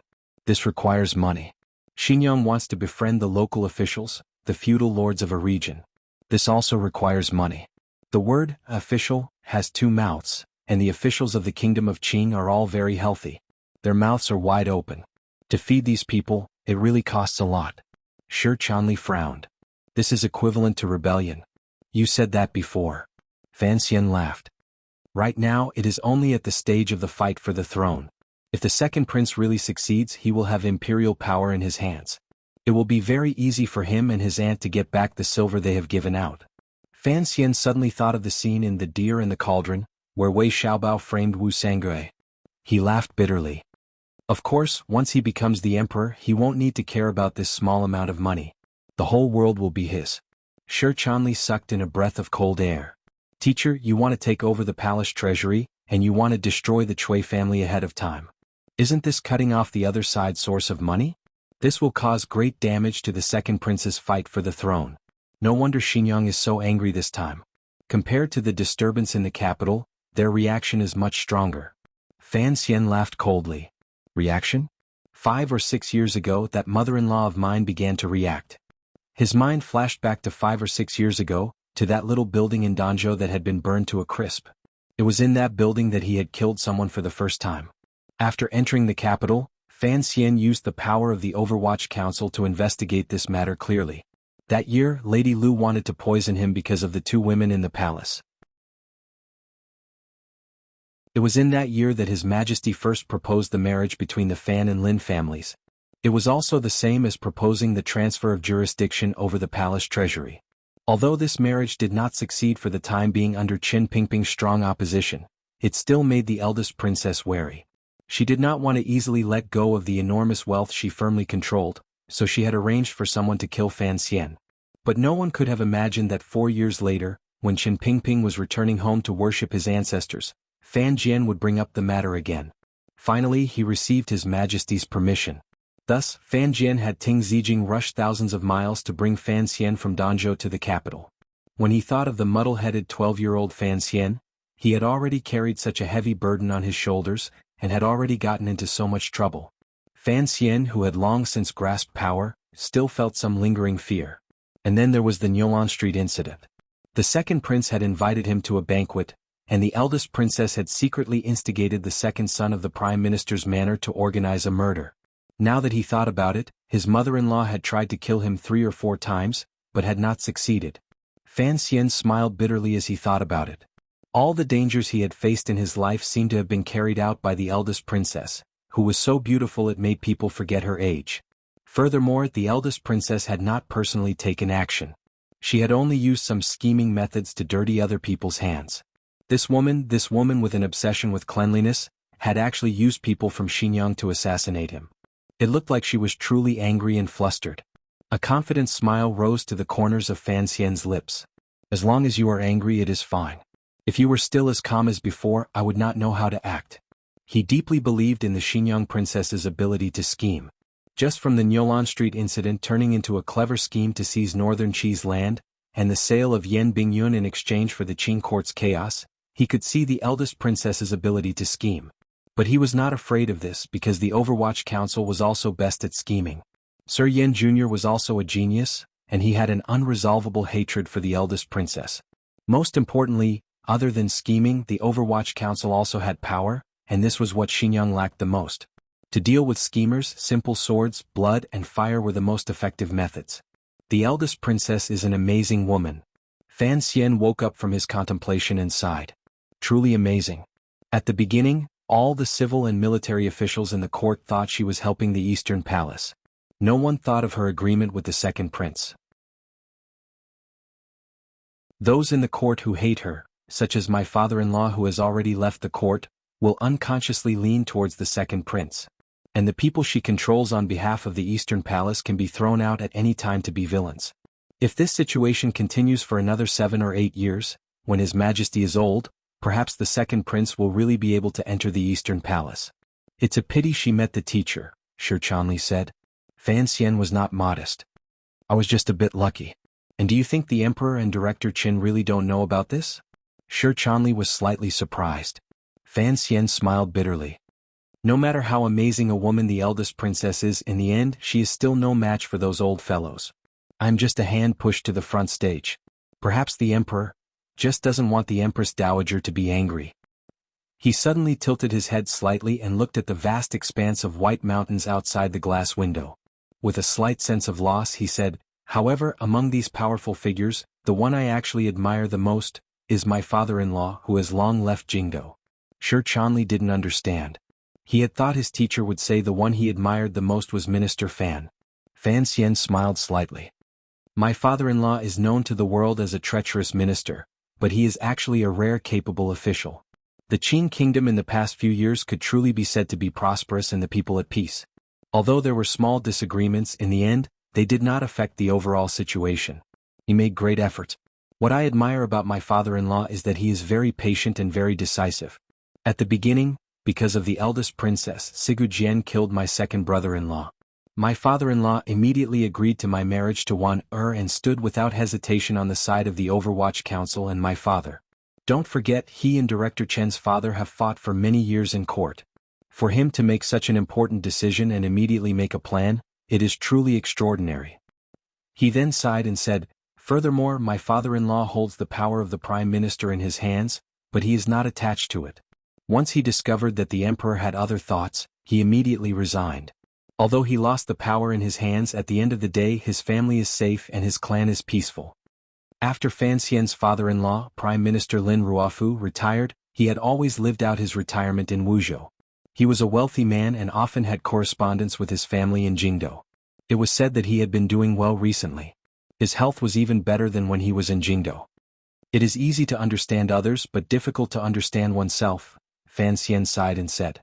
Father-in-law knows people, knows oneself, knows the time and knows the situation. There is truly too much for me to learn. Shi Chanli's heart jumped slightly. He thought of how the court in Jingdo was still empty. It was only the officials of the Hall of Governmental Affairs who were helping with political affairs. In a small voice he said, "Teacher, in the future, you will eventually become the Prime Minister of the court." Fan Xian laughed bitterly and scolded, "Don't test me.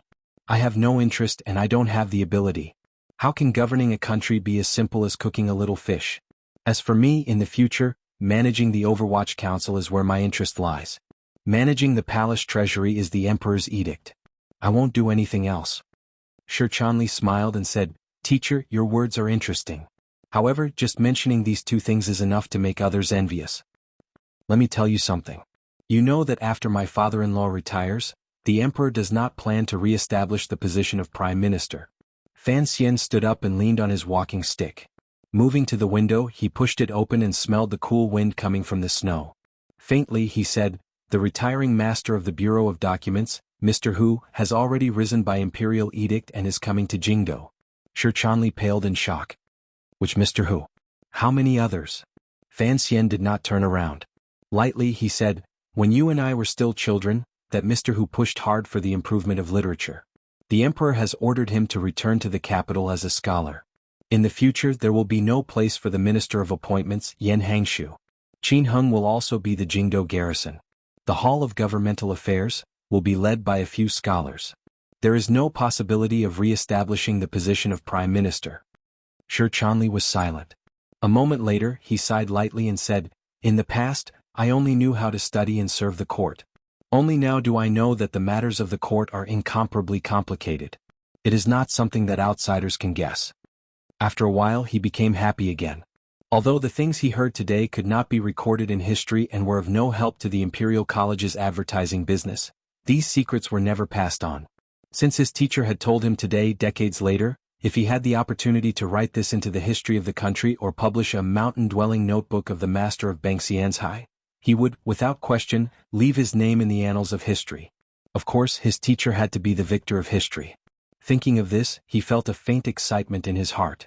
For some reason he heard his teacher look out the window and laugh. "Do you know that Director Chen's true age is a bit younger than the Emperor?" Shi Chanli's joyful heart was greatly surprised. He had once seen Qin Pingping from afar and knew that the director was old and clumsy. It looked like he was about to sink into the yellow earth.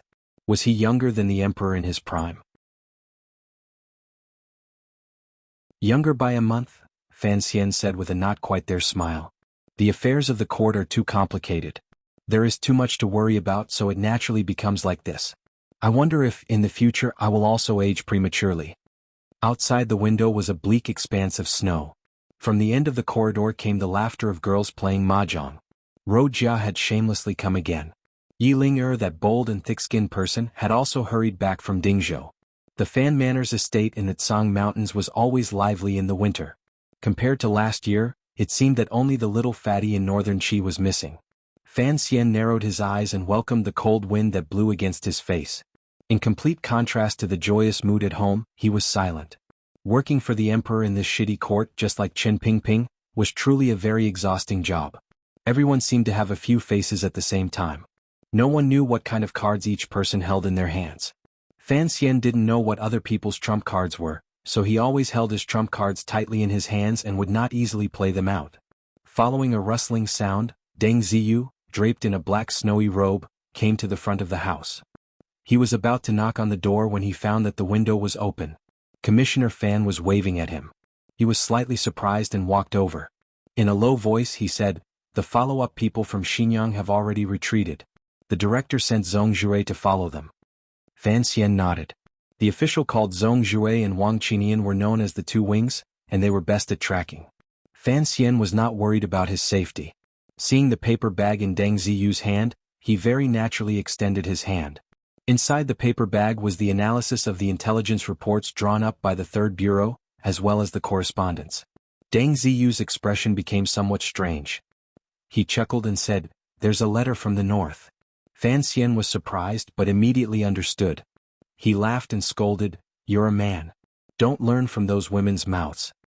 Deng Ziyu handed the paper bag to him, covered his mouth and turned to leave.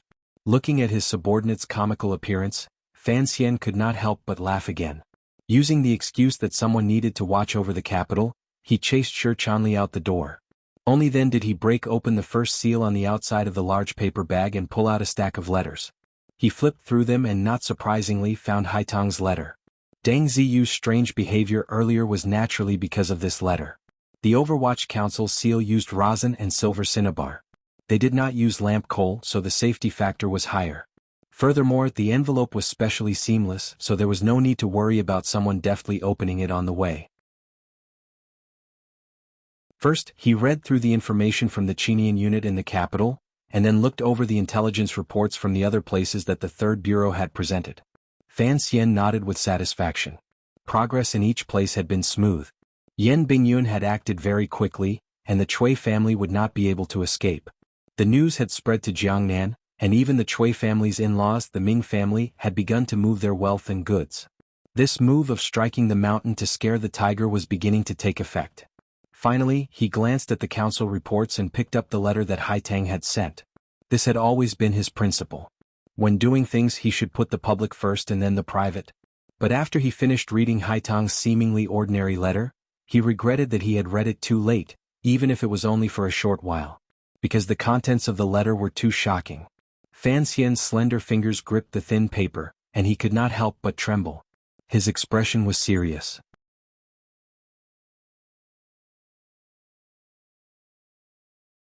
Chapter 322.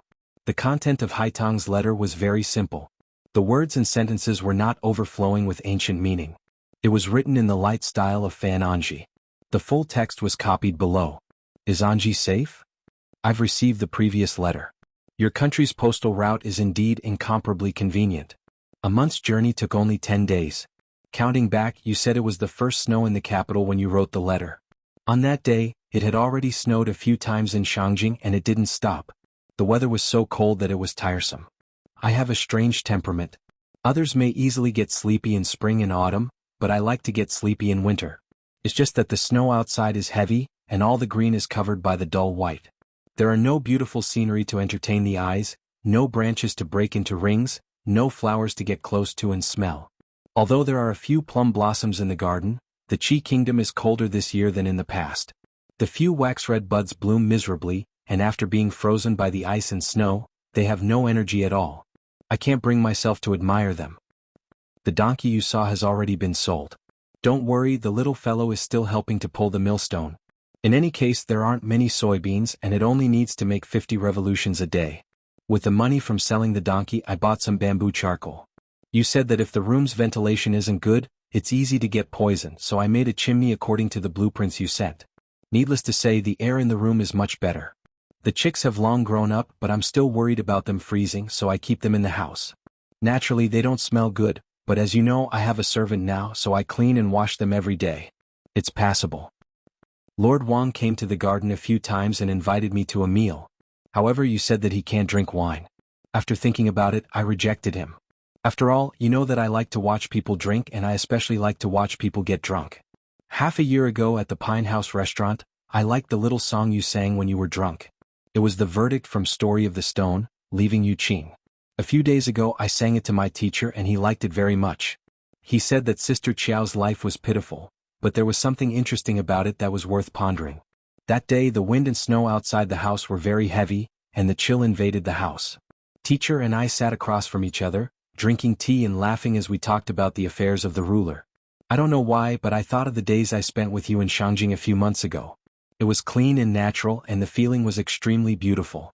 It was as if I saw you, that bright moon, that small temple, that ridge of fields, and you ran out of the ridge in a sorry state. Right, there's a piece of news that shocked me. I heard that Lord Shaoen's remains were discovered in the cliffs of the Western Mountains. Although he's already been buried, I thought about how you once traveled north with this old man, so I wanted to tell you so that you can rest at ease. When Fan Xian saw this, he only felt that it was a little strange.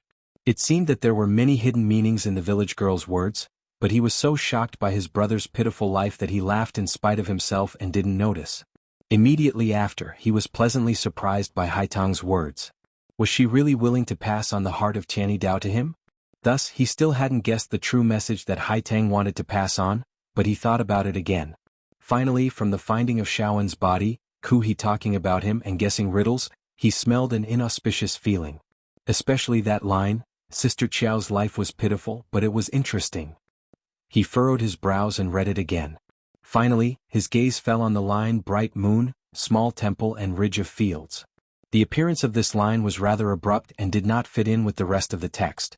This line was talking about the most embarrassing scene of Fan Xian's life. After he was drugged with an aphrodisiac, he tossed and turned, pulling up his pants and running out of the small temple. At that time, frogs croaked and the field was wet. This should be what Haitang wanted to tell him. Running out of the field from the ridge of fields? Fan Xian furrowed his brows and a thought flashed through his mind. He put aside the 3 useless words about drinking in front of the bright moon temple and only looked at the last line. For Fan Xian, this kind of riddle seemed very simple. Running out of the field, it was naturally an ancient character. No, it was the character Yi. The leaf of the lotus leaf, the leaf of the lotus leaf. Yi Qingmei's leaf. Fan Xian's face was full of shock. His fingers holding the letter trembled slightly.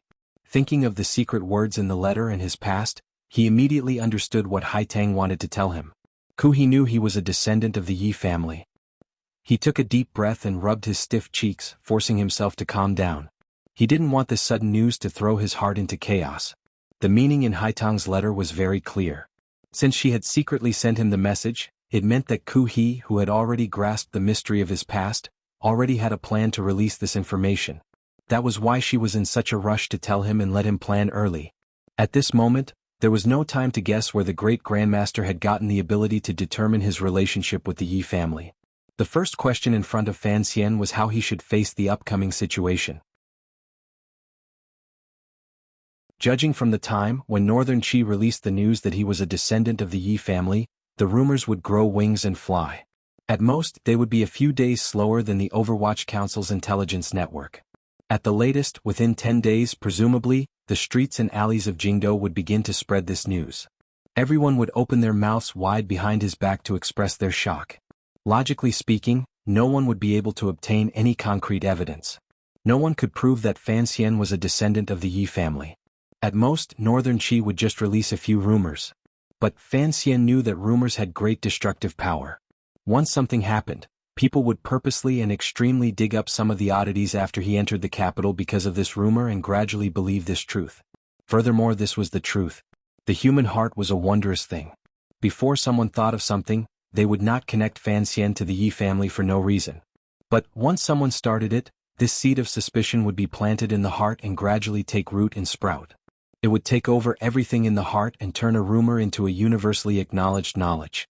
It was just that no one dared to say it out loud. As for those people in the past, those in the palace, and those who had conflicts of interest with him, the fact that he was a descendant of the Yi family would certainly make them suddenly see the light. They would be the ones who believed this the most. Only he didn't know how his past would be used by the other party. Fan Xian's lips were a bit dry.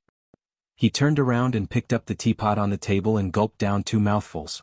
The tea had been added by Shi Chanli later, so it was a bit hot. It made him shiver. After a moment of shock, he viciously threw the teapot to the ground and cursed a few times. With a bang, the porcelain teapot fell to the ground and shattered. Porcelain shards flew in all directions. It wasn't that he hadn't thought about the day when his mysterious past would be exposed by someone. Furthermore, regarding this half of the Yi family, he was filled with anticipation. There would come a day when he would loudly say in front of the entire world that he was Yi Qingmei's son. But it shouldn't be like this. Before Fan Xian had any time to prepare his thoughts or take action, this shocking news would spread throughout Jingdo and bring him unpredictable danger and powerful shock. No one would know what would happen. Fan Xian hated this feeling of being passive. He was also slightly afraid that, for the first time, the situation had completely left his control. That was why he felt helpless and angry. His feet stepped over the broken porcelain shards and walked with a wooden expression to the open glass window. Looking at the cold snow and north wind outside, he was silent for a long time. He didn't know how many times he took a deep breath before he finally calmed down and began to prepare to face this sudden situation. At this moment, the servant girls who had heard the noise in his room hurried over. They were frightened by his unsightly expression and didn't dare to enter the room to tidy up. Fan Xian shook his head and waved his hand to signal for the servant girls to leave. He picked up the stack of letters again and prepared to destroy them all. As usual, he clasped his hands together and wanted to crush the letters into powder. Unexpectedly, the letters were rolled up, but they did not break. He was slightly startled, and a bitter smile rose to the corner of his lips. Haitang's letter had shocked him so much that he had forgotten the pitiful state of having no Jinqi in his body. Going around the winding corridor, he came to the quietest room in the manor. Fan Xian didn't knock on the door. He pushed it open and entered. Although he had no Jinqi, he had brute force. The doorpost gave a crisp crack and broke. Fei Jie, who was carefully mixing pills in the room, raised his somewhat tired face and looked at his student. He coughed and said, "What happened? Why are you so flustered?" Fan Xian looked at his teacher and said directly, "Sir, something big is going to happen." Fei Jie was startled. What could have caused this little monster to be so flustered? After Fan Xian told him the news that Haitang had risked her life to send, Fei Jie also immediately panicked. He rubbed his powder-covered hands and tangled his messy hair. He couldn't say anything for a while. Fan Xian looked at this scene and couldn't help but sigh to himself. He knew that coming to find his teacher in a moment of desperation was not a good idea. Fei Jie was a grandmaster when it came to refining poison to kill people, but when it came to making decisions and scheming against the enemy, that was not his strong point. "I'll go down the mountain immediately. I'll go down the mountain immediately." Master and disciple spoke at the same time. They looked at each other and immediately understood what the other meant. Fei Jie narrowed his brown eyes, which were full of murderous intent. "I'll go to Qin Garden. You go find the minister. We'll split up." Yes, when the situation developed like this, master and disciple thought of the two old foxes in the capital at the same time. Fan Xian bowed with a headache and turned to order his subordinates to arrange a carriage. Just as he was about to leave, Fei Jie suddenly said, "Don't be afraid." Fan Xian turned his head in shock. Fei Jie's voice was sharp. With a not quite there smile, he said sinisterly, "Don't be afraid, kid. What happened a dozen years ago will not happen again. Master and disciple can poison tens of thousands of people to death and then kill our way out of the capital. Who can stop us?" Fan Xian shivered.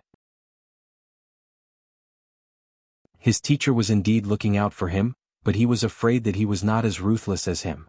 There was no time to say anything to the girls in the manor. They only said goodbye to Cici, who was embroidering. Fan Xian and Fei Jie split up into two carriages and followed the difficult snowy mountain road down Song Mountain. Along the way, the wheels of the carriage crushed countless pieces of ice and rolled up a few threads of cold mud. The guards in charge of protection were split into two groups. Half of the swordsmen of the 6th Bureau followed these two people down the mountain. Gouda and the Tiger Guards were carefully left on the mountain by Fan Xian. In the evening, the carriage Fei Jie was in entered the manor on the outskirts of the capital, which was even more magnificent and noble than the royal palace under tight security. "Old Fei." The old servant guarding the door saw Sir Fei disembark from the carriage with a cold expression. He couldn't help but feel confused. He wasn't sure what had happened. In a short while, the garden was brightly lit. Fei Jie and Chen Pingping in the wheelchair walked out of the garden gate with serious expressions. Under the protection of the attendants, they climbed into the carriage. "Entering the palace," Chen Pingping said coldly. Chen Pingping said coldly. However, as soon as he finished speaking, his expression immediately softened and he said softly, "And here I was wondering how important the matter was for the two of you to be so flustered." Fei Jie rubbed his hands together in shock. "If this isn't a big thing, then what is?" Chen Pingping gently stroked the smooth handles of the wheelchair and laughed mockingly. "You old man, you're soaking in medicine every day. It's one thing if you don't understand at once, but Fan Xian disappoints me greatly. As long as you pay a little attention, you'll know that this matter is not a problem. Never mind, child. This matter has been suppressed in his heart for too long. Now that it has been exposed by someone, it's inevitable that he will feel some fear." The carriage rattled toward Jingdo. In a short while it passed through the city gates. The gates were not yet closed. Of course, even if they were closed, if the director of the Overwatch Council wanted to enter the capital, even the Qin family of the Jingdo garrison would not dare to stop him. When the carriage was about to reach the royal palace, Chen Pingping opened his eyes and lightly said, "This is not a bad thing. It is a good thing." Fei Jie shook his head. "I don't care. I'm going to go to the council and have the people of the 8th Bureau prepare." The sound of keys being unlocked came from the palace gates. Chen Pingping had the exclusive right to enter the palace at any time. His position was extraordinary. The old man tilted his head to listen to the familiar voice. Without expression he said, "After the news reaches Jingdo, have them suppress it for a few days." At least this kind of superficial effort has to be put on for people to see. As for Fan Xian's past, There will come a day when it will be revealed. Now is the best time. In the study of Fan Manor, the Minister of Revenue of the Qing Kingdom, Fan Jian, was sipping on a sour berry as he looked at Fan Xian in front of him. A mocking smile appeared at the corner of his lips. Finally, seeing you so anxious, I always thought your heart was made of ice. Fan Xian smiled bitterly. Father, at this time, why are you still joking? When the news reaches Jingdo, what exactly should we do? He looked into his father's eyes and was silent for a moment.